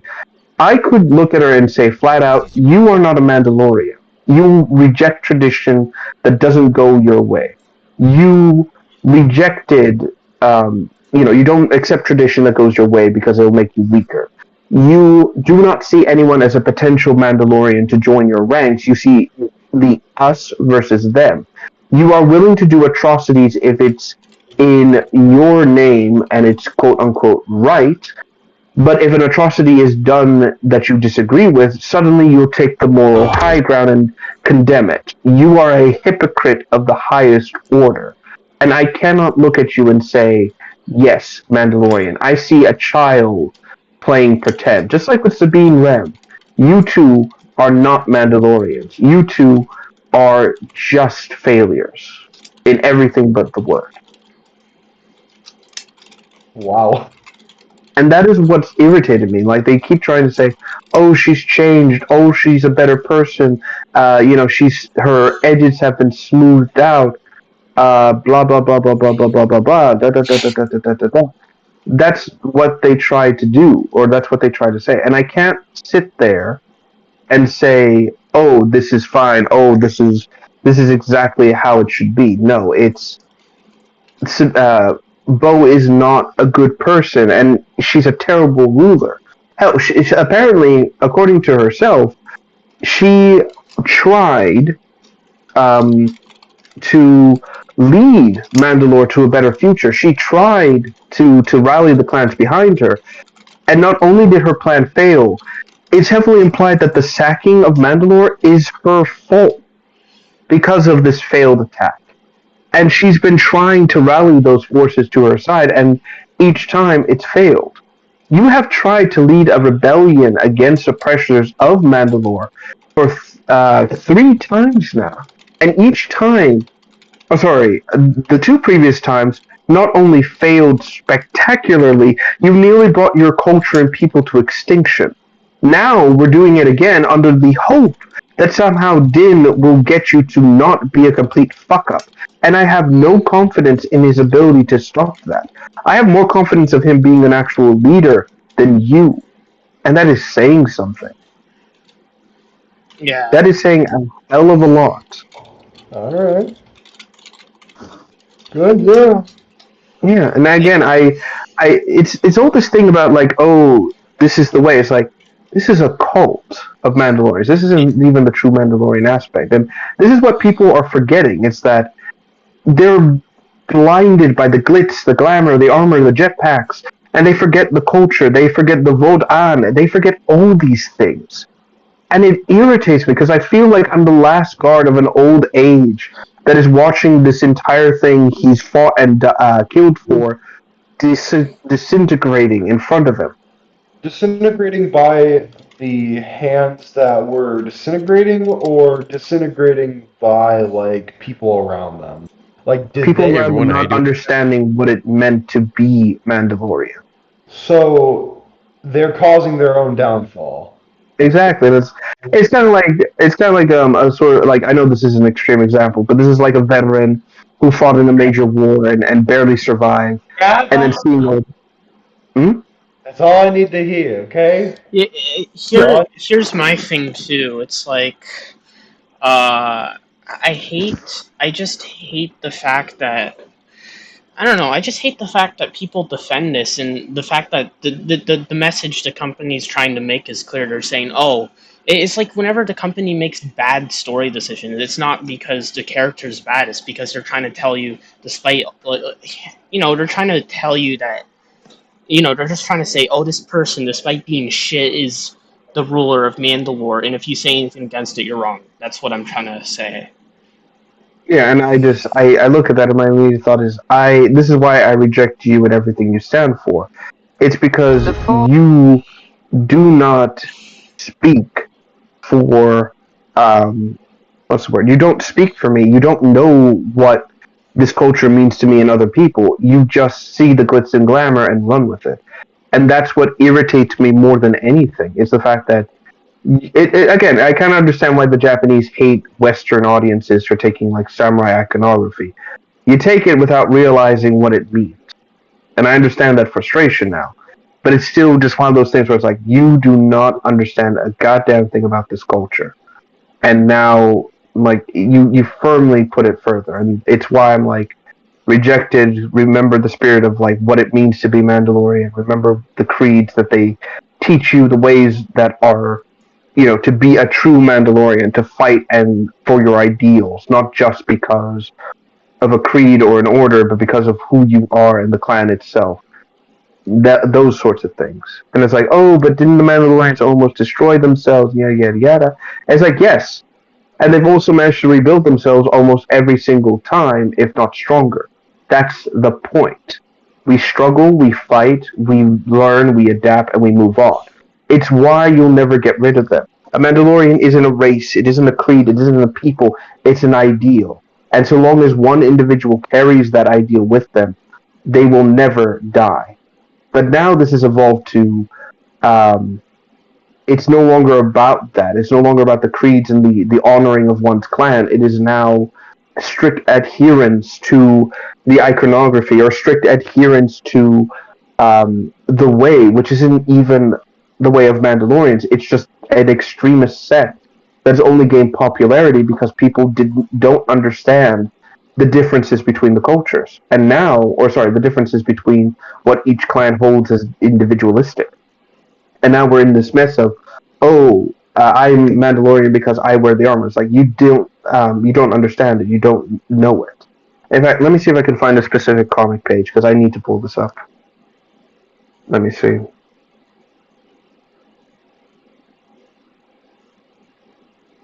Bear with me. Talk amongst yourselves while I get this set up. Honestly, I think they're just doing this. I think they're just replacing Mando for Bo-Katan because Kathleen Kennedy and her shit. Hunt. Yeah, they're just trying to be like. It's kind of like every single frickin' movie nowadays where they remaster an old frickin' franchise and then they just have the original lead be made out to be an idiot and have the new character save them constantly, And that's what they're doing with Mando, because I think they just made their money and they're like, okay, who cares about the quality anymore? We're just gonna do whatever because it'll work, and the ratings are dropping. That's the good thing, and people don't care anymore because bringing back Grogu was like the first red flag because they're like, we're Luke's not going to make a Jedi Order. He's going to fail. The sequel trilogy is not retconned. It's over. And I don't know. It's just like I was so excited. I was expecting them to go into some direction. And then when I saw Book of Boba Fett, I was like, shit's not going the way I thought it would. I was expecting different. I was expecting better. And then I was like, Obi-Wan comes out, it's garbage. Every other show comes out, it's garbage. And it's like, okay, I don't care anymore. I just don't care. And in my mind, Mandalorian ended that season 2. All right, that was a perfect ending, anyways. Yes, and this is the same problem: is that they can't get rid of their little marketable thing from hell. It's annoying. Here it is. Okay, I've got the comic here. Let me put it in the text chat here. I am going to read this out because I do want to. I think it encapsulates my general displeasure of all this, and I know the text is a bit small, so I'll make it a bit easier. So this is supposed to be Boba Fett versus someone impersonating him. So, nerve toxin. Different from the one... What? Sorry. Okay, let me go ahead and read this off. Nerve toxin. Different from the ones you use. You won't be needing that anymore. Let's see who you are. You're no one. You're not Dala Nashara. Nobody. You didn't earn this armor. You didn't earn my reputation. You called me a fossil. If you were going to be me, you should have learned from this fossil. You'll never be me. One of these vials contains the antidote. If you have the power to get it before your jetpack blows up, you may live. You won't, though. You're not me. There's nothing more cold than that, if you ask me. And again, this embodies my entire frustration with the new Mandalorians, with Bo-Katan, with all of them. There are nobodies wearing armor that is a legacy of a people, of a group, of a tribe, that is far more worthy than they are. And that is saying something. Yeah, it's also because Disney refuses to do anything like they just don't want to. It's just they Disney-fied them, you know. They just like take away all the edge of it. That could be the case, or it's like the original writers have fallen off. I don't know if Disney would be like, oh, we Disneyified it. No, they just bought the company. They didn't really change that much. No, they changed a lot. Absolutely, they did in the internal systems. It's Star Wars in name only, and that's it. There's no heart, there's no soul, there's no nothing, and it irritates to no end. And again, like I said, this whole thing is important to me, to my father, to my family, and to see it getting pissed on brings a level of anger and disgust I don't think I've ever been able to see. My son will never know about the new Star Wars stuff. I have shielded him from that and made sure to avoid him discovering any of this. And I know for a fact he won't pass that on to his kids or his before him. The reason why Star Wars endured for so long is because it was future-proofed, thanks to the older and new generations that came before and after. Now, good luck with that. Yeah, he's gonna grow up not knowing anything about the sequels, just like I did before 2016. Exactly. I've flat out said, son, view this and understand that this is not Star Wars. This is bullshit, falseness. I'm going to give you real Star Wars. And guess what? Fucking loves the expanded universe shit. What? He loves the expanded stuff really? from George and everything else. Yes, he hates Rey, not because I've influenced him. Like, I've allowed him to see the sequel stuff and said, go ahead, you have the experience from the other thing, let's see how you view it. He flat out rejects it because he sees through the bullshit. It's like, I don't like this. This is boring to me. I don't like it. She's too perfect. He even said it. It's like, yes, it worked. Oh god. Dish.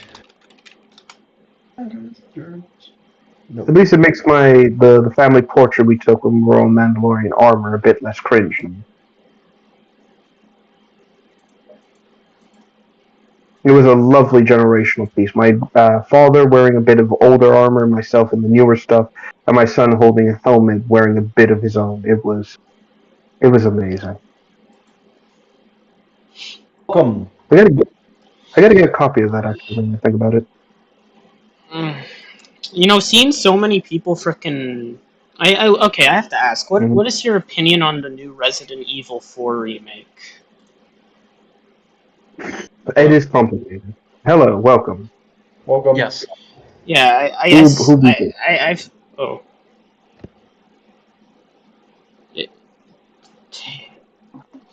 We have another person here that has joined the conversation. And I now... did not mean to disrupt the conversation. Oh no, it's fine. I was just saying, hi, who is this? How are you? Hi, I'm TJ. I am alive. Okay. That is how I am.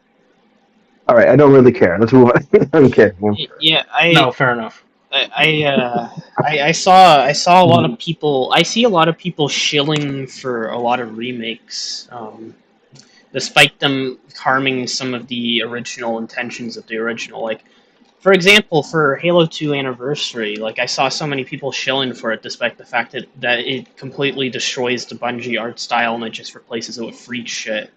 Which, I mean, sure, it's graphically good and all. Sure, it does a lot of good things, but it's just not... Like it's not. You're supposed to be faithful, and a lot of these remakes that have came out in the recent decade aren't, and people just defend it all the time. You know what? I finally figured out what it is, and this could be a great video title if you ever approach this. Yeah. The remake, the modern reboot. Mm-hmm.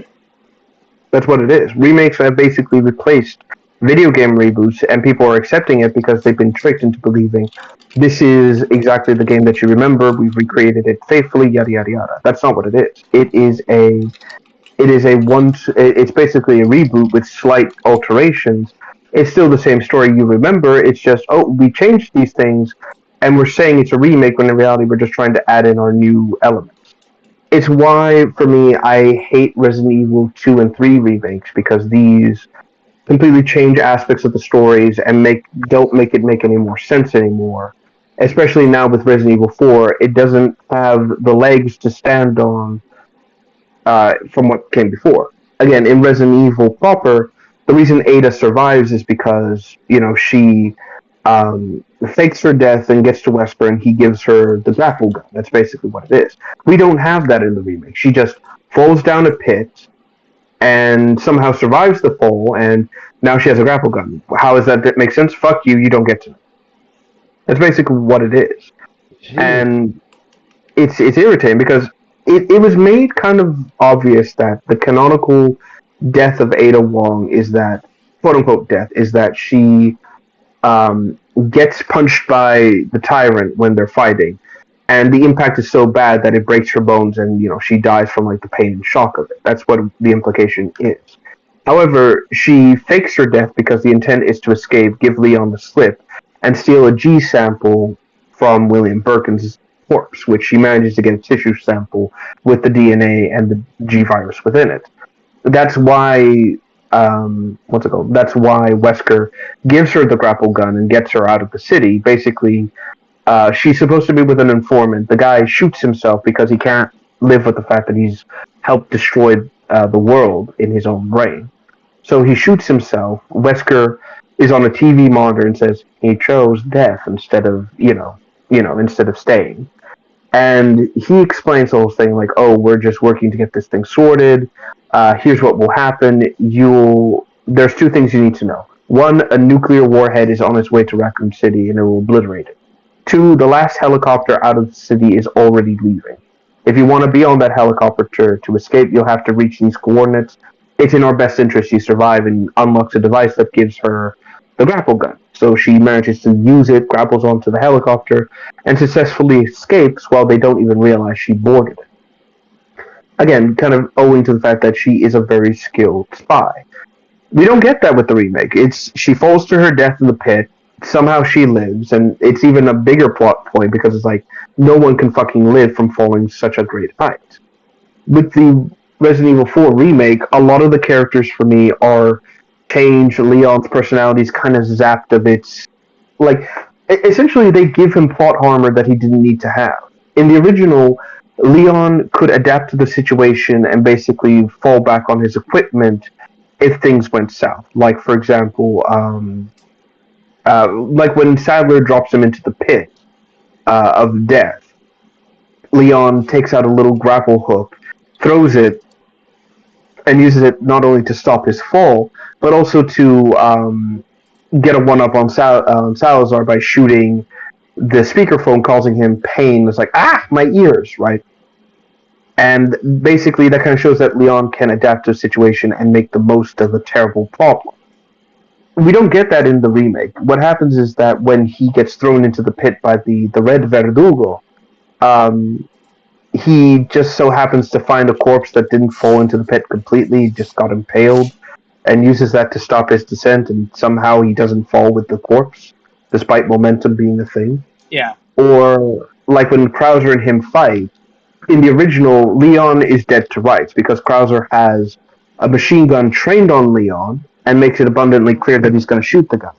So instead of him just hoping Krauser's a terrible shot, he throws a little grapple device at Krauser. Krauser reacts to it, basically has to block it with the machine gun, and this throws his aim off, giving Leon enough time to run to cover and make the most of a terrible situation.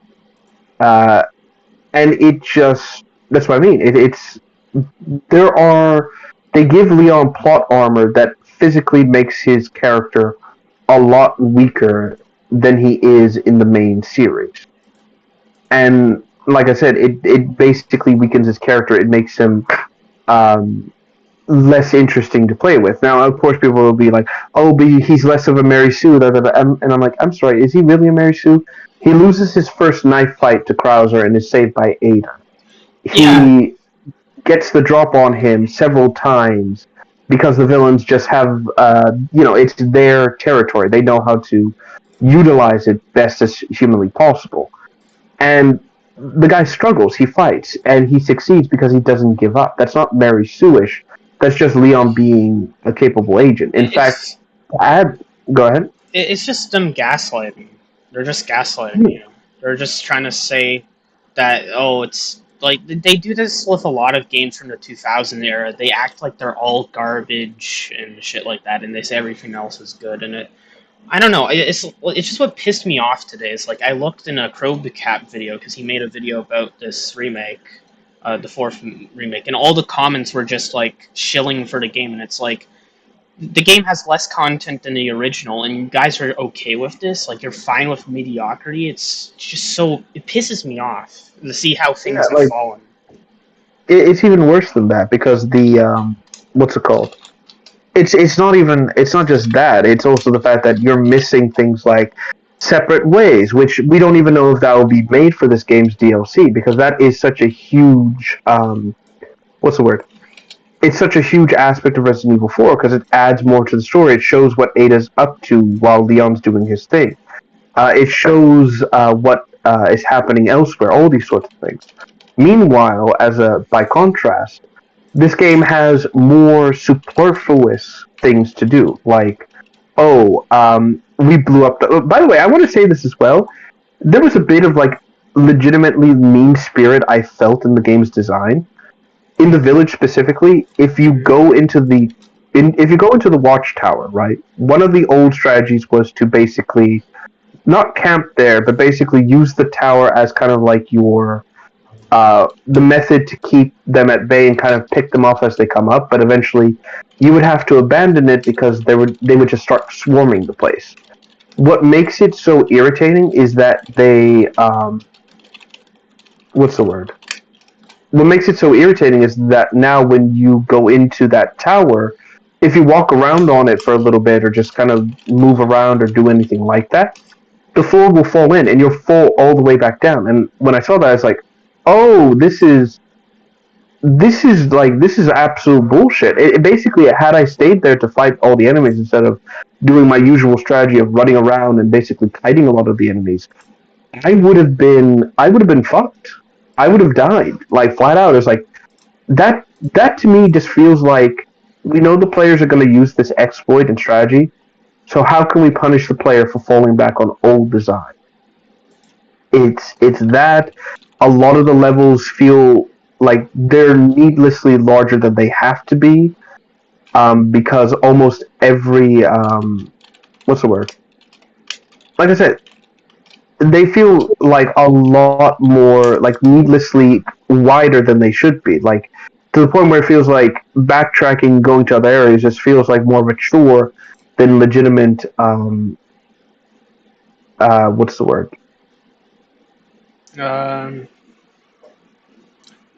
Shit, I don't know. I'm sorry. It's fine. It feels like I said, it just feels like it feels extremely, like I said, just mean spirited in general. It doesn't feel like you've been rewarded or that your time is being respected. It just feels like I'm running around doing nothing. Like there are, and you know what's even more peculiar?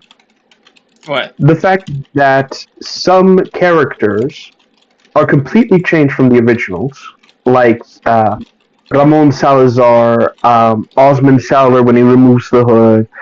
Let me see. I'm trying to think of someone else. Ada Wong's design is still from the remake, so we won't count that against them.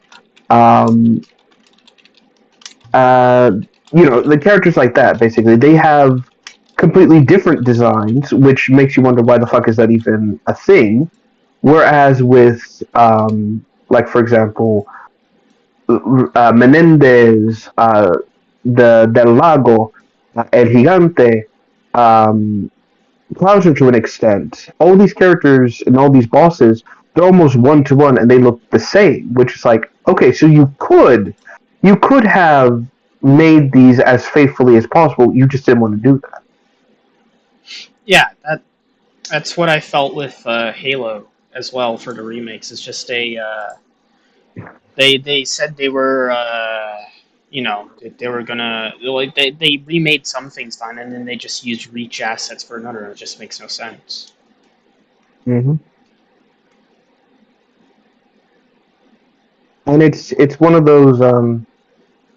It's just very very irritating at the end of the day, and I can't sit there and go, oh, this was good or this is well designed. It's just no, this is strange. This is a strange what's the word? Um, this is a strange like catch-22 situation. Like why change some characters and aspect but keep others the same? It doesn't make sense. And it's one of those things where it's like you could have done this, but you chose not to because my new stuff. And like I said, it's just irritating at the end of the day. Even the final boss with Osmond. And by the way, I've realized this. Almost every single remake final boss is just a repeat of Birkin. In the first game or in the first remake, William Birkin is he's basically a moving wall, which is accurate to his original counterpart. He mutates so badly that he becomes part of the train, and if you don't stop him, he'll smother you because he'll just reach over and start killing you that way. But then Nemesis in 3 is just this, I want to say, rejected Dead Space boss. He's just a giant wall that'll smack you. Osmond Sadler, after you kill him in his boss in his mutant form, suddenly becomes this massive tentacles that's basically just a wall that you shoot one little weak point to until Ada gives you the super rocket launcher. And it's the same boss over and over again, and I'm just kind of sitting there like, what the hell is going on? Why is it the same final boss every single time? Can you guys not come up with an original concept in terms of this? Oh, that reminds me of the Nega Wisp from Sonic Colors. Guys? What? Mm-hmm. I need to jump off. Uh-oh. I'm tired. I'm gonna go scold the shit out of me for staying up this late and yada yada. Hey Jordan. Yeah. Tomorrow, do you want me to remind you? Do you want me to remind you about the Mewtwo thing? Yeah, I can probably. I don't know. It depends on how I'm feeling after work. It's just like when you come home from work, you may not want to work more. But I'll see what I can do. I'm sorry. I know that feeling. Alright, I'm gonna jump off. I'll see you guys soon, okay? Alright, bye bye. Yeah, So what's this about Mewtwo? He paid me $15 yesterday to. He said he wanted me to do something quickly in SFM, and it'll only take an hour or so. I'm like, okay, I have time to spare. About the bosses, that reminds me of how they kept reusing the Wisp, the Sonic Colors final boss for every single boost game. Yeah, it's essentially enemies right in front of you keep rushing until you take it out. I mean, it also doesn't help that the what's it called? That the Sonic Forces literally reuses the same boss fight. Yeah. It's just really irritating because again, especially with Resident Evil, these remakes, they have been systematically either cutting, removing, or just redoing shit that didn't need to be redone. In fact, compared to the original Resident Evil remake, the first one, people adored it because it added more to the original. It added additional content, more story aspects. It gave the characters more to do. It didn't detract from them. Whereas with the Resident Evil 2 to 4 remakes, they're all just the same thing over and over again. It's less is more approach does not work for these games. And these characters are completely just bastardized from their original counterparts. To the point where I'm just saying it's like I said, these are just these characters in name only. Yeah, I feel like a lot of people confuse taking out they think doing things. They think taking out all the cheesy parts, quote unquote, makes it better, or taking out all the like all the frickin' quote unquote flaws. And it's just sad to see so many people like defend this shit and like be okay with this. It's just like, and this is exactly why we're in the place we're in today. And these same people will be like, "Why is modern gaming so trash?" It's because you people accept mediocrity, and then you praise it as amazing, and then you tell anyone who criticizes it that they're either nostalgia blind or some form of freaking istaphobe. And it results in these companies not only not respecting you for the shit, or not even respected, sorry. It results in these companies not only thinking you're an idiot, it leads them to keep pushing further and further against it. It's like, oh, we can. You give them an inch and they keep taking a mile when it comes to your enjoyment of things. And it's just this problem of, oh, well, it's fine, it doesn't matter, it's just this. And it's like, if you don't have principles for the things you don't like, and you just accept everything as it is, then don't be surprised if people rightfully say, "Oh, we're going to what's the word? Then we're just going to ruin whatever you like." Again, if you don't speak out for something that you know for a fact is terrible, don't be surprised if someone doesn't. When you try to do this, nobody listens to you. You let these things get to that point, and eventually you don't. When you have a legitimate reason to be angry or upset about it, and no one takes you seriously, again, don't be surprised if people do not try to do the right thing or do not try to help you in any way, shape, or form. Yeah.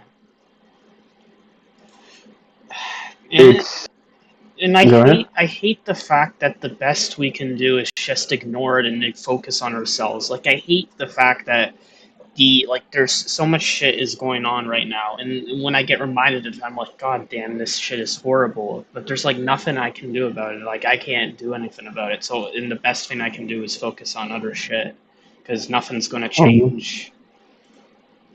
Right, and this is what leads people to innovate and change and basically try to make the most out of terrible things. Like, this is why we get people creating their own things, why the indie scene is always creating both interesting and new concepts. It's because these are people who are absolutely fed up with this bullshit and saying, I want to make my own thing, I want to make something truly unique and different, and then going for it and being rewarded for not only a good work ethic, but also because they care about the thing that they made and people want what they made. That is the main thing. The want and desire for people to actually have something that isn't just going to ruin their lives because fuck you, it's enjoyable.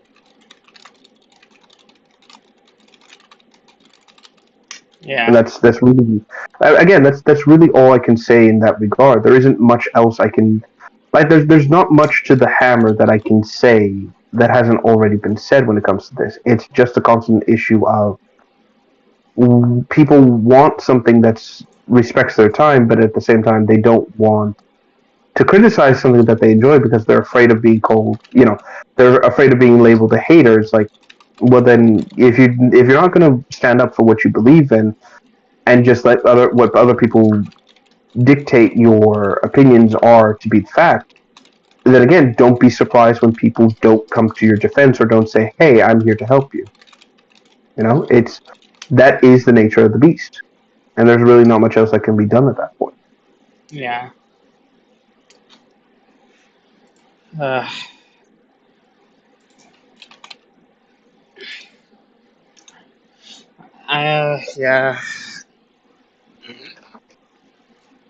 Yeah, I'm gonna go into that in the video that I want to make, because I want to talk about how I don't know. I don't know if it will change. I don't know if people will watch it, but if it does happen to get a decent amount of views, I'll be happy, because I just want to show people. Yeah, you want to put that out there, and there's no, like I said, I've often said this with people. It's like, whenever you make anything out there, you'll get criticized, you'll get backlash, you'll get ridiculed for it. That will always occur, but it's a worse thing to just sit there and do nothing and let things continue because you're too scared of doing what needs to be done, um, instead of taking that risk and being smart about how you do it. Like, don't be these like typical, I'm going to make a video essay and I'm going to completely misrepresent everything because I didn't do my research.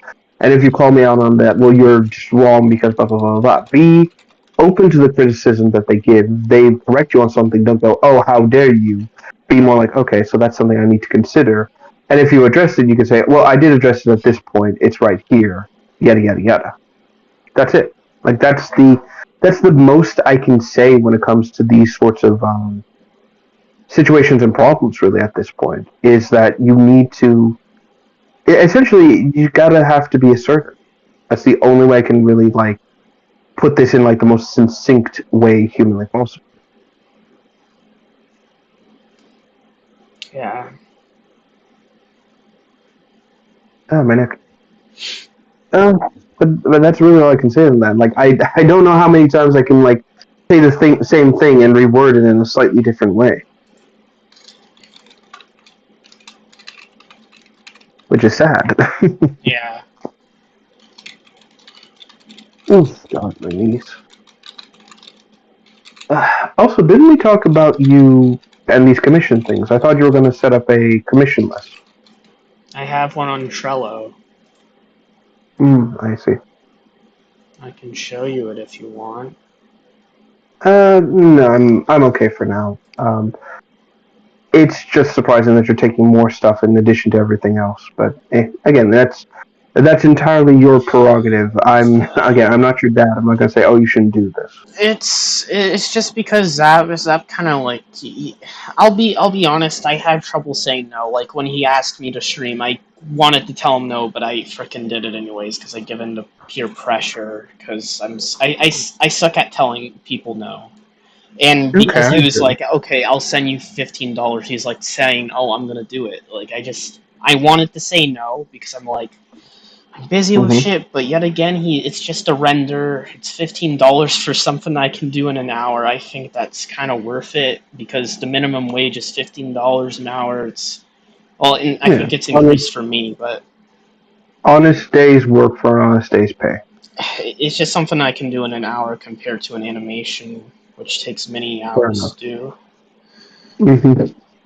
Honestly, I think I just did the Mangrove live, and I think it's almost done here. I can't think of anything else to add because the person's actually into vor, and I wanted to add a vor function, but the model is just so low poly I can't add a belly to it, and I don't know if I could do that. So low poly belly go.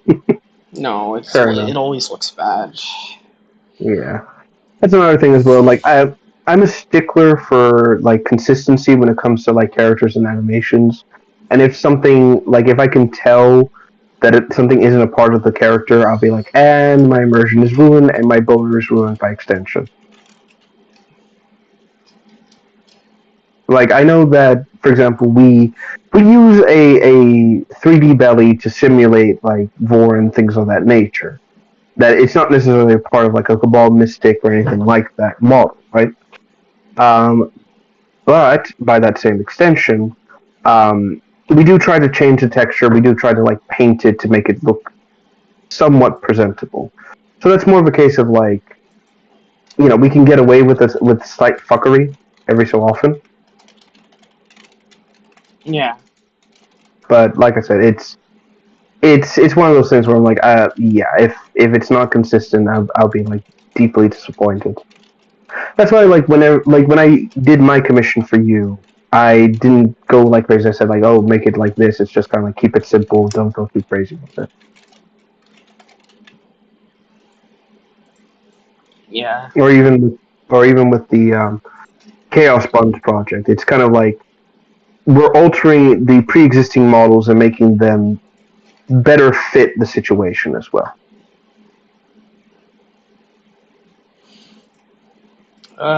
Yeah, I have a lot of experience in that. Yeah, again, that's why I said Okay, we can keep it like that. It'll be simplistic and to the point. I will admit there is some bias with commissions. For example, big assets. His animation required me to do 5 people, and I was Mm-hmm. working on it. But when he catfished Mm-hmm. me, I decided, You okay, can't I'll fix work it. on the other people's shit. Yeah. So he Oh, pretended. right. I forgot. Yeah. Sorry. I thought you were talking about someone else for a second. It's like, wait, what? But then I remember. It's like, Yeah. dude.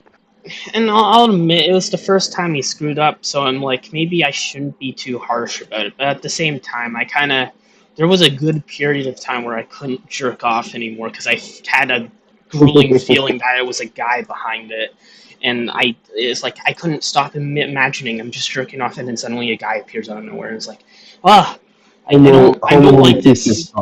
And then it ruins everything, and then I have to go on my computer and actually look at something instead of using my mind.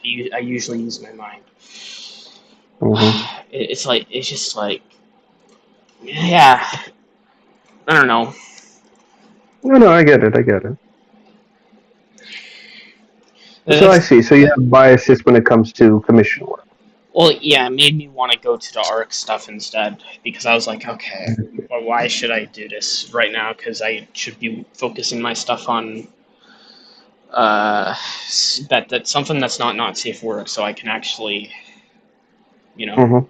And it also was paying more and is more complex. Right. Which explains like why like some stuff I request or anything like that never gets done on time. Is like, okay, that's fine.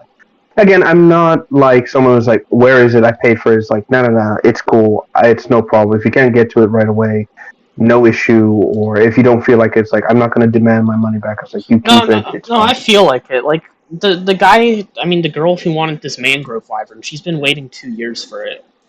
A lot of people have actually, because they're for 1.5 years I wasn't actually able to use my dev kit, but I didn't want to refund anyone. I wanted to still do their thing. I wanted to fulfill the obligation, so I went and did it still.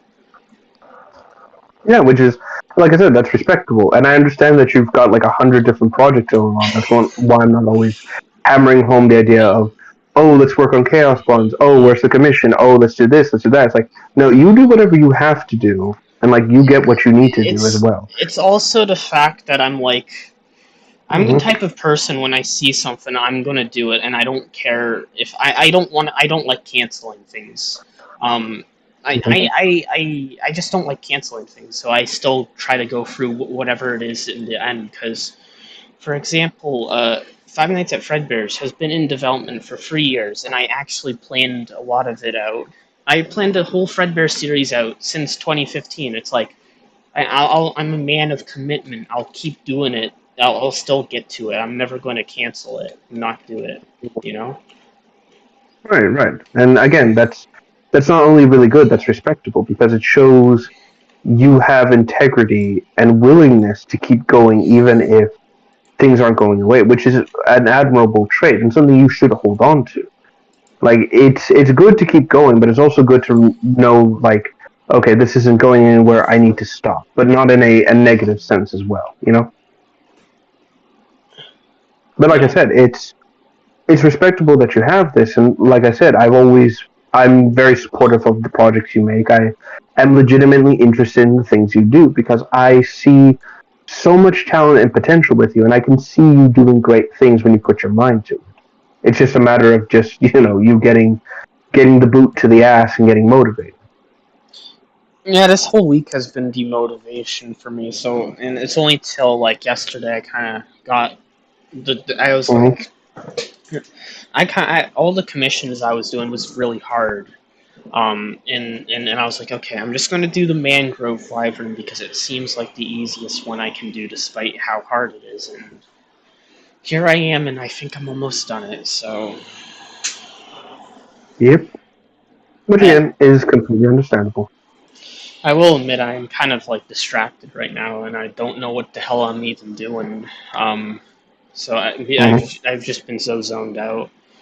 Do you drink coffee at all, or do you like take anything for like attention, anything of that nature? There's fish oil. To be honest, I forgot to take it today, unfortunately. Mm-hmm. I have trouble with that. I'll admit, where I kind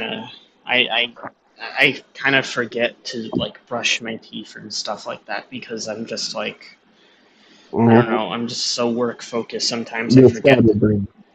Yeah. No, that's fine. That's understandable. Like I said, at least in all this, the main thing about this should be. I'm sorry, I've actually forgotten what I was going to say. Fuck. Oh well. But no, I get that. Like your brain's in like 100 different places, and you're just kind of like you're running on empty. You don't know what to do. You don't know how you can allocate your time, nor do you know where you can like put your resources to maximize your work. Believe me, I know that. I get a few hours after work each day, and then I've got like some people who want to do stories that I can write up for them, or some people who want to talk to me about ideas, or coming in to talk with you guys, and like there's only so much I can commit to, and only so much multitasking I can do before it starts affecting my work in a negative sense. Like if I'm stuck talking with you guys, and when I say stuck talking, I mean like in general. If I'm just talking to you guys, I can't type. My brain isn't. I can't speak and type at the same time. I have to focus on one or the other.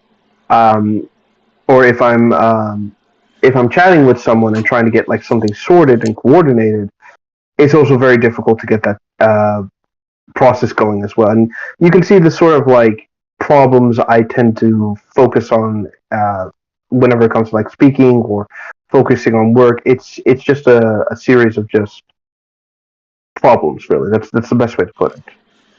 Yeah. I get what you mean. I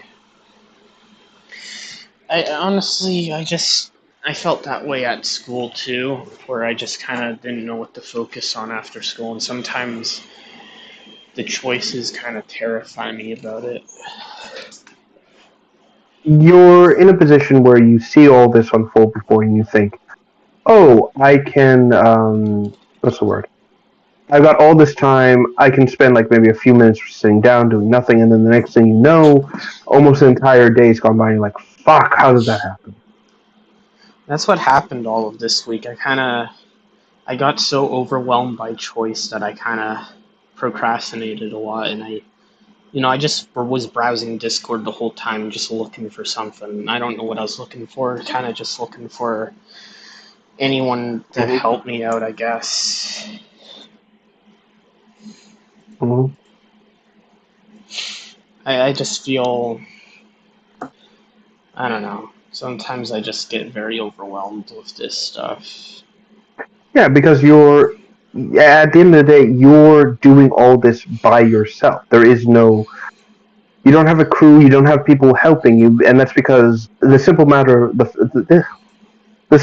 of the matter is because the skill set that you have is not translatable to other people.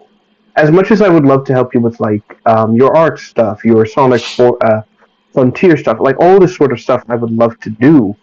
I just can't because I don't know the first thing about coding games or mods or anything of that nature. All I know is just drag and drop, and that's it. I don't know Blender. I don't know.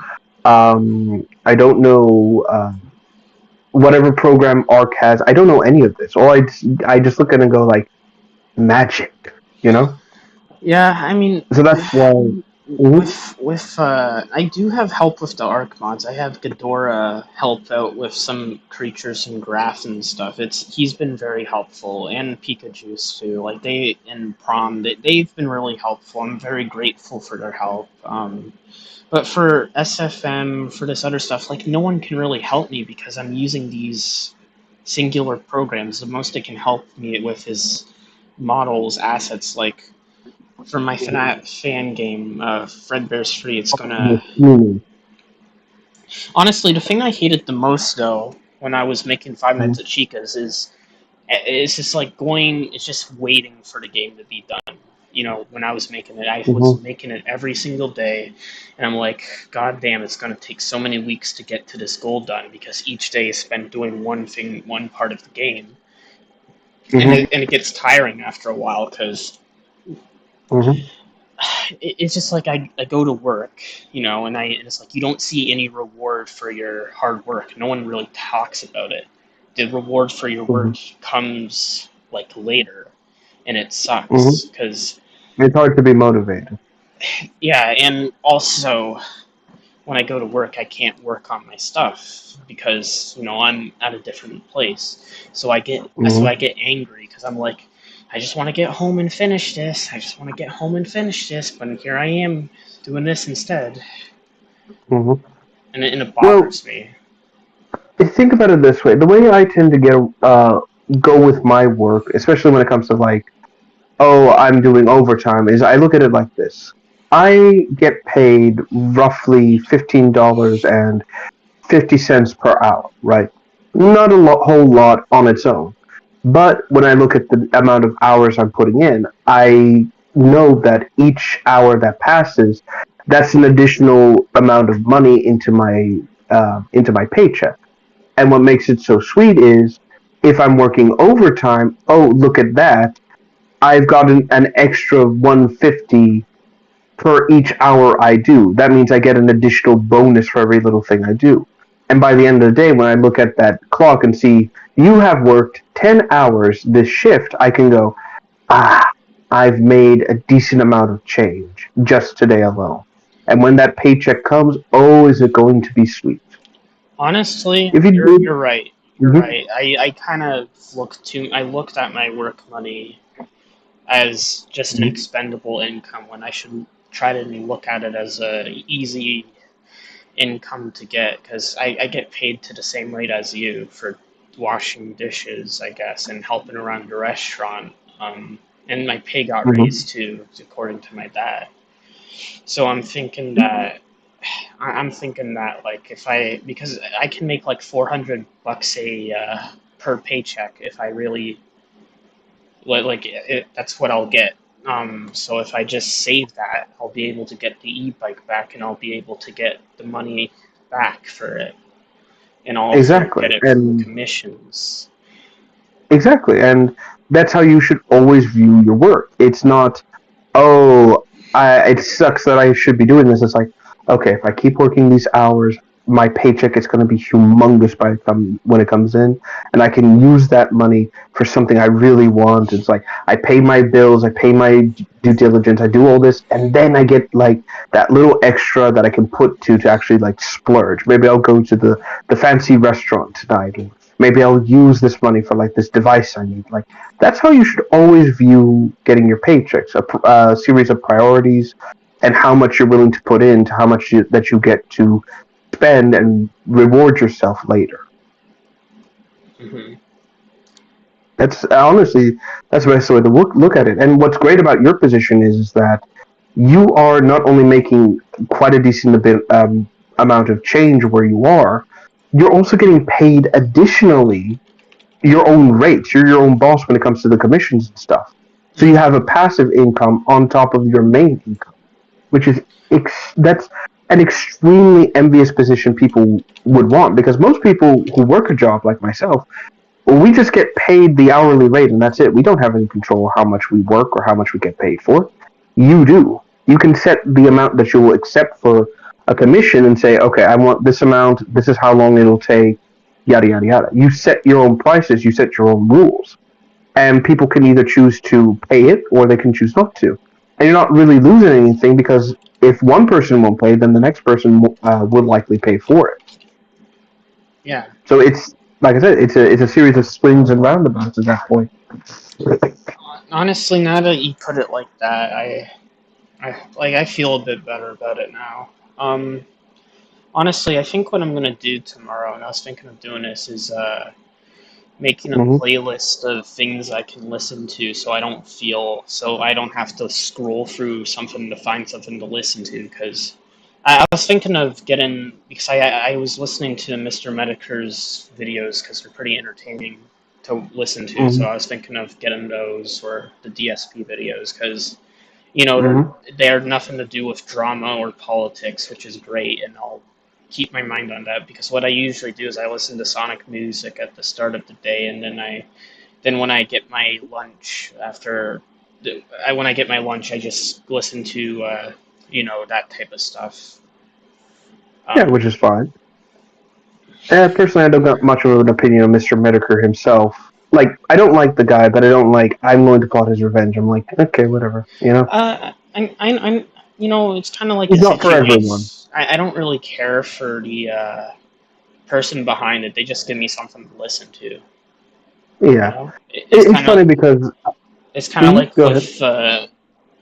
with Null and Kiwi Farms and stream like his mad at the internet streams. It's just they're just kind of funny to listen to in the background, and with the DSP and with the DSP like freaking Tevin streams, it's just funny to listen to him just roast the shit out of DSP for hours. Take a sip, you sleazy asshole.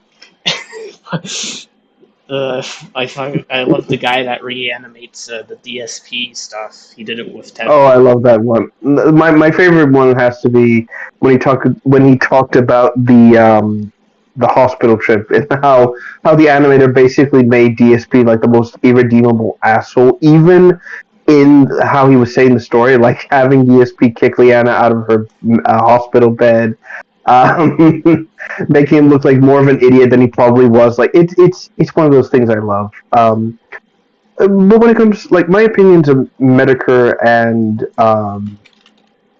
Null is that these are two very jaded assholes who don't take anything seriously. With Null, he's someone who flat out is just he hates the world because he sees how much of an awful joke it is, and he's lost that like the will to actually change things. He just kind of does things and lets other people change the world, and tries to keep as much hands off as humanly possible.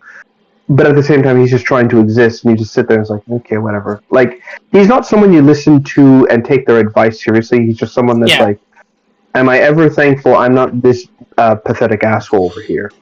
Same with Medicare. That's the kind of I don't agree with their whole laughing at everything and not caring attitude. I don't really agree with that. But I find a way to make fun of people entertaining. Because endearing. Like that's and I find the people they talk about very interesting to me. And worth making fun of. Yeah, it's kind of like it's kind of like it's kind of good too because I find myself agreeing and disagreeing, so it kind of opens my mind a lot. When I listen to people I don't 100% agree with all the time, it helps me not, it opens my mind to new views and see. Yeah, which is always something you should do. Yeah, for example, Medicare was shitting on FNAF one time, and the whole time in the video, I was like, I don't really agree with this at all. Like he made a DeviantArt like video about FNAF, and he's saying that FNAF's a shit game, and that Scott's a shitty person, and it's like I don't really agree with this. There's actual gameplay to FNAF, and I think Scott's a good person, like a real decent person, because he actually refunded all the money to people for FNAF World.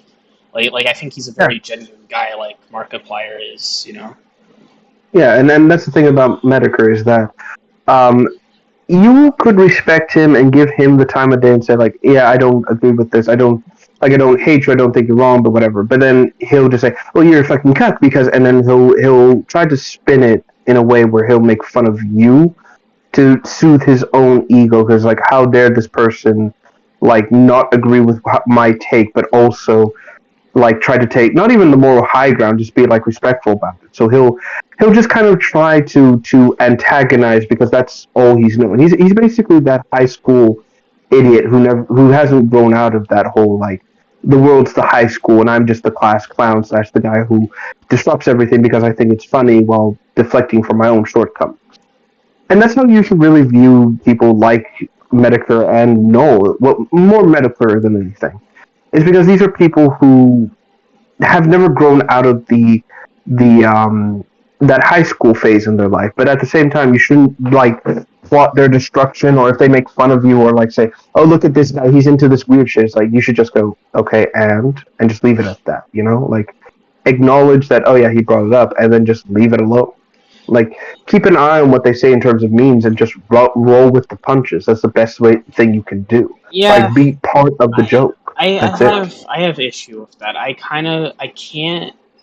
Okay, so here's the best way to describe it. Oftentimes, every time I think someone's joking about something and they're just trying to be memey with me, I every time they're joking with me, I think they're not, and every time they aren't, I think they are. That's my issue. I can't tell if it's joking or not, or you know. Well, you can. There's no harm in asking. It's like, okay, are you joking about that, or are you being serious? You can't say that to people, and they'd be like, "Oh no, I'm kidding," or whatever, and they'd be like, "Dude, I'm joking. Couldn't you tell?" And it's like, "No, I really couldn't because you're so bland." Well, Something like you can turn it around on itself. I have autism, so I can't tell by default. Yeah, likewise. Well, autism and part of my brain doesn't work literally because of the impact, but I get what you come from. Yeah, I will say though, also, it's just like, I'm just worried for when people are gonna connect the dots between my safe work and not safe work stuff, and I just feel, and like I told you this like last week, and that I'm just really worried about them trying to find some way to cancel me, like not because I don't really care about Twitter or anything. I don't want to have future opportunities screwed up because these people are just saying, "Oh, this guy, he likes." They'll find and they'll make a mountain out of a molehill, where they just kind of. I'm repeating myself here, but the point is that I'm just like, they're gonna find some small aspect about my animations or something I've said in this server or something like that, and they're just gonna find some way to make me look bad because of something that's not really something to be upset about. Again, the best option to do at that point is just, I've said this before, I'll say it again, is just be true to yourself. Be true to who you are as a person. And don't try to do the Streisand effect. Don't say, "Oh, that's not me, that's not me, that's not me," and desperately try to hide everything. If they find out, it's like, "Oh, you're into this," just go like, "Yeah, that's me."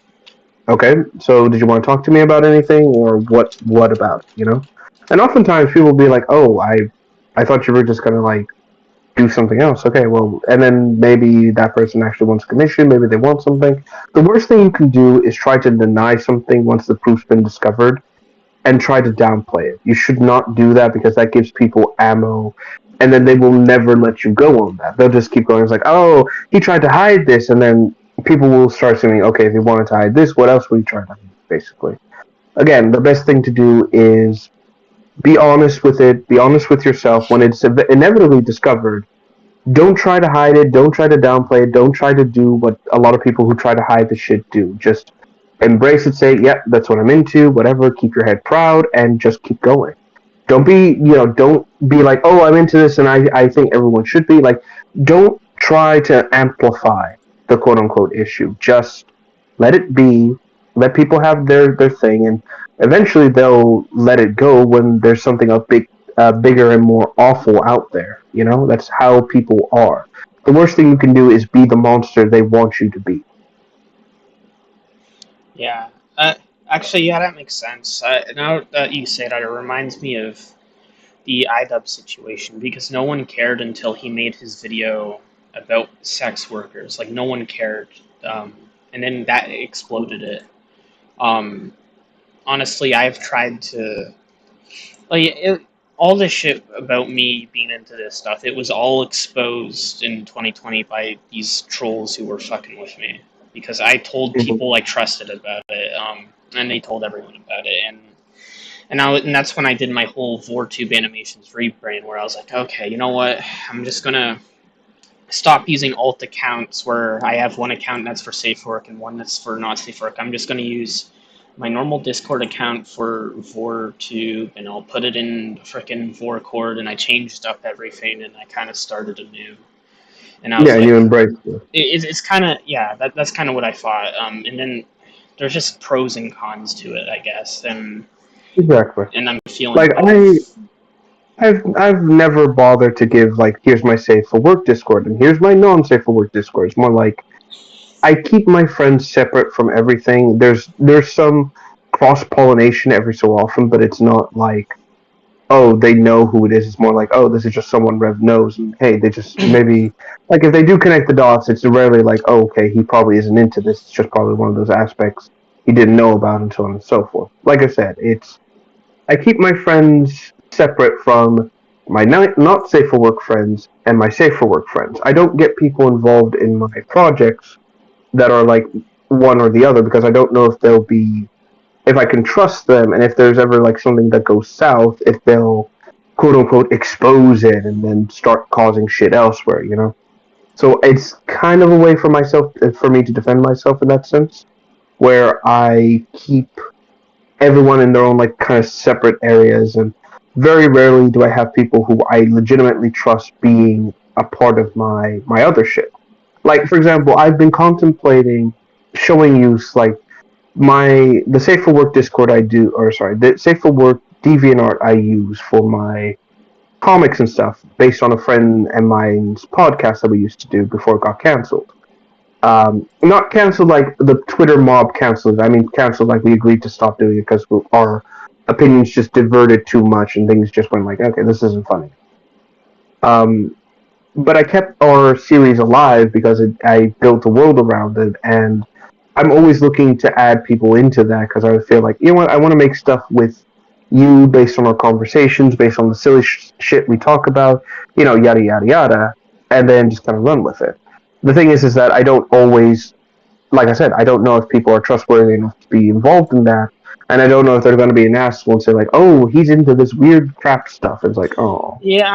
Yeah, don't worry about like since I'm kind of in your position, I don't really care. Like you know what? I was Mm-hmm. surprised because when people were exposing my stuff to the Shredded Nerd Discord and back in 2020, I was surprised that a lot of my friends didn't even care. I was like, I kind of had a sense of validation where I was like, holy shit, I don't have to feel ashamed of this. These people say they don't care and that it's pointless to make a big fuss out of it because I don't try to push it onto people and I don't Mm-hmm. often talk about it. I just felt, I felt good about myself because I was like, you know what, I think I think I did a good job at it's kind of like an open secret You of handled the situation.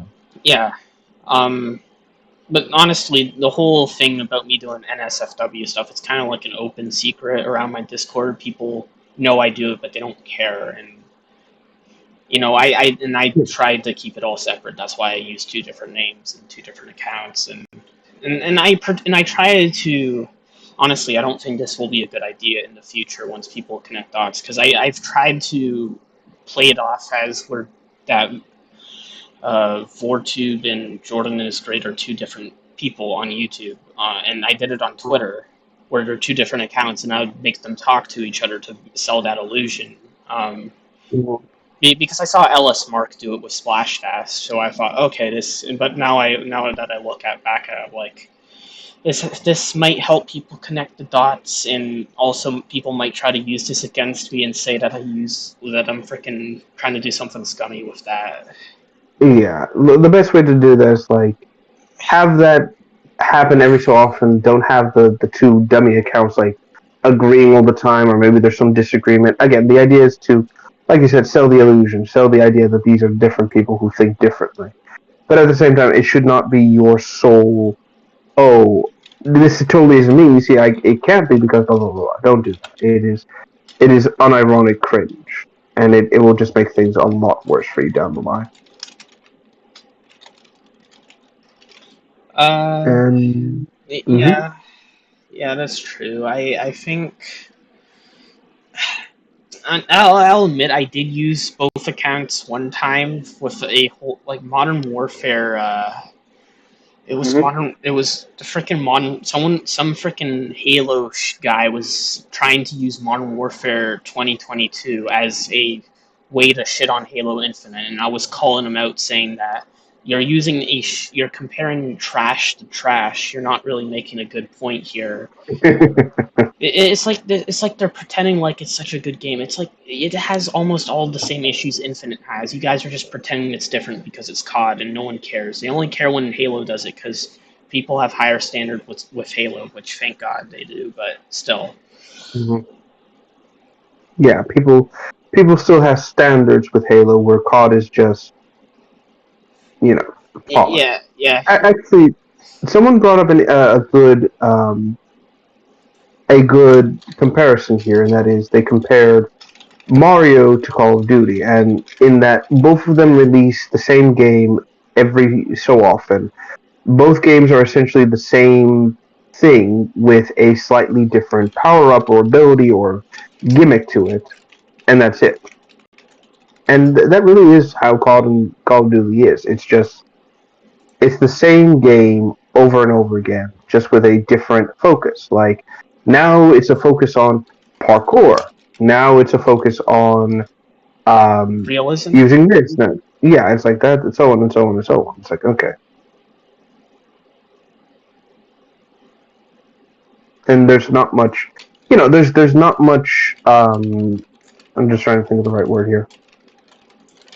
There's not much difference between, either game at this point. It is just the same thing over and over again. Yeah. I mean, they literally just fucking used the Modern Warfare 2 name to bank off nostalgia, which pisses me off because I actually really liked I didn't actually play the original Modern Warfare 2 in full until I think it was either February or March. But the point is I literally played it for the first time and I was like, this is so much better than what was released. Like, I actually feel emotion during the campaign. I actually feel emotion. I actually enjoy the multiplayer. It feels like I'm actually doing well. And I did that with a lot of older COD games, and it's like, if anyone tries to use your nostalgia blind argument for me, it's going to be so fucking funny, because I just played these games for the first time, like, in this current year, and I enjoyed it better than the new trash. It's like, it's like I'm not nostalgia blind. It's just I like shit. I like good shit. Yeah, that's the best way to put it. It's just you can enjoy something that's new. You can enjoy something that's old.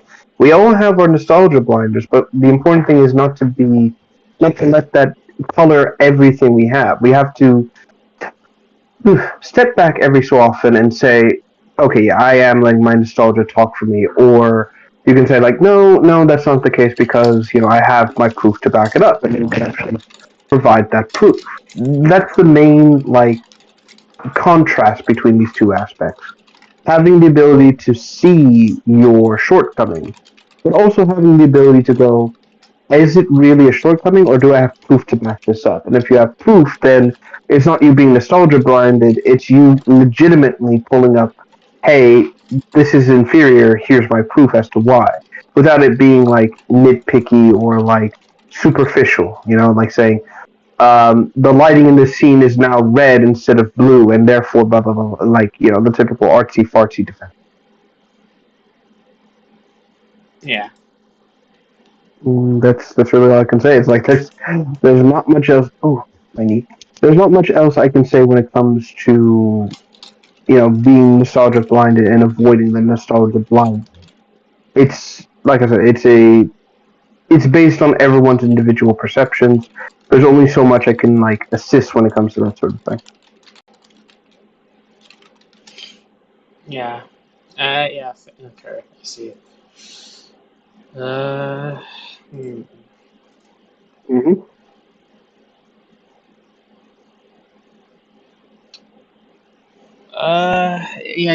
I sorry. I was just thinking. No, you're fine. You're fine. Let me think here. Yeah, there's not much else I can think of right now, other than just that what we've said. You got your things going on. I don't have much I can really say in terms of all this.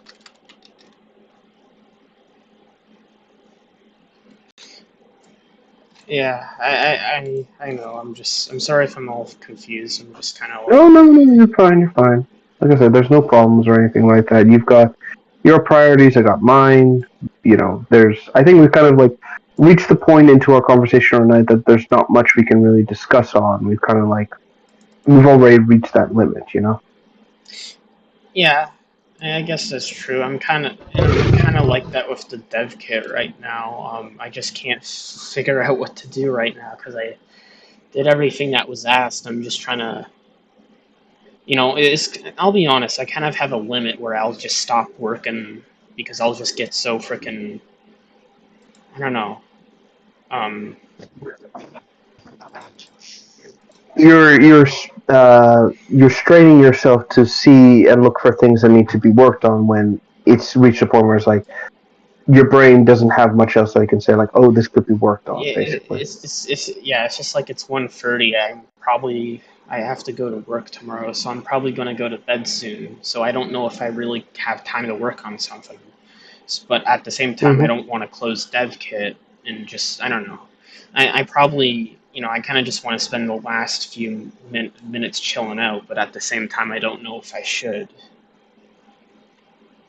Well, that depends. It's like if you know that it'll take more time for you to remember, it's like, oh, this is the thing I need to work on, and you've wasted all that time just thinking on, oh, what do I need to work on? This is it. Then that's basically a sign that says, okay, there's no more work to be done today in terms of personal stuff. I need to I need to just unwind. This is the point where my brain needs me to relax, unwind, just talk and let things just chill out, basically.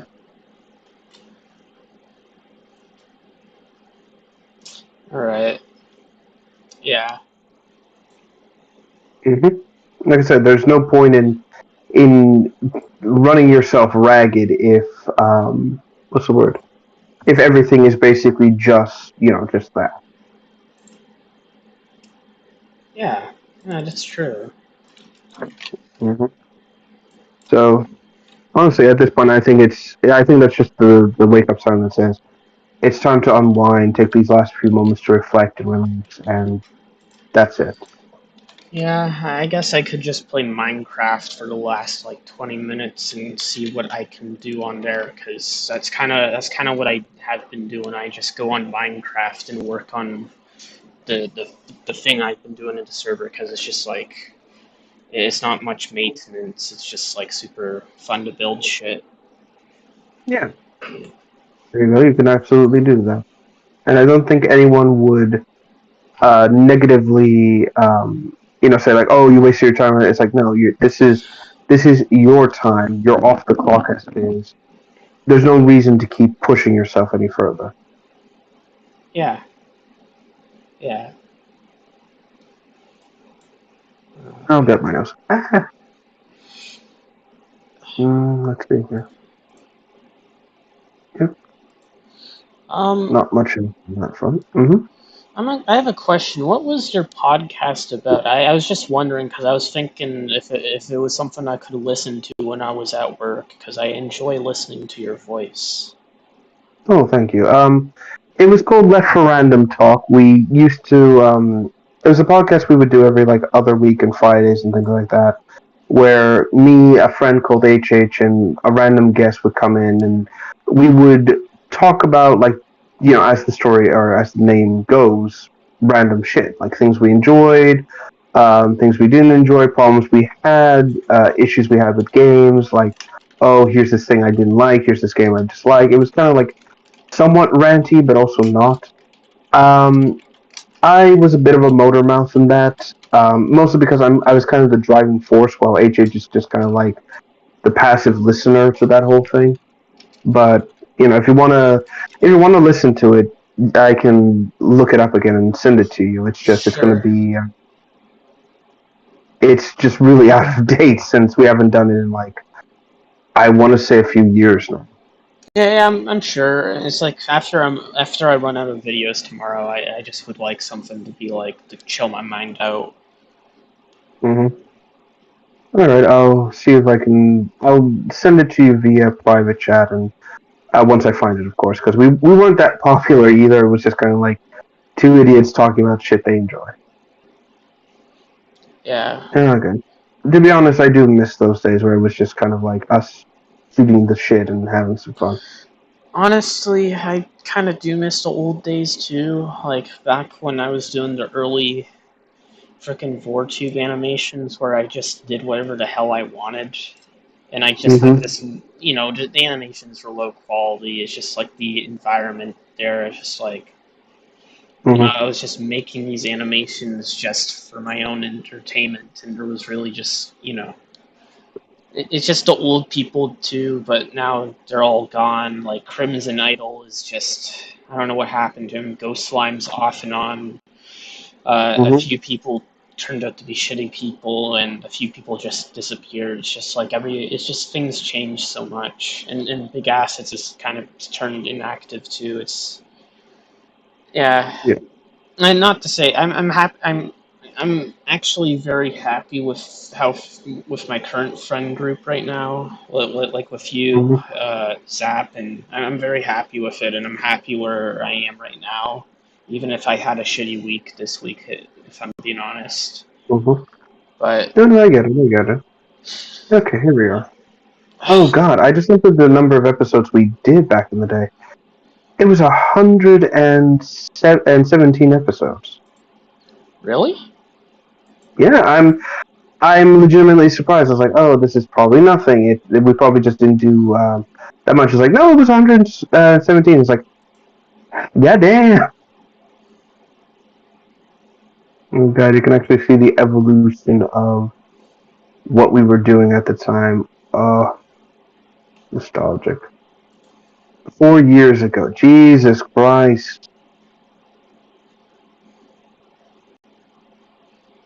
So that was at the very start, and then at the end of this, we did 104. I think she doesn't have all the episodes, and then most of them are on her Twitch or whatever, but we'll go ahead and just put that all the same. Alright, I'll go ahead and link you the playlist here. Oh, God. But yeah, no, the final episode of this podcast was such a... Oh, God, it was such a bittersweet ending, because we had been doing this for so long, we had made so many friends, we got to say things, do stupid shit, basically get our voices out there because we wanted to. We knew for a fact it wasn't popular, it didn't do anything, but we had fun with it, and in the end, what's the word? In the end, it was it, and God, like I admit, I was like on the verge of crying and breaking down because at the end of the podcast, we had such a turnout on Twitch of people just coming in, saying they enjoyed it, like they watched it on their off hours, they enjoyed our conversations. Like I was going to cry. I was like, we've reached so many people. They came out for this like last episode, the final hurrah. And I was just so incredibly touched by it all. That's really nice. I'm glad you had that. That's really good. You achieved your goal then. You reached other people. Exactly, and a lot of people we interviewed became like very close friends. We had a blast. We enjoyed folks who were on. We had what's the word? We had like guests come in, side groups, all that sort of thing. It was like this was such a wonderful, wonderful experience, and I wouldn't trade the 4 years that we did this for anything in the world. Because it gave us an opportunity to meet people. It gave us the chance to finally express our opinions and in the end we just kind of we fizzled out. Sure, we were a voice among many amongst a vast ocean of people, but like I said, for me as well, that was it. I had no like I to me I felt like I reached my one of the goals I had, and I was completely satisfied with it. I was like, this is it. I can die happy knowing we did a podcast. We spoke to people. We made long lasting friendships and connections, and that's it. I can leave this world. Like I may not have gotten to VTuber status or any crazy shit like that, but at the end of the day, I can say I made connections. I had friends. We did a thing, and I can walk away. Like, does that mean I don't want to do this again? Hell no. I would love to start a podcast with friends again and actually have some fun with it. But you know, time's a bitch. Yeah. It kind of reminds me a lot of me with Escape from the Gay School, where I didn't have a proper ending to it because COVID stopped me from going to school. And that's kind of Mm-hmm. why I wanted to make that's kind of why I wanted to make the Source Filmmaker series. That's kind of just not serious, but it kind of gives everything a conclusion, even if it's very far from the original, because it's in Source. It's not actual like unrecorded footage. It's just like I never had a proper conclusion to it, so I'll just invent my own. But I understand where you're like you have a bittersweet ending. Is that what that Yeah. word means? Yeah, bittersweet. You're happy that it happened, but you're sad that it's over. Oh, yeah, yeah. It's kind of like with, I don't know, I guess bittersweet and, what's the word? Uh, Disappointed or Yeah. underwhelmed. It's like the difference. Yeah, it's like the difference between Sonic Sad AM's ending versus Sonic Underground, where it's like Sad AM clearly was going to have a third season that never happened, where Sonic Underground just didn't get an opportunity, and the ending is like they never found their mom, Well, nothing ever happened. well, the ending was they drove a frickin' plane into a building. Yeah, and that's it. It's like 9/11 before it happened. That's kind of what I mean. There are endings where it's like I can accept this as an ending, and then there's like I wish they did. Yeah. The point is the best way to put it is like you need to make the most of, like, if you know something's going to come to an end, you need to make the most of it. That's really all it boils down to. Oh, excuse me. Yeah, that's really all I can say. Yeah. Speaking of which, oh good lord. Oh, sorry about that. My stomach's acting up. I need to eat something. I'm starving here. Let me see. But yeah, no. Is there anything else we want to talk about? Anything else we want to say? I've said everything I wanted to say, I think. I'm just like, my mind's so tired now. I don't know what to think of anymore. Yeah, I guess that's basically it. Then it's best to hit the hay, relax, and wait for tomorrow to occur. Yeah. All right. Yeah, I'll see you tomorrow. Good night. All right. See you, man. Thank you for talking. It was a good Of talk. course, of course.